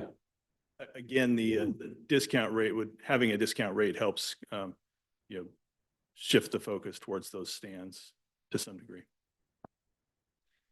I wanted to say one thing for those of you board members who weren't at the last Trustlands Advisory Committee, because one thing that we looked at originally modeling was what if we cut more trees early, so that the counties would have more money in the years coming up soon and sacrifice the future. And we got a clear message from county leaders that they're not interested in sacrificing the future for their children. So on that particular part, this is not the complex modeling you're talking about, but I think we can kind of take it off the table in terms of a need to model that particular scenario. Liz was next, and then you, Ben.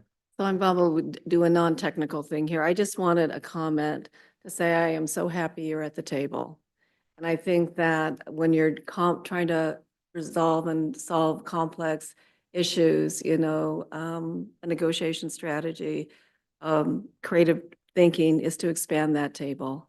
And so there was a comment that said, perhaps this is our lane, we only know so much. So I'm just saying, welcome and be here and, help supplement our 7 board members here. And I know you'll do a wonderful job. That's all I wanted to say. Thank you.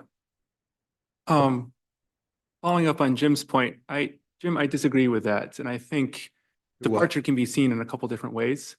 One would be make more money now at the expense of money later.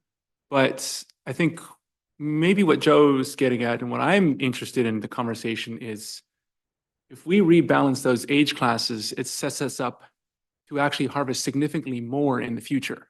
It will be bumpy for a decade or 2 maybe, or 3, looking at that graph, but it sets us up in a much better position long-term.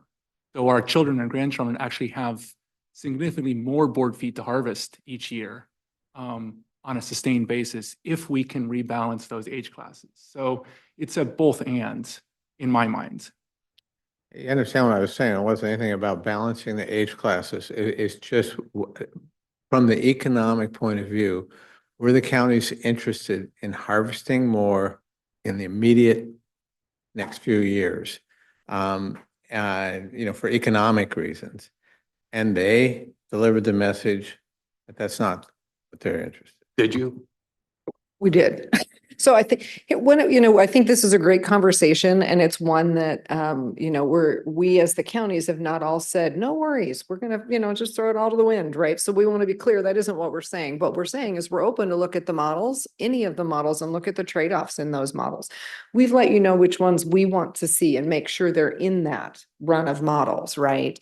But you all have a lot more knowledge in the forest itself and how to maximize. If we balance age classes, what does that mean going forward? Social service person, I can tell you a lot about senior care. Don't ask me what that's going to look like in a model, right? I don't know. I'm counting on the experts in the room to bring forward those other pieces. I think what we're trying to show is our openness to look at all of these modeling scenarios and to say, as long as we can see the ones that we've asked for that we have, let's look at the others. Let's look at if we don't have to be in our region, because I think if the data came out that this forest could produce a whole lot more revenue if we were to remove what are somewhat false constraints of a district line, we might be convinced that that's a really good way to do it and that we have to figure out within our own organization how to keep ourselves whole. I can't guarantee that we can get there with our members, right?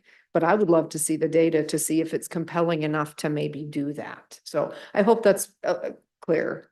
Yeah, and I think sometimes people have a misunderstanding, they think, okay, you're gonna cut all this wood now and then nothing later. I mean, you can kind of guide that, you can guide that through allowing a certain amount of departure or not, or different things. So, but often people, jump to that conclusion that, oh my gosh, if we lie that, the trees would grow, they're kind of magic, so, I think I appreciate your, volume as you think about this in non-declining even flow volume kind of constraints. And I think we certainly need to model that.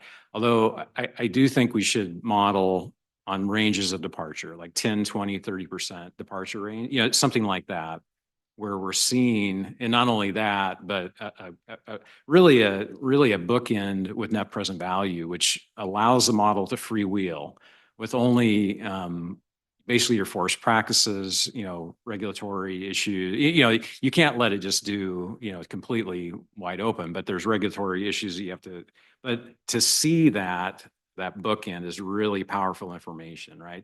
Because one of the things right now, correct me if I'm wrong, it doesn't allow 40 years, 48, the current model doesn't allow it to cut at 40 years, right? It has to, a stand has to be 4 years old in the current model.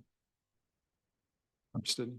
We typically, we've in the past, to meet the sort of, I guess, generally accepted standards around state forest, we have had to cap the model at 50 years, I believe, is a minimum regen age. Okay. Yeah. And I think you would need something like that also, some reasonable age class, constraint within the model, 40, 50, something like that to see in a net present value. But I think that would be a really informative, and again, don't confuse me that this is what we're going to do, but I think that really bookends it to understand what's happening on the model. So when you begin to look at departure scenarios, or you begin to look at scenarios where you're forcing the model to a harvest level, which is what the commissioners are saying, you begin to understand what that means. That's just really, and anyway. But I do think, I agree with that. That is to say, I think it's important, not necessarily for purposes of your management regime, but to contextualize the cost of your decisions, to understand what an uncolored model run would look like. And when I say uncolored, you would observe all of the requirements of the HCP, and that includes the stay ahead provision, right? That's where I start talking about your aging out parameter. And so I think that in that context, even if that's not a management regime that the counties would want to pursue, I think it would inform you and it would inform the public about the profound investment you're making in the future. And if you don't do that model run, nobody will know. That is to say, nobody will know the difference between the two.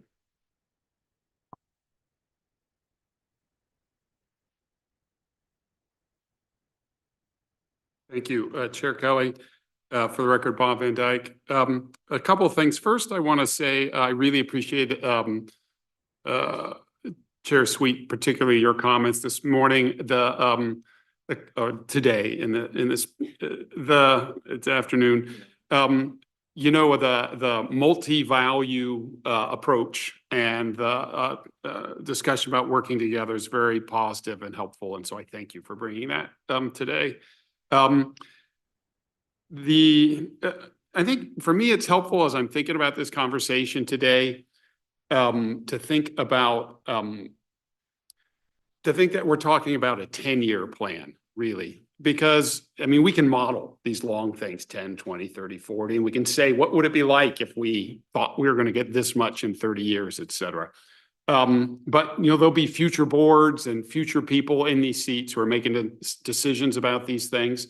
So by all means, I think we should do that long-term modeling. But for me, if I think about it like in a 10-year time frame, that's a way for me to think about, okay, 10 years from now, here's what the forest is going to look like. And that's a place we can do a check-in. Maybe there's been a fire. Maybe we found out the trees grow quickly. Maybe there's been other policy changes that are affecting the numbers that we're coming up with. So obviously making the implementation plan is the board, that's the 10-year plan. That's the job of the department, and the state forester approves that. And that's got very site-specific designations in it.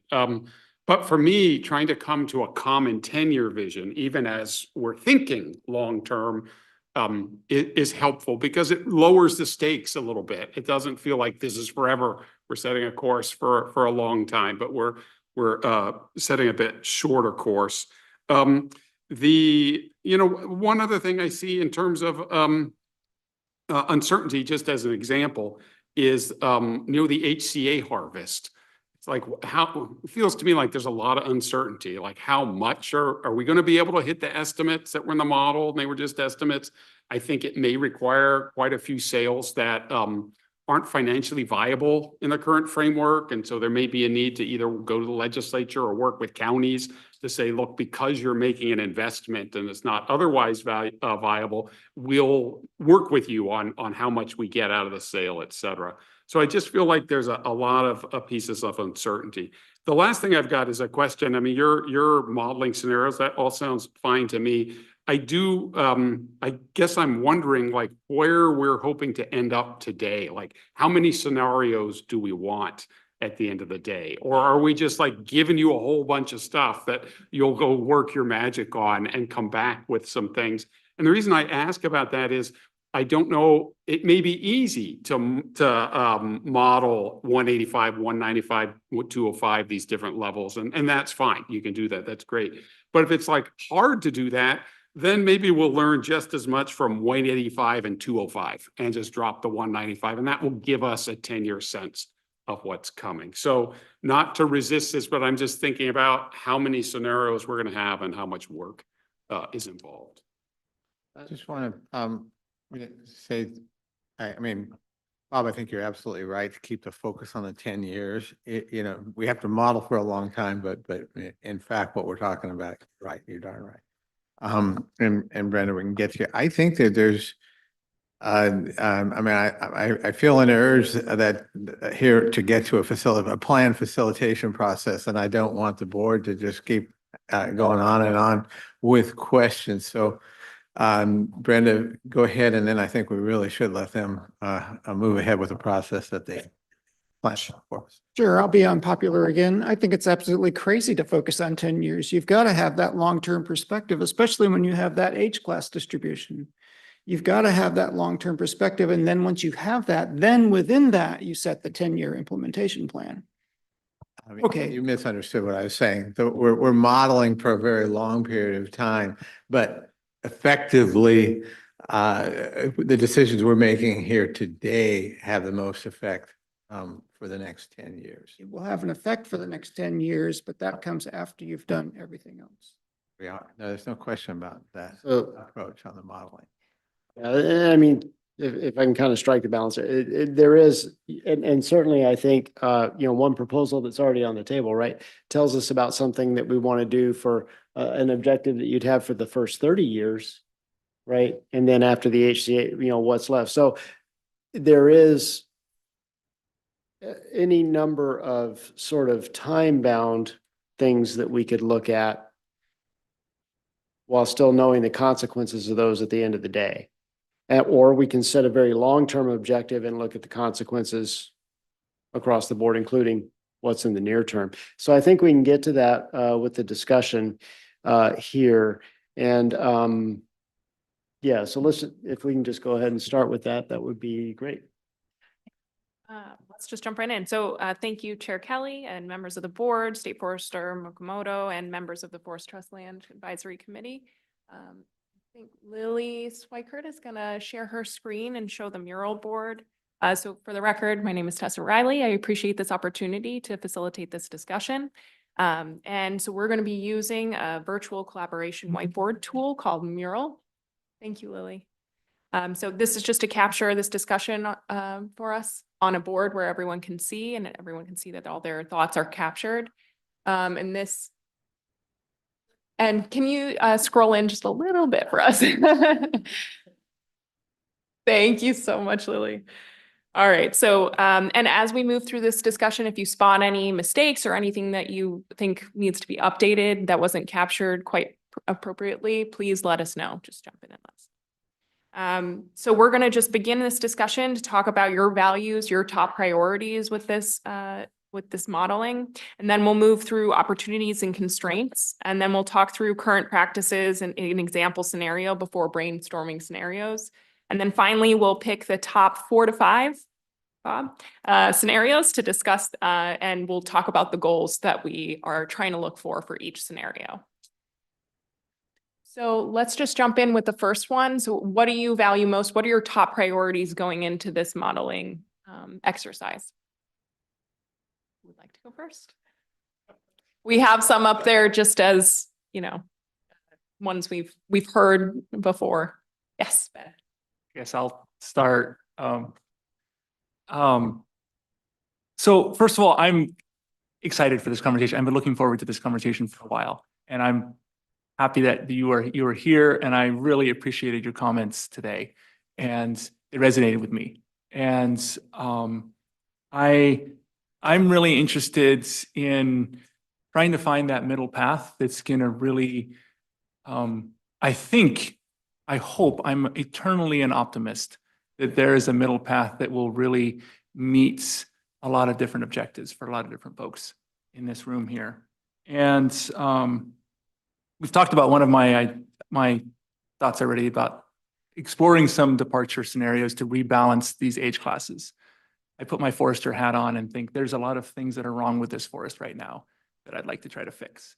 One of which is the lumpy age class. Another area that's, I think, really important to me is there's a lot of financially inoperable parts of this forest that are growing fine timber, but, well, no, excuse me, they're not growing fine timber. Don't have much on them. They're really poor producing with Swiss needle cast, alder, et cetera. They're not necessarily part of those 30,000 acres, whatever those acres are in the HCAs, but there's areas that the model misses because they're not financially operable. As a forester, I feel like we really need to get in there and turn those acres over and put better trees in there, get them growing timber again. But given our current revenue splits and situations, it doesn't pay to do that. And so that's where I sort of look to you, commissioners, of sort of there's an ongoing conversation here about how we deal with those acres. Are there ways that we can work together to get those acres in a better place? Because currently we don't have a financial model that works for that. And so that's one area that's, I don't know how well you can model that. I don't know how well you can tell us what there is there, but I would love to figure that out if we could. And in general, I'm really interested in what's bigger, older trees, longer rotations, what kind of volume that can grow for us over time.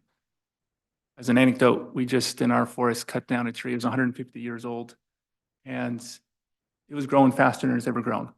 It had not slowed down. These trees, these Douglas fir trees in the North Coast, we're not even in the North Coast, we're down in the Willamette Valley. These trees have an incredible ability to keep adding volume they're not all going to keep adding it 150 years, but they can. And I'd really like to explore in a model how we can grow a lot more volume on here with bigger, older trees. So I think I'll leave it at that. I have a lot more thoughts and ideas, but I'll pass it on. Thanks, Ben. Brenda? Yeah, I'll just follow on. I think I have two bookend visions here for what could be modeled. One is maximize income with a departure, whatever that means. Maximize income for the counties. That's one end. And do whatever can be done in terms of rotation, thinning, planting, but maximize income. That's one end of the spectrum. The other end is maximizing even age class distribution so that we have trees of a variety of different stands of a variety of different tree sizes representing 0 to, and I'll throw out a number, I'm not fixed on this, but 150 years of age. So could be 80, could be 120, but I'm just going to say 150 because Mike is telling me you've already got a 175-year cap. So we're not going to go over that. So let's just say 150, the goal would be to continue to produce timber, even at the age class distribution, store carbon, and provide habitat for species that need everything from regenerating forest to middle-aged forest to older forest that would be complementary to what's in the HCAs. Thank you, Brenda. Others? Can you tell me how you intend to use this table and those stars? Yeah, so the stars are if someone mentions something that is echoing something else that's already on there. We're just saying this was mentioned again, so we know what ideas, especially later on, what scenarios were the top scenarios that folks wanted to see. So if somebody said something before me that I want to preserve, I need to say it again, so you will star it? Yes. Well, I'll give you an opportunity. I bet you do. Well, all right. I'd like to star Ben's comment about improving the health of the forest and ensuring that we do that restoration work. I also, I was telling somebody earlier today, I'm like one of those chess players who's really good at thinking precisely one move ahead, and this is requiring multiple, and I'm not very good at it. Obviously for Hampton, we're interested in harvest volume. And I hope you will all take the opportunity to star that. You know, I do think, and the weird part to me is like, what's my value and objective? Is it my value and objective for managing the forest, or is it my value and objective for conducting this modeling, right? Those seem to me to be two different questions. And I think I continue to believe it's really important that we run an uncolored model run so that we understand the magnitude of the investment we are making by not managing to that standard. And so I just have to insist that that is a value and objective of mine in the context of the modeling. In terms of the ultimate management, you know, Hampton has long been a proponent of having predictable flows of timber, particularly in the like 10 years to 30-year time frame. But when we see that huge wall at 61 to 90 years, we're very fearful that if you don't take the opportunity to harvest that now with some form of departure, you will never have the opportunity to harvest it because it will become habitat and subject to other restrictions in the HCP. And so, you know, that seems a little cynical. You know, it seems like, you know, why wouldn't you want to be making those habitat investments in the species? But we firmly believe, I firmly believe that the HCP has so many conservation measures in it and parameters otherwise that when you look across the forest and you average across the age classes and you look at the massive investments we're making in these species, managing intensively the little bit we've left is entirely appropriate and anticipated by the zoned approach that this HCP is premised on. And so in that context, you can put some more stars next to harvest volume. Joe? Yeah, this, yeah, go ahead and harvest volume. NPV. I guess we may be surprised, frankly, by some of these scenarios that, you know, when we run these scenarios with looking at departure, potential departure, what it does to the age class distribution over time of the forest, those things may come as a surprise to it. You know, that's the wonderful thing about modeling.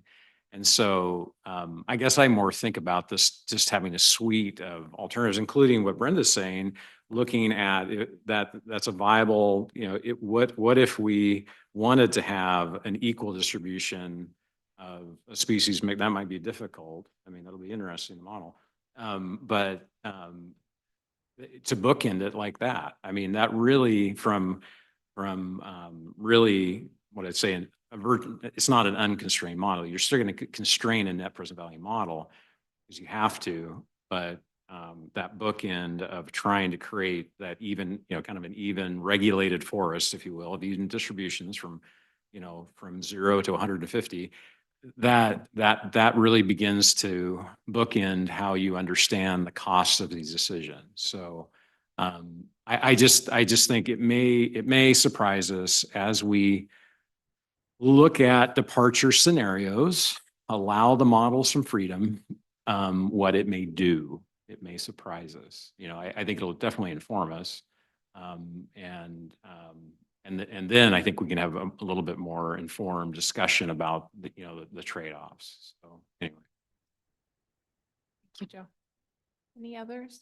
Yes, Brenda. Yeah, just to follow up on Joe's comment, I think having very broad bookends that you were just talking about, Joe, allows you to understand the cost in dollars associated with decisions that we make, where we will end up, but also what the cost is in habitat for other species outside of those covered by the HCP, cost in terms of carbon that is stored and sequestered, and other values under greatest permanent value, right? It's not simply money, but that's one of the important ones. So having those broad bookends really allows us to look at all these trade-offs for these various values. So I think it's really critical. The other thing we haven't talked about yet is what falls in the middle.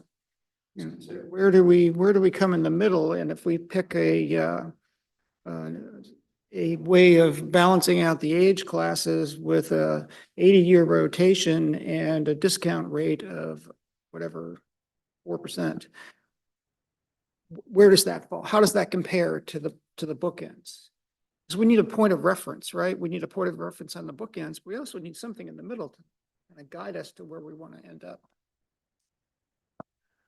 I have a question on that. I actually kind of agree with that. The one question for the model though is, and I don't know what you're starring. You talk to me before you put more stars up there. But does your model account for sales price? And the reason I ask that is that, you know, there's not a lot of mills in Northwest Oregon that are going to be buying 150-year-old stands. And I think you're going to suffer reduced sales prices if you're growing them that long. Now, you know, maybe over that period of time, there are new facilities, I guess, but that's certainly not available in any significant volume today. You'd saturate that market. Does it? How do you dictate a sales price for purposes of calculating your revenues? Yeah, so it's a pretty simple formula based on log diameter and species. So there's we have a small log price and a large log price by species. So yeah, those oversized. So if you were to significantly increase your proportion of large logs, that would affect your pricing over time for NBF. To your point, I'd have to look at the prices that are in there. I don't think those oversized logs are accounted for. So the deduction in yeah. I think the East point, that might be an important thing to look at, you know, have an oversized I mean, that is a dramatic impact to log value. Yeah. I would assume you could, yeah, I mean, I think we're in the weeds there, trying to predict whether or not that mills 40 years from now would be discounting for That's beyond. Well, Well, at it the very also least, depends they- on transportation costs because, you have a market and then for large oversize, you may have another market in the Eugene area. So, I agree with you, Jim. We might be getting a little bit. Well, but at the very Then there's least, the discounted rates on mill installations that you have to look at. You only advertise them out for what, 10 years at the most, and probably financially only 5. So it's much more. Yeah. But I would suggest though, then, if we have, now that I've learned that if we have modeling runs we're doing today that are premised on harvesting 150-year-old trees, that you should account today for the value of those logs. But I doubt you do. I don't. That seems like your stay-ahead provision would probably preclude you. But if you're harvesting really huge logs in the model in the next 5 years, those are not returning value per MBF that younger stands. I want to jump in here just for a second. Let's move on to the next section because we're getting into modeling and I know we're going to get to that, but I want to make sure we're capturing all of your thoughts too. Just before we jump in there, I do want to say, so some of these things are areas of, I'll call them uncertainty. And part of what we can do with this is I wouldn't necessarily want to constrain a model run based on some of it. What I would want to do is say, where does the model run produce a lot of oversized material at this point, right? And it's kind of, okay, now when we look at that outcome and we say, okay, let's talk about the price of that and what, might have to, is that within the milling capacity that we currently have in the markets we typically deliver to, right? And that kind of thing, and have a more nuanced discussion about that because otherwise we won't get it right. Fine. Yeah. And as long as we're cognizant of that, that's fine. Yeah, Kyle? one more comment on that. Is your rule for coming up with price, when you differentiate prices, for example, what's happening today is the best predictor for tomorrow, or what rules do you put in place? That's the assumption. Today's prices that, so we're using a 10-year average adjusted for producer's price index. So. Yeah, Liz? You have values and objectives, which seem to be a little different. They are really different, but so I'm not going to talk about a model at all. But I'm going to say when we get to those evaluations, an objective of mine is to remember that this year, this board approved a significant change on the landscape for the counties. And with this HCP, we believe that, there was a contribution to the habitat and to the species that was achieved, that really is unprecedented. And with that, the PFA as well. So we have a body of important ecological and, species-rich actions that we've taken. So when we get to that point, I want us to remember that we're not starting at zero from these models, that the scarcity that we thought we had has been achieved through blood, sweat, and tears. And in a large part has put y'all back on your heels. And so that's important to me. And I think as someone with a social scientist background, we always say, how do we model that? And we're saying that we can't. But I just want that to be my goal. My value would be that part of the conversation, even though many of us with a science background aren't that good at doing it. So please keep us in that. Keep us apprised of that when you see us slipping. Thank you, Liz. We appreciate that. Really quickly, I just want to make sure, Commissioner, did you want to add anything to this piece before we move on? Yeah, it was a little awkward to figure out what values and objectives meant. We definitely jumped right into the model stuff. Certainly, one of the pieces Liz has just brought up that's really important to value to us is the communities. The communities and needs and communities that those be met. So for our people as well as for our ESA listed species. So I think that's really important to keep it at the forefront. Do you have anything you want to add, John or Margaret? I had one thought. I don't know exactly where it goes, but keeping areas of, not letting part of our harvest base age out so that we can never harvest it. Would be very important to me. I don't know where that fits up there. I would love to put another star on harvest volume. And I hate to be kind of mercenary, but revenue is kind of important. Thank you. Appreciate it. Yeah, Bob? I'm concerned about the age class distribution as well. And obviously now we don't have many on the right side of the chart. Like we just don't have many older forests due to fires and historic harvests out there. So for me, it's important to try to conserve what we have at that far end of the landscape. So, so I think what that gets at to me is whatever one of these values or whatever model runs we do, I'll be interested in seeing how much of those oldest age classes are getting harvested, because I'd be interested in conserving those. And that would allow me to see, you know, how many of those are going to get harvested in a given scenario and which ones aren't. So, so anyway, that's a important value for me. I certainly am, you know, it's a little tricky here for me to think about what is actually a model parameter that, you know, is going to drive, and then what's an outcome from a model parameter that we're interested in learning about. I think the older trees for me are probably an outcome that then might become a goal later. Like we may find out that like this many are getting harvested. And so if we were to protect at this age, it's at this cost. And then there's a decision for the board potentially about that. So anyway, those older age classes are important to me, especially in the short term, because we have so few of them. Thank you, Bob. Jim?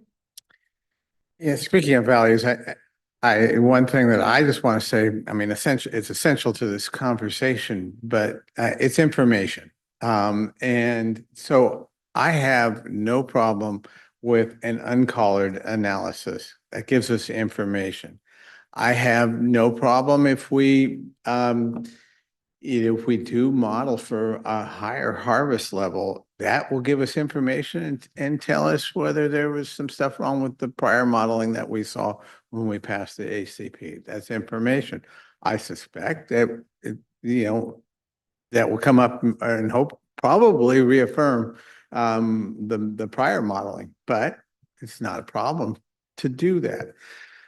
Otherwise, I think, I also would state that I don't think Oregonians want this, even the areas outside of the ACP managed as a tree farm. I think Oregonians will support generally longer rotations. I will support, I'm not a forester, but obviously I'm listening to all of you that we've got to do something about the age classes. I think, we're going to get a lot of criticism no matter what we do, because if we're trying to fix the age class issue and we start harvesting trees at 40 years or something, we'll get a lot of complaints.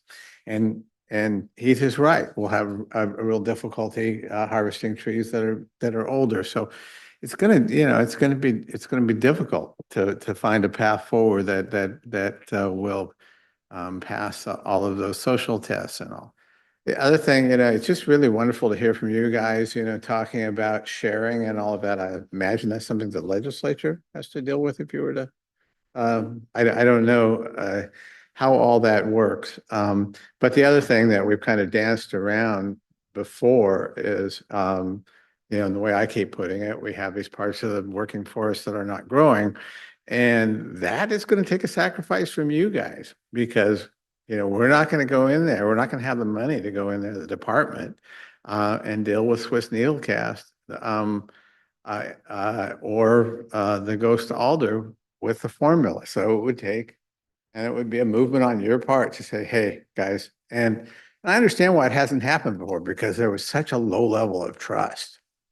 And so that's another hope that I have, is that we build the trust that we can do the right things for future generations. Before we continue, here, just want to just kind point of out manage- Commissioner Banks has joined us now and has her hand raised. Welcome, Commissioner Banks. Thank you, and I am sorry I was unable to join earlier today. Kids are just now leaving my classroom. But I will want to say, like, we've sacrificed everything. I'm sacrificing school districts right now, and it is really hard to then say let's have an expectation to sacrifice more. And I know I'm coming in late, and I am just going to reiterate what my chair said in public comment yesterday. Like, we haven't solved the current problem of budget issues. And so I know that my ask for the 195,205 was shared today, but my true ask is I would like to see a modeling scenario of what our forests look like under the HCP and the Forest Practices Act, removing the original FMP, like just pulling it completely off, because it just seems hard to then try to negotiate between multiple plans. And my other concern is seeing scenario 4. I know that in the past that I've said I don't want to see something characterized as a departure, but I am curious to see what that looks like. I'm not saying that I would agree to it, but I would like to see what it looks like and have it part of the conversation. Because right now, with the current conversation and you know, like I'm trying to save a school district. And so I need to see if that's even possible. So anyhow, thank you for your time. Thank you, Commissioner Banks. Thank you, Commissioner Banks, for joining us. Glad to have you here. One, on the values and objectives, two things. One, just wanted to make sure we got a star or a point on Brenda's 150-year rotation that I don't see up there yet. And I would put assuming rotation length means longer rotations, I would put a star on that one as well. But my bigger point when it comes to values and objectives, and I think goes back to something Bob talked about with what's our time horizon. And I think this is really important for us to at least wrestle with, because Bob's right. In 10 years, it's probably going to be a completely new cast of characters in this room talking about this. And these trees don't operate on terms, on all of our terms. They operate on their time scale, which is very, very different. And we can make a lot of decisions right now with the best of intentions about how that will unfold over a very long time span. But that only is as good as the next folks coming after us if they can keep that vision going. And that's what I really struggle with this exercise is we're talking about rebalancing age classes and all sorts of big ideas around how to make this forest better and how to have it perform better and provide more for everybody going forward. But we just have to be honest with ourselves that we're really at the mercy of the next folks in this room in the decades to come. And we just need to very, it's just a concern. It would fit in there somewhere. Thank you, Ben. Keith? I just wanted to remark on a comment Jim made there. I think it's important to highlight that if you had 1 million acres and you took all but 100 acres and you set it aside and you were to manage the 100 acres on a 40-year rotation, it would not be accurate to characterize management of that forest as industrial management or a tree farm. Even if you had a 40-year rotation on that 100 acres, you've got 1 million acres that you are effectively not harvesting. And here with state lands, we've got 600,000 acres, of which we have severely restricted management on half of it. And to say now that because we would be trying to squeeze some value out of what's left of the forest, Oregonians shouldn't understand that as industrial management or a tree farm on the rest of it. When you look across this forest, this has been a profound conservation investment. And the idea that we would be trying to retain value in the rest of that stand to support these communities, to support the sawmills and the businesses that are operating in those areas is wild to me, and a mischaracterization of the investments that we're anticipating making. I guess we see things a little differently. I think Oregonians see 40-year rotations as a tree farm. And I understand what you're saying. We've got all of this property, but I am talking, and I am not talking about, I'm talking about longer rotations than 40 years. So we're not. What's our average rotation age, Mike? It is already much longer than 40 years. So we're not talking about a major departure. I'm sorry the words set you off, but that's the facts. I mean, we're not talking about any kind of huge departure. But I don't think, my point being is that we don't want to go to managing those lands on a 40-year rotation. That would be the tree farm model. And I think what we've been doing and are moving towards is much closer to what Oregonians would like to see. Fair enough. But if we were to set 50% of the forest aside and then manage the rest on a 150-year rotation, that's wild. Brenda, go ahead. Yeah, clearly we have some differences of vision here for among the board members. A point of clarity, I guess. So it strikes me that you have the areas outside the HCP that are productive lands and already in the different age classes that we saw. You have areas that are in Swiss needlecast, alder, other sorts of conditions that could be moved into timber production or production of other values. And you have stands within the HCAs, which need restoration to have them be functional as habitat for the species. So my question to you is it possible to have 3 different model scenarios, model runs, to address those 3 different sets of values? Or are you planning on having one scenario apply to all of those? So I think 2 of those things, well, one of those things is baked into all the scenarios, and that is management in the HCAs. It's a commitment in the HCP that we would do that work for that purpose. So that goes with both with an enhanced level of forest restoration. If we look at improving those poor performing forests as well, or it could just be those are just in the regular cycle and we see how they get handled.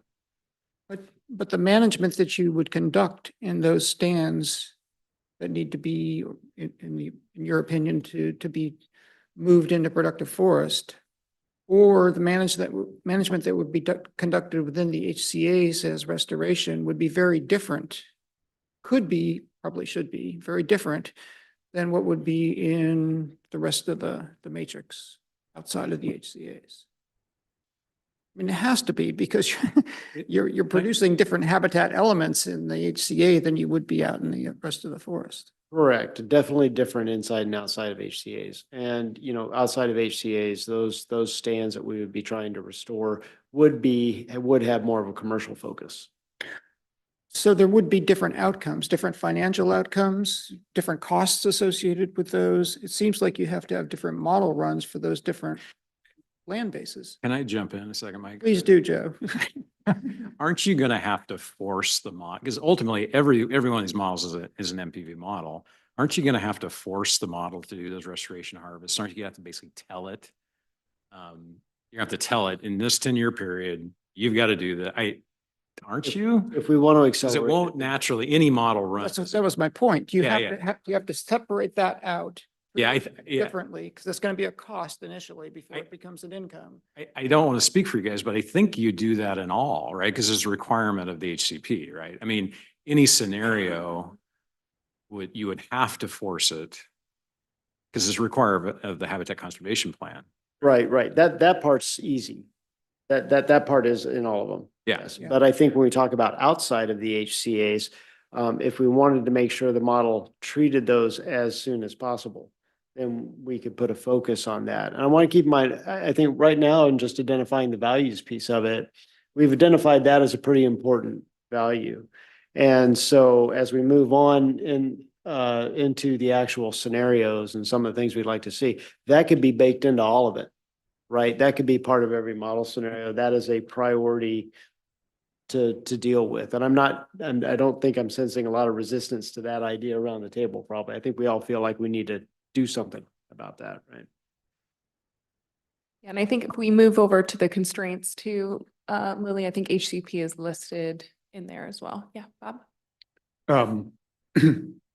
If we can go back to the values, please. I'd like to note that carbon storage is something that's I value and I think is important. And I don't see it up there. Well, I certainly am interested in that in these bookends. So both sides, I got no problem with some kind of unconstrained model, but I'd also like to see what the 150-year rotation looks like as well. I am interested in pesticide use as well and the extent of it and if it varies by any of the models. So that wouldn't necessarily have to, again, whether that's a driver or whether that's just an effect that we look at is would be helpful. Same with carbon storage. So I'm still a little not clear exactly on what's driving and what's we're learning about as we do it. But those are some other values I wanted to share. Thank you. Thank you. Appreciate it. And Commissioner Banks? And I apologize. I guess I'm just on the rotation link. I recognize why folks would want a longer rotation than what is right now, but I wonder how you're going to then pay for all of the applications in the HCP and all of the other commitments that have been made. So I'm just stuck in a question of how are you going to pay for it? Because what I'm hearing is, unfortunately, a reduction in revenue and a further reduction in harvest. And if you try to grow something past the current age classes that they are, there are going to be decades where there is no harvest. And so how are you going to sustain a department on no harvest? So sorry, it's just reflections. I thank you for your time. I'd like to remind everybody what we're doing here. We're talking about scenarios and so, yeah, probably if you have 150, there'd probably be almost, your rotation, there would be very, very little money coming to the counties. That's fine. That's not the purpose of our conversation, is to debate that or whether it's a good idea or not. So we're let's just not get into the debate side of things and get the ideas out on the table of what might make sense to be in a model or be modeled. I'm going to go with one more values before we get to what makes sense in a model. And I think I'm going to kind of land somewhere in between Jim and Heath on this in relation to what Oregonians want to see in the forest, because I do want to remind everyone that these forests came from the counties.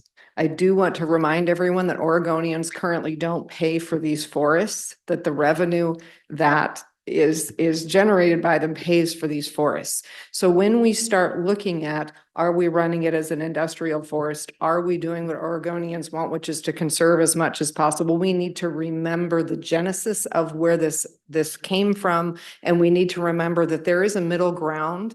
And we so appreciate being at the table with you so that we feel that our voices are part of this conversation. But I do feel like there's this middle space maybe between what generally Oregonians think our forests should be for and running them as a timber industrial timber farm.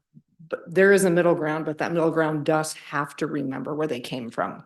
So just needed to throw that in there. Thank you. Yeah, go for it.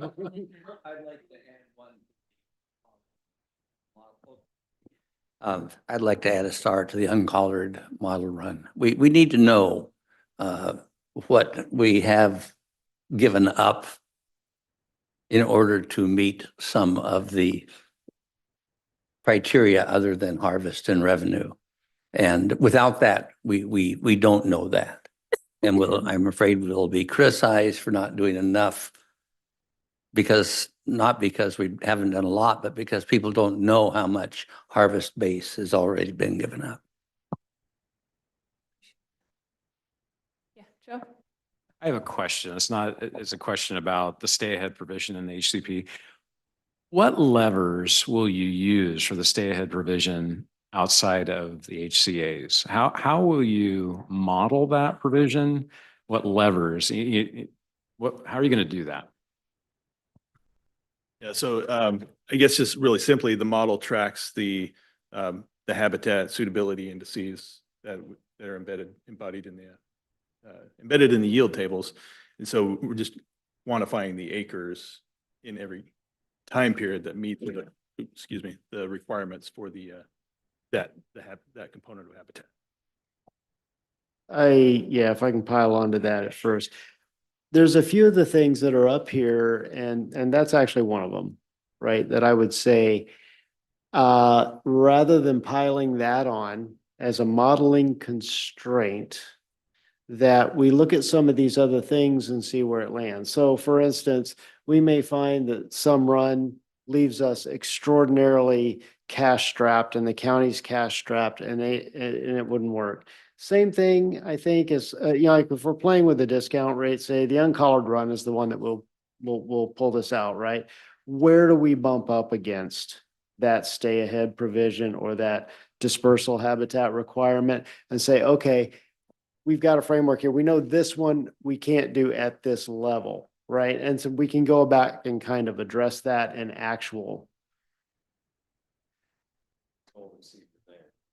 Yeah, as opposed to making it a model goal itself. But I think it's important to note that that will be a break. That will be an effective break on that uncollared run. It's not going to look as profound as people might think it does. That's correct. It won't be optimized for that because of that, but it'll be informative, I think. Commissioner Banks, and then I think we want to move on. Next section. I agree with my fellow commissioners, specifically in the request to have a uncollared model run or an unbridled or, one with no restrictions on it other than the HCP. And then my second question is, has anybody requested, since there's a modeling run request for longer rotation, has anyone requested a modeling run of say 70 years? Or somewhere between the 40 and the 80. Has anybody requested that? No, nobody's thrown out an actual rotation. Well, I'm sorry, go ahead. I think I said 80 as a possibility in the middle, with a 4% discount rate as a point of reference to the 150-year rotation and the maximized income for the counties. Brenda, as a modification to that, what if we said the status quo? That is to say, if 80 is longer than status quo, that would imply a management change. I think that the 150 and the uncollared run, I think, are appropriately gauged against the status quo. What is the status quo? Right, that is my question as well. Yeah. We don't buy many 80-year-old stands, Brenda. That's my point. What's the current rotation age on average across the forest?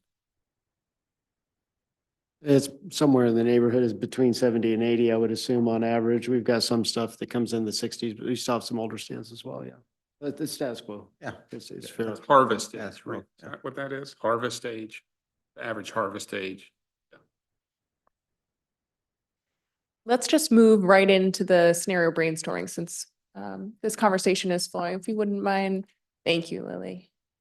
Before we do that, I think it might improve the quality of the conversation if we took a quick bathroom break. Sounds good. How about back at 2:53, 10 minutes?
this point. Hang on.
Missing one board member. I'll give it just a minute.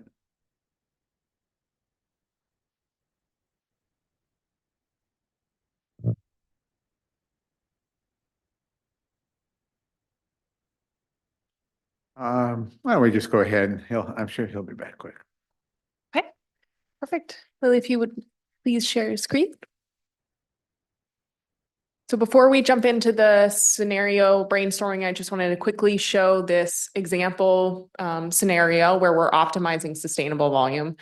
So we're answering the question, what would happen if we modeled a non-declining even flow of harvest volume if the target is the same each year and the model basically selects the harvest level that allows that constraint to be met?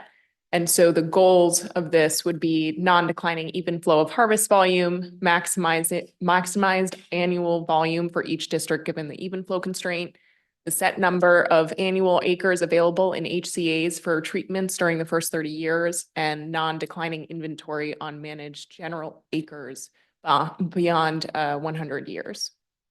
And the list you see to the left, this will come up again later on in our brainstorming. It's just there for reference. It's just facets for the discussion, things to keep in mind as we're brainstorming the goals and the different models we want to see. Okay, unless there are questions, I'm going to just move on to the brainstorming piece. Okay, so we have a few already up here on the board. These are just ones we've heard from the board and FTLAC. So feel free to add new ones or edit the ones that are already existing up there. I'd like to go first. I guess I would just like to look at maximizing MPV with various departure. Maybe, I mean, I suggested 10, 20, and 30. This comes out how many models you want to, the difficulty in running that. But looking at a departure percentage scenarios to begin to understand what ranges of departure would mean to the harvest over time.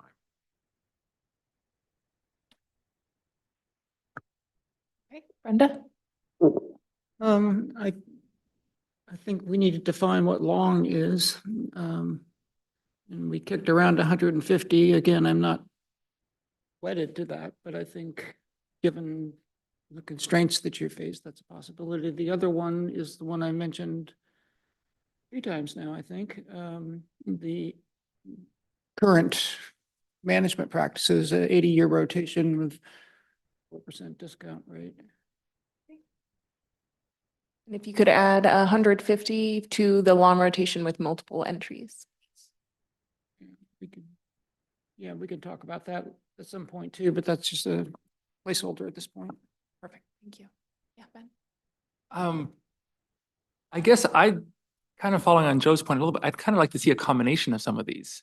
And I mean, I think we're starting to capture a lot of the things here. This is sort of a reframe of what we just did, but I'd be interested in just like, you know, what Joe was saying, max NPV and departure. Well, let's look at longer rotations and departure. Yeah, try to hit both of those in one model if that's possible. And just clarifying question, you're meaning specifically departure from even flow, fluctuation from even flow? In order, yes, thank you. In order to balance age classes. Okay. To get us on a footing where we don't have to depart, we can be at even flow in the future because we've balanced our age classes. Thank you, Ben. Others? Yeah, Heath.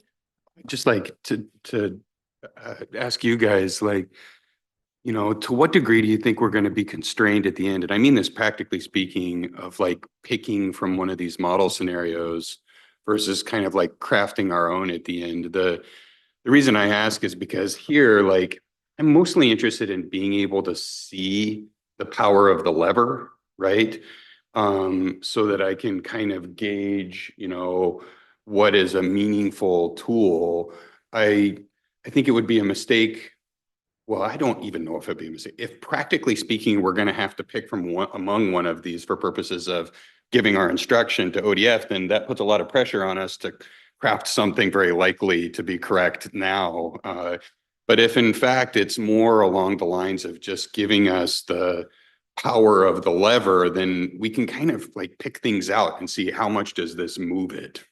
You make a very good point, and absolutely, yes. So if keeping these separate gives us better pictures of, I guess it goes back to you, Mike, and you know, if we can see 2 different models, one showing balancing age classes, one showing long rotations, will that be instructive enough to tell us what the 2 put together would look like? Or do we need to run both of them together in order to tell us what that would look like? Yeah, I think it'll depend on the things that we'll have to see some preliminary outcomes, I think, before we really know. And so it might be best to keep some things separate or simplify some. So for instance, Commissioner Scar and I were talking during the break, and 185, 195, 205, those are fairly narrow slices in between there. And so, and keep in mind, we're framing up things to bring back later for you to approve, for us to run sometime, part of my next steps. But anyway, so it may be kind of, okay, let's look at the 185, let's look at the 205. And if there's not a whole lot of difference in there, then it's not going to be a whole lot of difference in actuality when we go to design, right? And IP in terms of the other things that we might pile on, or not pile on, as the case may be. So I think let's go ahead and get it out on the table, and we can do some simplification of that. We can think about that.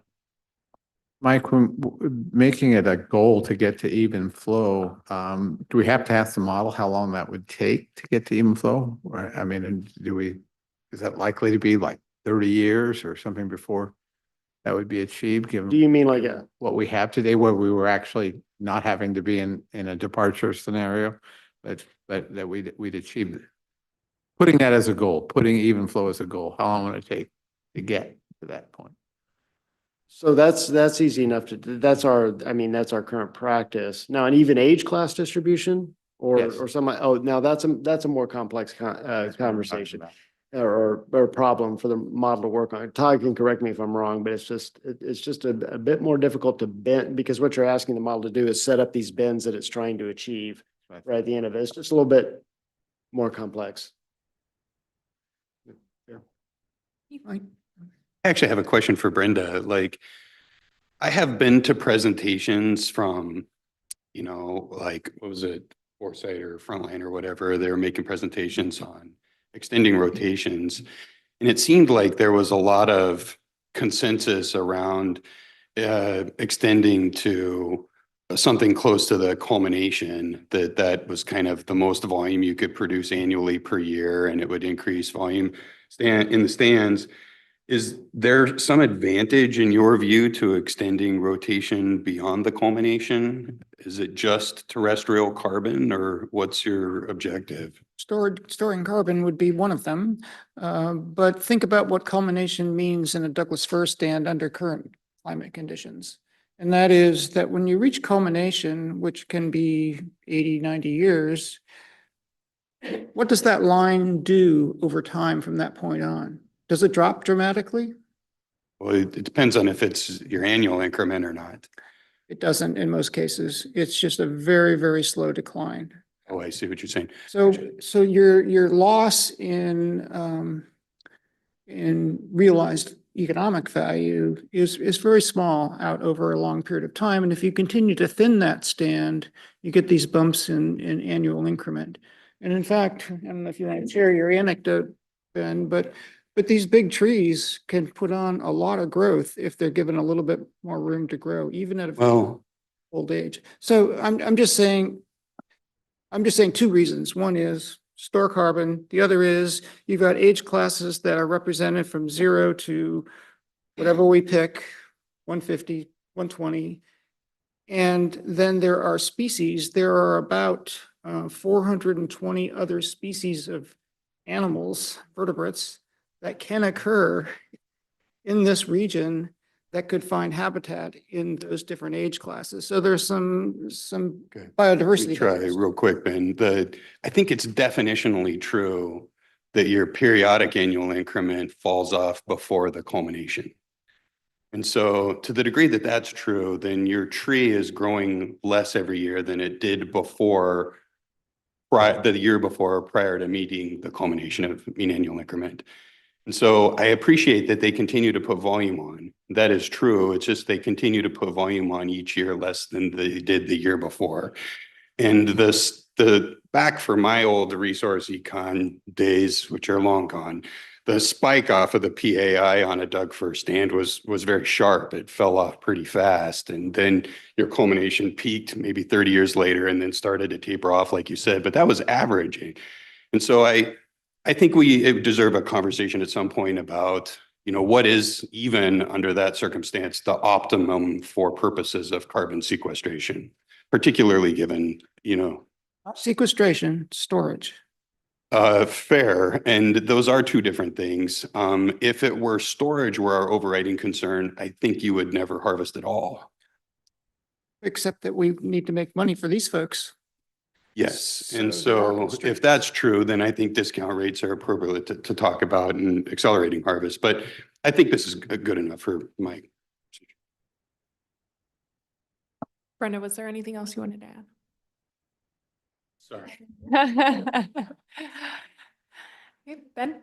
Well, I guess I'll just pile on a little more because I know that I appreciate Brenda for throwing out the 150 number, and it is a big number. And I just, for me, the interest, and Heath, those are great questions and ones that I wrestle with a lot.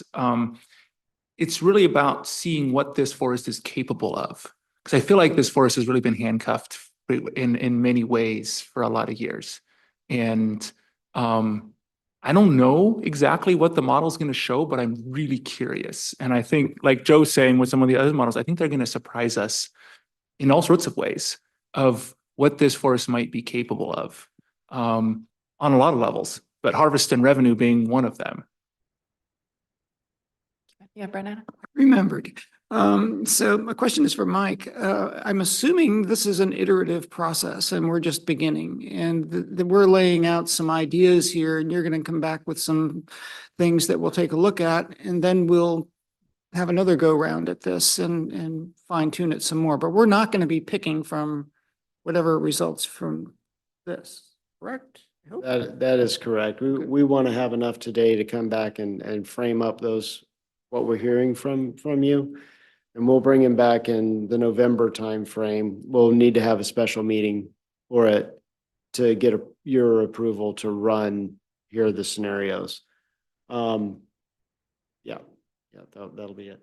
Well, I have one question here. Is there, for instance, so we will figure out how we will put in the restoration emphasis for those stands that we talked about in all model runs. So that'll be a consistent factor. That seems like everybody had a thumbs up on that.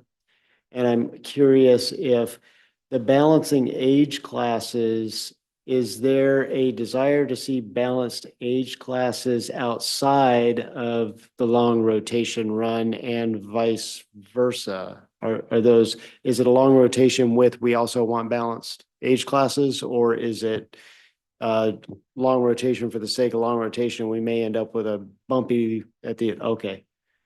If that's okay, we could go ahead and make sure that we combine those and that'll be Definitely. I helpful. think they go together. They go hand in hand. Good. Thanks. So, Mike, and thinking out loud, which can be sometimes dangerous. There is a thing under the National Environmental Policy Act on the range of alternatives that you do a no action. And so do we think about what we want to do as running alternatives that don't include the HCP because we don't have it yet? Or is that something just to show, is that something that would be useful? I'm not sure. In terms of this specific FMP, I would have to say no, because this FMP the new FMP doesn't work without the HCP. So if we were to fall back to something else, it would be our current FMP until we figured something else out. Okay. Are you going to run the current FMP or is that not necessary? We are not planning on doing that. Just a question. Thank you. Liz, just to answer your question a little bit, in a way, the models that we ran in last winter they're not the no action, but they're the status quo Right. comparative comparison, right? Okay. With the exception that they were not the current FNP.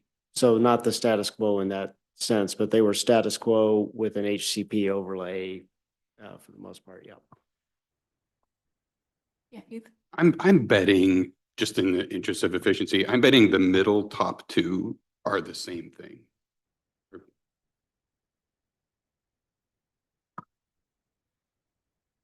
If not, then I would want to know what you mean by increased early harvest.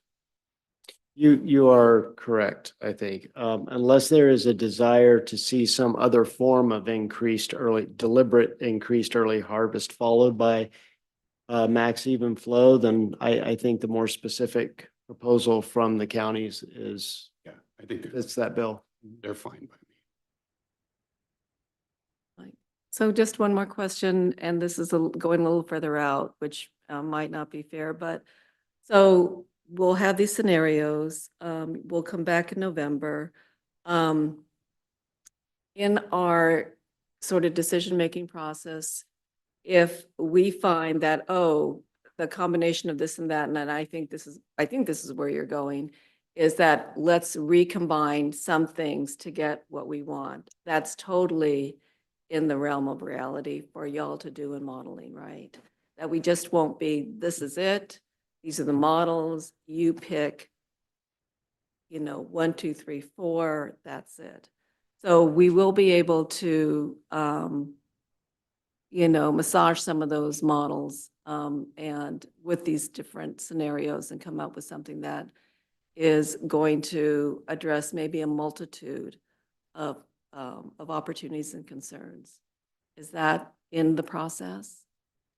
Yeah, yes, absolutely. I think that's, that's always under your purview. The one thing that I would hold there is, we want to make sure that we honor the FTLAC desires for specific runs, but there are other things that if you all wanted to mash them together, what we can do is look at what we think might be most efficient. We've talked about a couple of things right here. And we can have that teed up as well.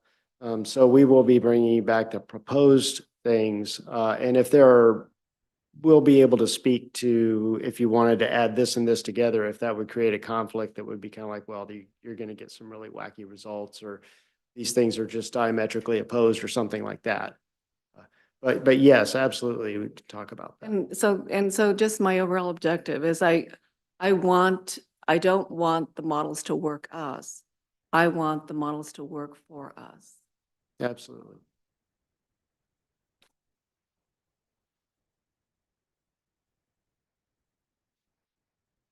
Yeah. Good question.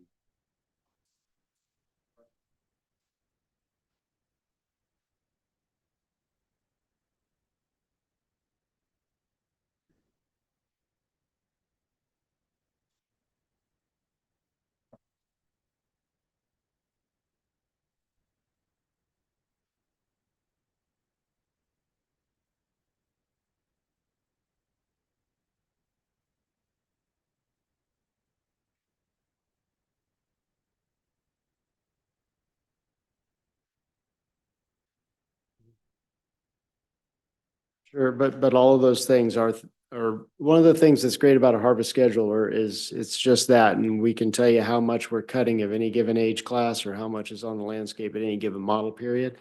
So those time slices will definitely be available. You're right, something like pesticide use, we're going to have to make an assumption around regeneration harvest and what that would look like. Yeah, just a point of clarification, Mike. I'm assuming that green tree retention, deadwood retention will follow the Forest Practices Act in all of these scenarios. Is that correct? It will actually follow the HCP, which is a little bit higher standards. And tree species diversity represented in different stands, that will be something that would be dealt with later on? We can speak to it as the yield tables are currently built. Based upon Douglas fir? It's actually a mix. Okay. But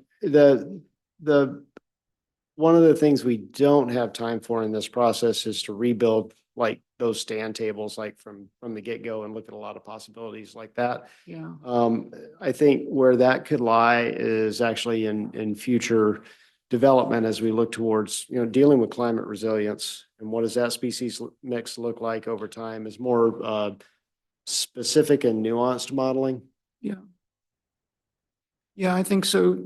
To Bob's point about the age classes represented out through time, I think those are all things that can be dealt with in the future as we get more and more information. But I think we want to just be sure that whatever decisions we make, we're not setting ourselves up for a fall when the climate reaches a threshold of some sort and we have a heat dome sitting over part of the Coast Range for far too long. I mean, those sorts of unpredictable things, right? So we want to have resilience built in somehow. Thank you. Mike, I think one of the things that the counties are interested in running the 195 and 205 annual harvest model was not just what that would mean in terms of increased revenue, increased volume, but also the trade-offs, because we have lots of other values that we agree need to be considered. And we would expect as we change harvest, there would be maybe more recreation or maybe less. Maybe less habitat or maybe more, because you're talking about not only habitat for the old growth species, but also habitat for the songbirds and the browsers and all of that. So we're not, yeah, we'd like to see some of the trade-offs. Or as much, all of them if possible. But particularly, we have certain things that objectives are probably 8 or different things that we talked about. I can't remember off the top of my head what they are, but you know, how would changing the harvest volumes impact those other objectives that we've named as priorities for our consideration? Just again, in terms of efficiency, I can envision on the two on the top left, like the max MPV with no additional constraints and the max MPV with departure percentages. I could envision a graph that shows, you know, what harvest volume looks like with no collar, a 30 or no collar, a 30% and a 20% collar, that kind of thing. Is that what you're anticipating? If so, those are kind of the same thing. That is to say, those are subsets of one another. There's an uncollared run, and then there are a couple tightening collars. Does that make sense? Yeah, you're understanding the impact. Yeah, that's right.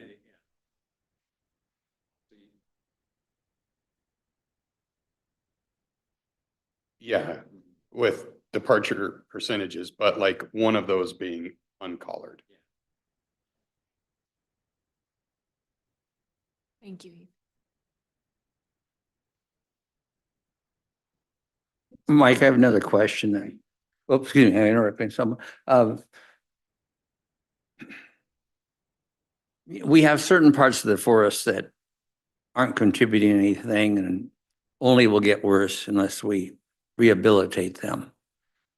Can we have departures that wouldn't take away from the county's current revenues, but would be targeted towards providing revenue to complete those restorations, which ultimately are going to improve the forest and improve the outputs for everyone?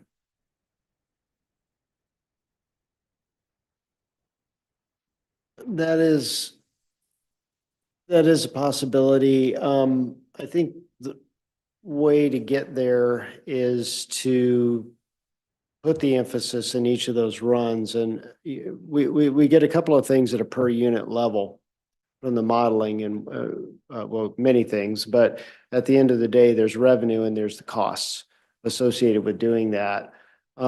So what we can, I think, have under any of these is an idea of how much revenue we will have to be able to make those investments and where it's not enough.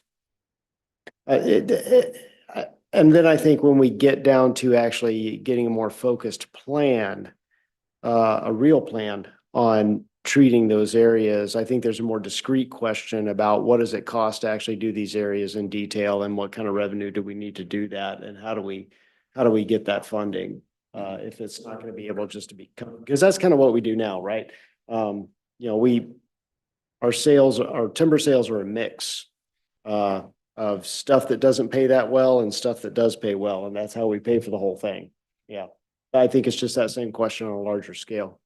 John, I mean, you know, to clarify, because I was going there before, I mean, the issue is with the percentage that the counties get and the percentage that ODF gets, is that the reason none of those have been dealt with is that when that is what is applied, they're money losers. So ODF looks at it and goes, we can't afford to touch that. And so that's where I say, so somewhere, depending on the particular parcel and the situation and the value of the alder that's there or the Swiss needle calf, that maybe it would work for the department if there was a 50-50 split. Or maybe it would work if the department got 2/3 of the money and the county's only got 1/3. Or maybe it would only work if the county's got nothing. And we're just interested in doing it because of the long term. I think what I'm saying is that we don't mess with that. I mean, you have 185 million feet, that's your normal harvest.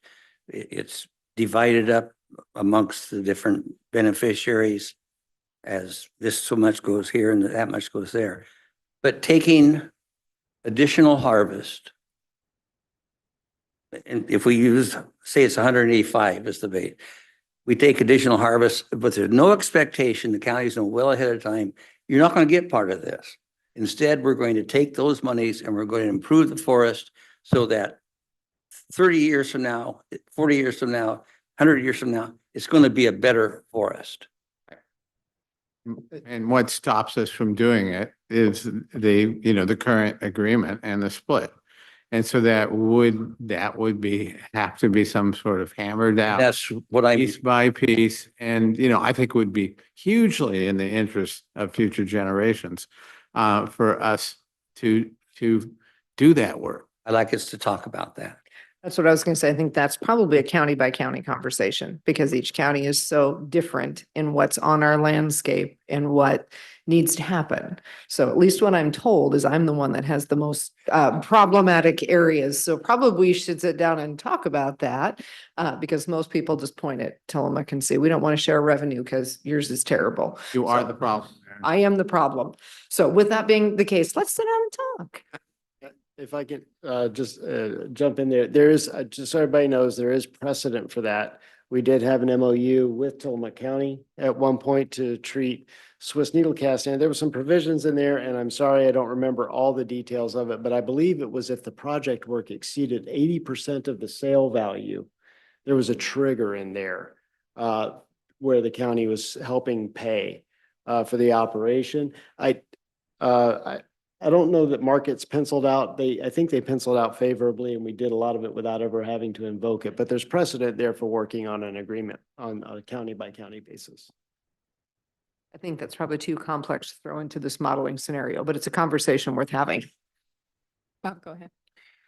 I just want to note that in all this discussion and scenario modeling, which I think is great and very helpful, my experience is that one of the main interactions and experiences with the state forest is recreation. It's a lot of people use the state forest, particularly in the corridor between Washington County and Tillamook County on Highway 6 there. There's some very popular places. If you go out there on a hot weekend on the Wilson River, you can't even find parking. It's actually dangerous for that reason.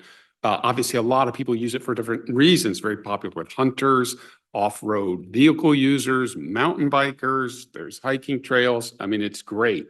But I guess I just mean to say we're not capturing anything in this regarding that vision of what I think most people experience who actually use the forest and go out to the forest do. And I don't know how we do capture it, but I feel like it's a whole for us in this conversation. Obviously, in some ways, the more resources we have, the more we could provide, but it's not just that as well. There's something about the character of the experiences people want, the location of them, et cetera. So I feel like there's a missing component of some recreation planning in all this that in some ways could overlap very nicely. That is, obviously some of the HCP areas that aren't getting much treatment for people who are looking for one type of experience might like those better than another type of experience where there's a different mix of habitats provided by management. So just wanted to mark that as something for us to be aware of.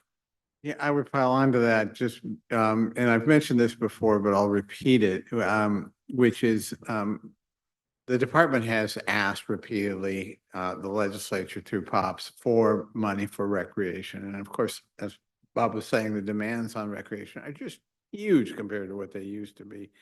And the reason I don't know what all the reasons they haven't been successful, but one of the reasons they haven't been successful is that the trustland counties weren't supportive because they wanted to keep as much pressure for the harvest as possible. And I think this is another conversation where, as we build a relationship of better trust between the department, that we possibly can get some money and out of the legislature. We should. I mean, given the demands. And so I hope that we can keep open communication about that going forward. No, I think it's a good conversation to have, and I do sit on the State Forest Trust of Oregon Board, which of course is currently doing some work around visitors in the forest. So there is some work being done.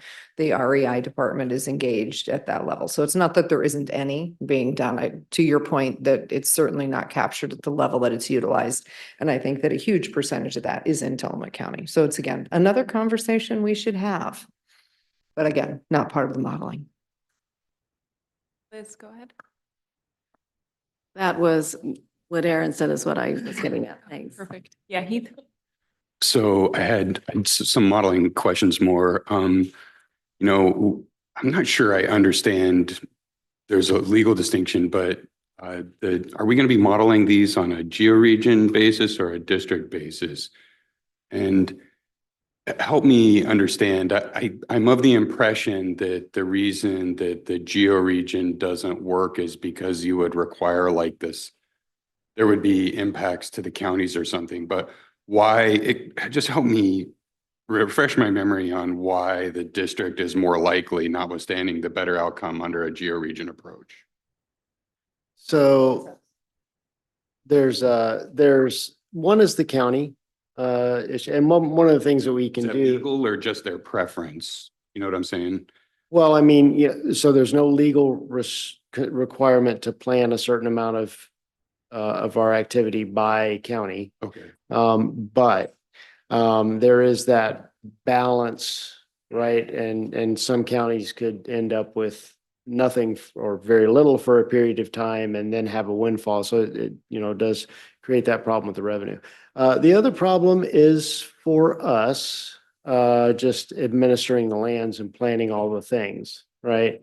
We do have an organizational structure that we revamped a few years ago. And one of the principles of that is flow to work, right? So districts go, Astoria District will frequently handle a timber sale on Tillamook District, or Forest Grove might, that kind of thing. There are some limits to that, right? If you have a lot of activity here and then it shifts here in a model period, that's a lot of people to move. And organizationally, with our workforce, it doesn't necessarily pencil out that well, but it's always, one of the things we can do and have done with the geographic scale, the larger geographic scale, is we can still capture all of the revenues by county or whatever during those time slices. So we know the effect. Are you intending to do both then? Is that what you're saying there? Well, These scenarios, both by georegion and a district approach? and that was actually one of the last pieces of discussion today. Well, don't go there yet then. Let's return to that. I do think that's worth asking about. And Commissioner Scar, I'm sure you have opinions on it. For purposes, I too, like Bob, am a little skeptical about the volume that's in the HCA restoration work and the likelihood of that. I think it will be newspaper worthy if ODF runs a model that purports to produce 190 million board feet, and then they fall 40 million board feet short because the legislature isn't showing up with $20 million for you to be doing restoration work. It'd be a terrible bait and switch. But I do think that when you're running these models, it would be helpful if we had a separate color for the volumes that you're anticipating coming from the HCA restoration work. And you've done some of that to date already. And then with regard to Bob's comment about recreation, I tend to agree, right? I recreated on state lands and including like the hike up Elk Mountain and stuff. Is it the case that ODF didn't account for any of that in establishing the HCAs in the first instance? I would have thought you would have. I guess account for it how would be my question. We intended for there to be recreation on the landscape within HCAs and outside of HCAs. Recreation is in no significant way prohibited inside of the habitat conservation areas. It would be more site specific. So for instance, if you were to develop something on the scale of a campground, then we would be looking in the HCA at what the actual habitat impacts of that would be. But I don't think that's too much of the issue. I don't think we're going to have a whole lot of we don't currently have a whole lot of revenue to develop new campgrounds. But there's no prohibition on having trails and things like that in HCA's. But I mean, like kind of talking brass tacks, I mean, in places where you anticipate you're gonna get some public pressure about harvest, it would, I think, have made some sense to say we're gonna use this for retrieval habitat, but maybe that didn't happen. Those are my comments, I guess. Yeah, Ben? I wanted to step back a couple topics and just following up on these financially inoperable areas that are outside the HCA's. And I know that a lot of that is a conversation directly with Tillamook, but just to set that up, I'm wondering how much you guys can model, can show us what that is. Because I'm guessing your model is going to say, okay, these are all off limits because they're inoperable. Some of them you can't get to. Okay, that's just the case. Some of them, the model says, well, they're just financially inoperable. Can you, in this work, can you create a list of that? I mean, can you show us what that is? Because that would go a long ways in helping these conversations going forward of, are we talking about 20,000 acres or 100,000 acres? What's there? What kind of site ground is it? What are we foregoing by not dealing with it? That will set up these future conversations. And I'm wondering if it would make sense to put that up there as something to model, or whether that is in a different category.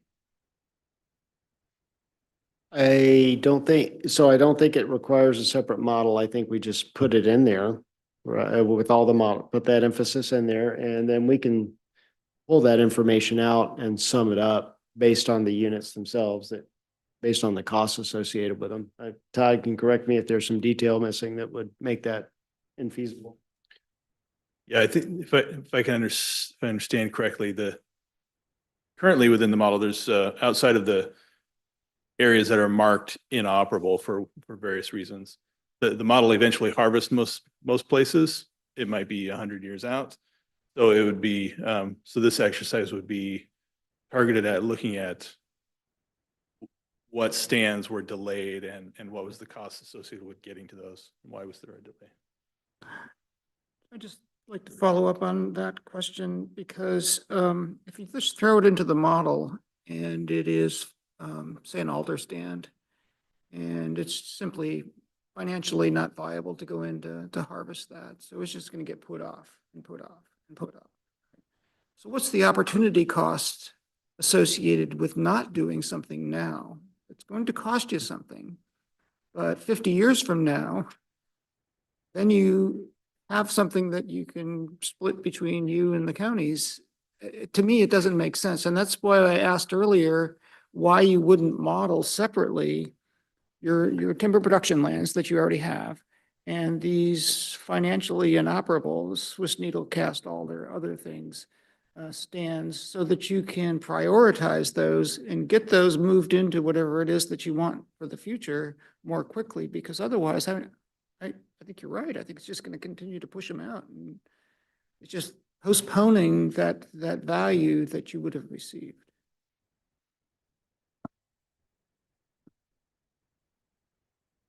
We could, yeah.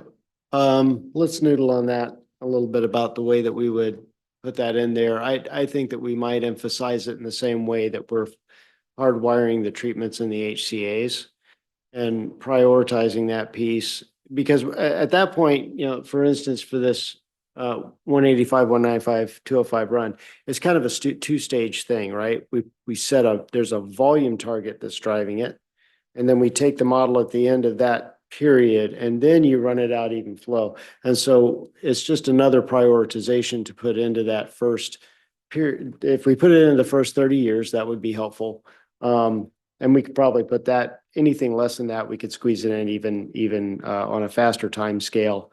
And then as we run it out, the problem with saying, doing it as one model run makes it a little bit more complex if you're going to try and have all of that be part of the same volume control question. So it's a little bit of a two-stage thing. I don't think it's going to work if you have it as one part of your overall. So just an anecdote, a gazillion years ago, I was doing some research on industry land that was converting alder to conifer. And they were opportunistic, right? If they had a good log market year and they made a little extra money, they'd go into some of these stands and then they could convert them. And so to me, by treating it as part of the big pool and then having them get pushed off into the future, you're foregoing those opportunities when you do have a good log market year. It seems practical to me. It seems like you could incentivize in your model harvesting those stands. That is to say, you could even apply a different discount rate as to those stands, and that would drive that harvest harder. We could do, or we could simply identify them and hardwire them in there and say, do these with it, do these in 10-year increments, or do them within the first 30 years, or even the first 10 years, or whatever. Yeah. Which often work because discount rates get funky too, right? Sometimes they're kind of like, it's not worth ever touching this at all. And to that point. Fine.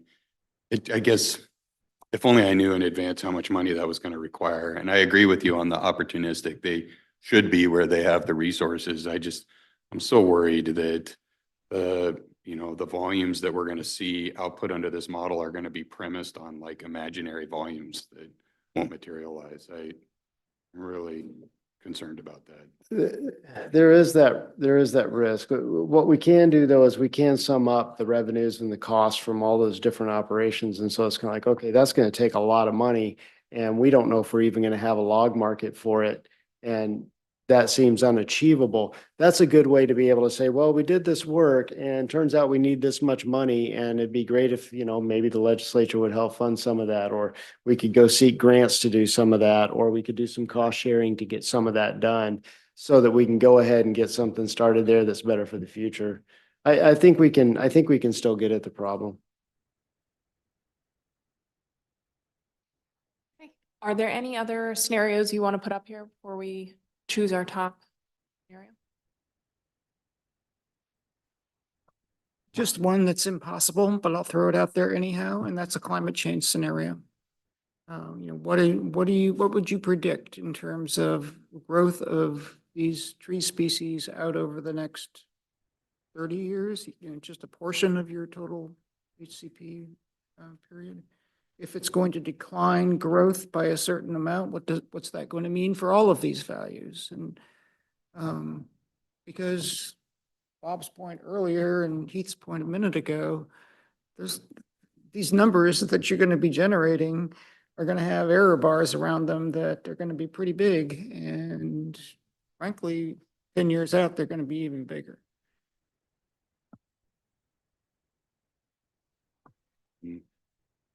But maybe you'll describe what we're going to do. But on that climate change scenario, what would that be? I kind of thought that was your 150 year. I mean, I think we talked earlier about how the 150 years may even be a suboptimal climate change scenario. That's not a climate change model. That is a way of sequestering and storing carbon as a way of offsetting, doing our part, doing Oregon's part to try to offset some of the increasing CO2 in the atmosphere. A climate change scenario takes into consideration what effect does a changing climate have on the growth of the tree species and the loss of carbon from the soil over time as the climate warms. Actually, that's pretty legitimate. Like I would want to know that too. That is to say, to the degree that a changing climate is going to handicap the forest over time, that's appropriate to account for. See any problem with that? It's hard to do though. Yeah. A lot of guesswork, but a lot of this is guesswork anyhow, so. Fine. I am interested though, we're gonna like pick one. Actually, so since we only have a few up there anyway, I think we'll just jump right into the scale question. So what scale would you want to see these at? And you can just leave it in the brainstorm. Thank you, Lily. Appreciate it.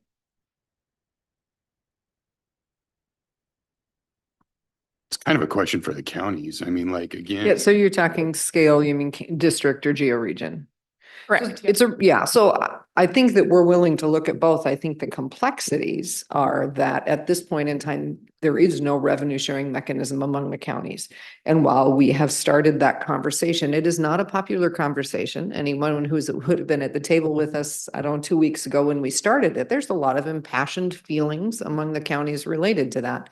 But there's also some very logistical pieces, and Mike alluded to those just in moving his own staff. If you were not to keep people constrained to where they work, we have the same problem. You know, our logging companies, our fallers, everybody lives within the region in which they're used to working. And so if you said nothing's getting cut in Tillamook this year, it's all getting cut down in Coos, I have a whole bunch of industry that sits in my county that is not going to be able to mobilize to a new county, nor are they going to be able to wait for the harvest to come back to Tillamook County.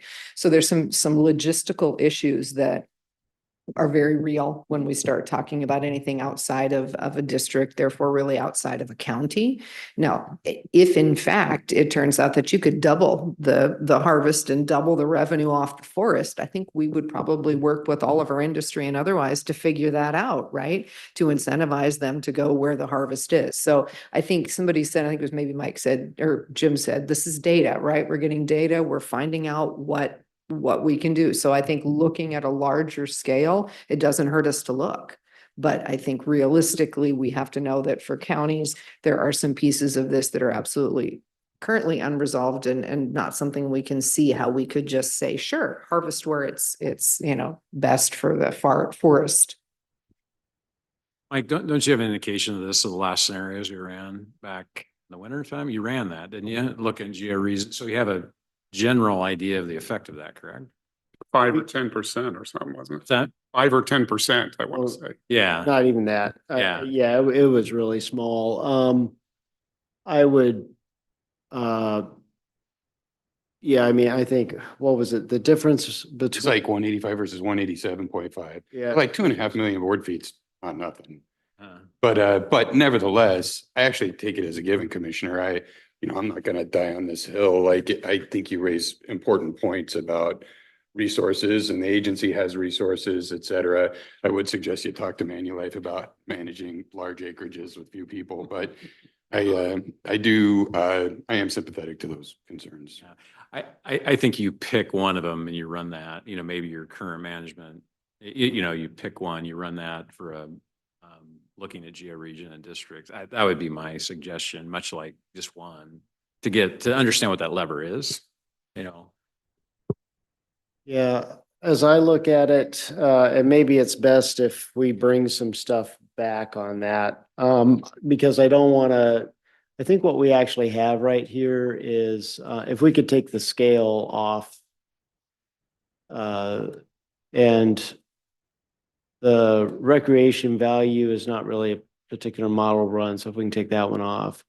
And the climate change is actually, I think I've got some ideas. I'd like to talk with you about how we can kind of put some ranges on that without having to run a bunch of different models. I think we're looking at 7 models. And if we run them all at 2 different scales, we're going to have 14. So I think maybe we could noodle on that a little bit and come back with ones that we think we could give you our best guess where it might really move the needle. I actually think the long rotation one is the one where you might need the most geographic space to settle that question. I may be wrong, maybe just as significant with some of the other ones, but we can come back to you with our best ideas on that. Yeah, just a couple of thoughts. So I agree, your harvest scheduling will be constrained by a smaller area. So if you're having longer rotations, then yes, you probably will need greater area. And then if there are any species that you're concerned about dispersal, then you're going to want to look at things at a larger scale to be sure that dispersal habitat is going to be present over time and space. But then it really comes back to the commissioners and are you willing to share or not? And so that remains to be seen, but I think it's really in your court. Yeah. And just so everybody knows, when we look at those, so Astoria, Tillamook, and Forest Grove districts are one and the biggest geographic region that we combined in that modeling. The North Cascade District and West Oregon District go together, and then Western Lane and everything south. So a lot of the small, it really will be that way anyway, right? So, and the district is equivalent to the geographic area because we manage everything out of Western Lane now since we don't have a state forest whose office or grants pass unit anymore for state forest. Yeah, but we'll take a look at that. Any other final thoughts before we finish up with next steps? You can put some more stars next to harvest volume. Thank you so much, everyone, for the rich discussion. And thank you, Lily. Really appreciate you driving the mural board. I think I heard Heath say put 5 stars next to the long rotation. Oh, yeah. Thank you, everybody. And yes, thank you, Lily. I really appreciate that. So our next steps, some work that we're still doing is revising the draft performance measures with some additional feedback. And we'll continue to work with Mike Buffo as well on the, for FTLAC and diving down into some of those component metrics. And we surveyed you all, appreciate that. And so we'll be doing some additional, work based on that. And so then what we're going to do is we're going to go back and we're going to sort through these scenarios. And we're going to try and add some technical details. It's kind of like, okay, how would each of these work? We are also going to talk to the State Forest Advisory Committee about the scenarios. And I want to assure everybody here that it's not an attempt or something that's going to result in a major change like, oh no, your scenario now means this. Not at all. We just want to get some additional perspective. As you know, that's a diverse group of people. It includes recreation folks, environmental folks, timber industry folks. And so we really do, and some unaffiliated as well. So we really do want to get that input. And then we'll come back to you, as I mentioned, sometime in the November timeframe to say, okay, here's what we came up with. We can discuss that to the degree that you want to, and then hopefully we'll get approval on those. We'll start running those scenarios. And then we'll come back sometime in the, I believe, March to April. Are we teed up for, I'm sorry, April? Yeah, to actually have all the stuff sorted out and in a format that's digestible in April to present that to you. And then we'll move on to having a trade-offs discussion in June. And at the end of the day, there's been some question about do we select a scenario or how do the performance measures fit into this? And you could set objectives for performance measures. As Tyson mentioned earlier, you could have a target. A lot of these things are going to be difficult to target. You could have a range. You could have a trend that you like, that you want to see. And you'll have a model there. You will have a scenario probably that you're looking at, or at least some scenarios where you know these things won't conflict. You can do it that way. I realize there may be the desire of some folks just say, let's just pick a scenario. You can also do that, but we're going to translate that into those trends, right? Because at the end of the day, the scenario you pick is not the implementation plan. And so it's very important for us to say, okay, here are the outcome. It's an outcome driven thing. Here are the trends that you want to see. We will translate that into an implementation plan and move on from there. Is that clear as mud? Okay. Yeah, and so then that'll be it. We'll be off to the races. So were there any additional questions or? Yep. Just a comment. Thank you, commissioners, for making the trip here and participating in the discussion. This was really, really good. Appreciate it. We're pleased to be here and thank you so much for the invitation. And thanks to Mike and his whole crew for all pulling this together. This was a really fun session. Thank you very much. That's what I like to hear, is that it was fun. I really appreciate all of you. This has been a very valuable discussion for us. Yeah.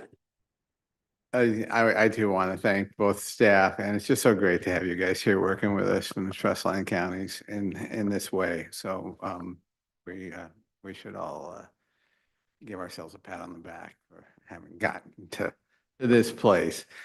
I also just want to mention to the board that we will have an executive session at our retreat. DOJ is going to meet with us and discuss a variety of topics, including board roles and responsibilities and DEI. And I'm mentioning this to you because if any of you, have thoughts and questions that you would have been saving up for a conversation with DOJ, you will have that opportunity come retreat time in October. So that will be part of what we'll be doing, and I'll certainly meanwhile be working with Cal and trying to incorporate as much as we can on figuring out what the discussion topics are. So look forward to seeing you all in Pendleton. Thank you all. We are adjourned.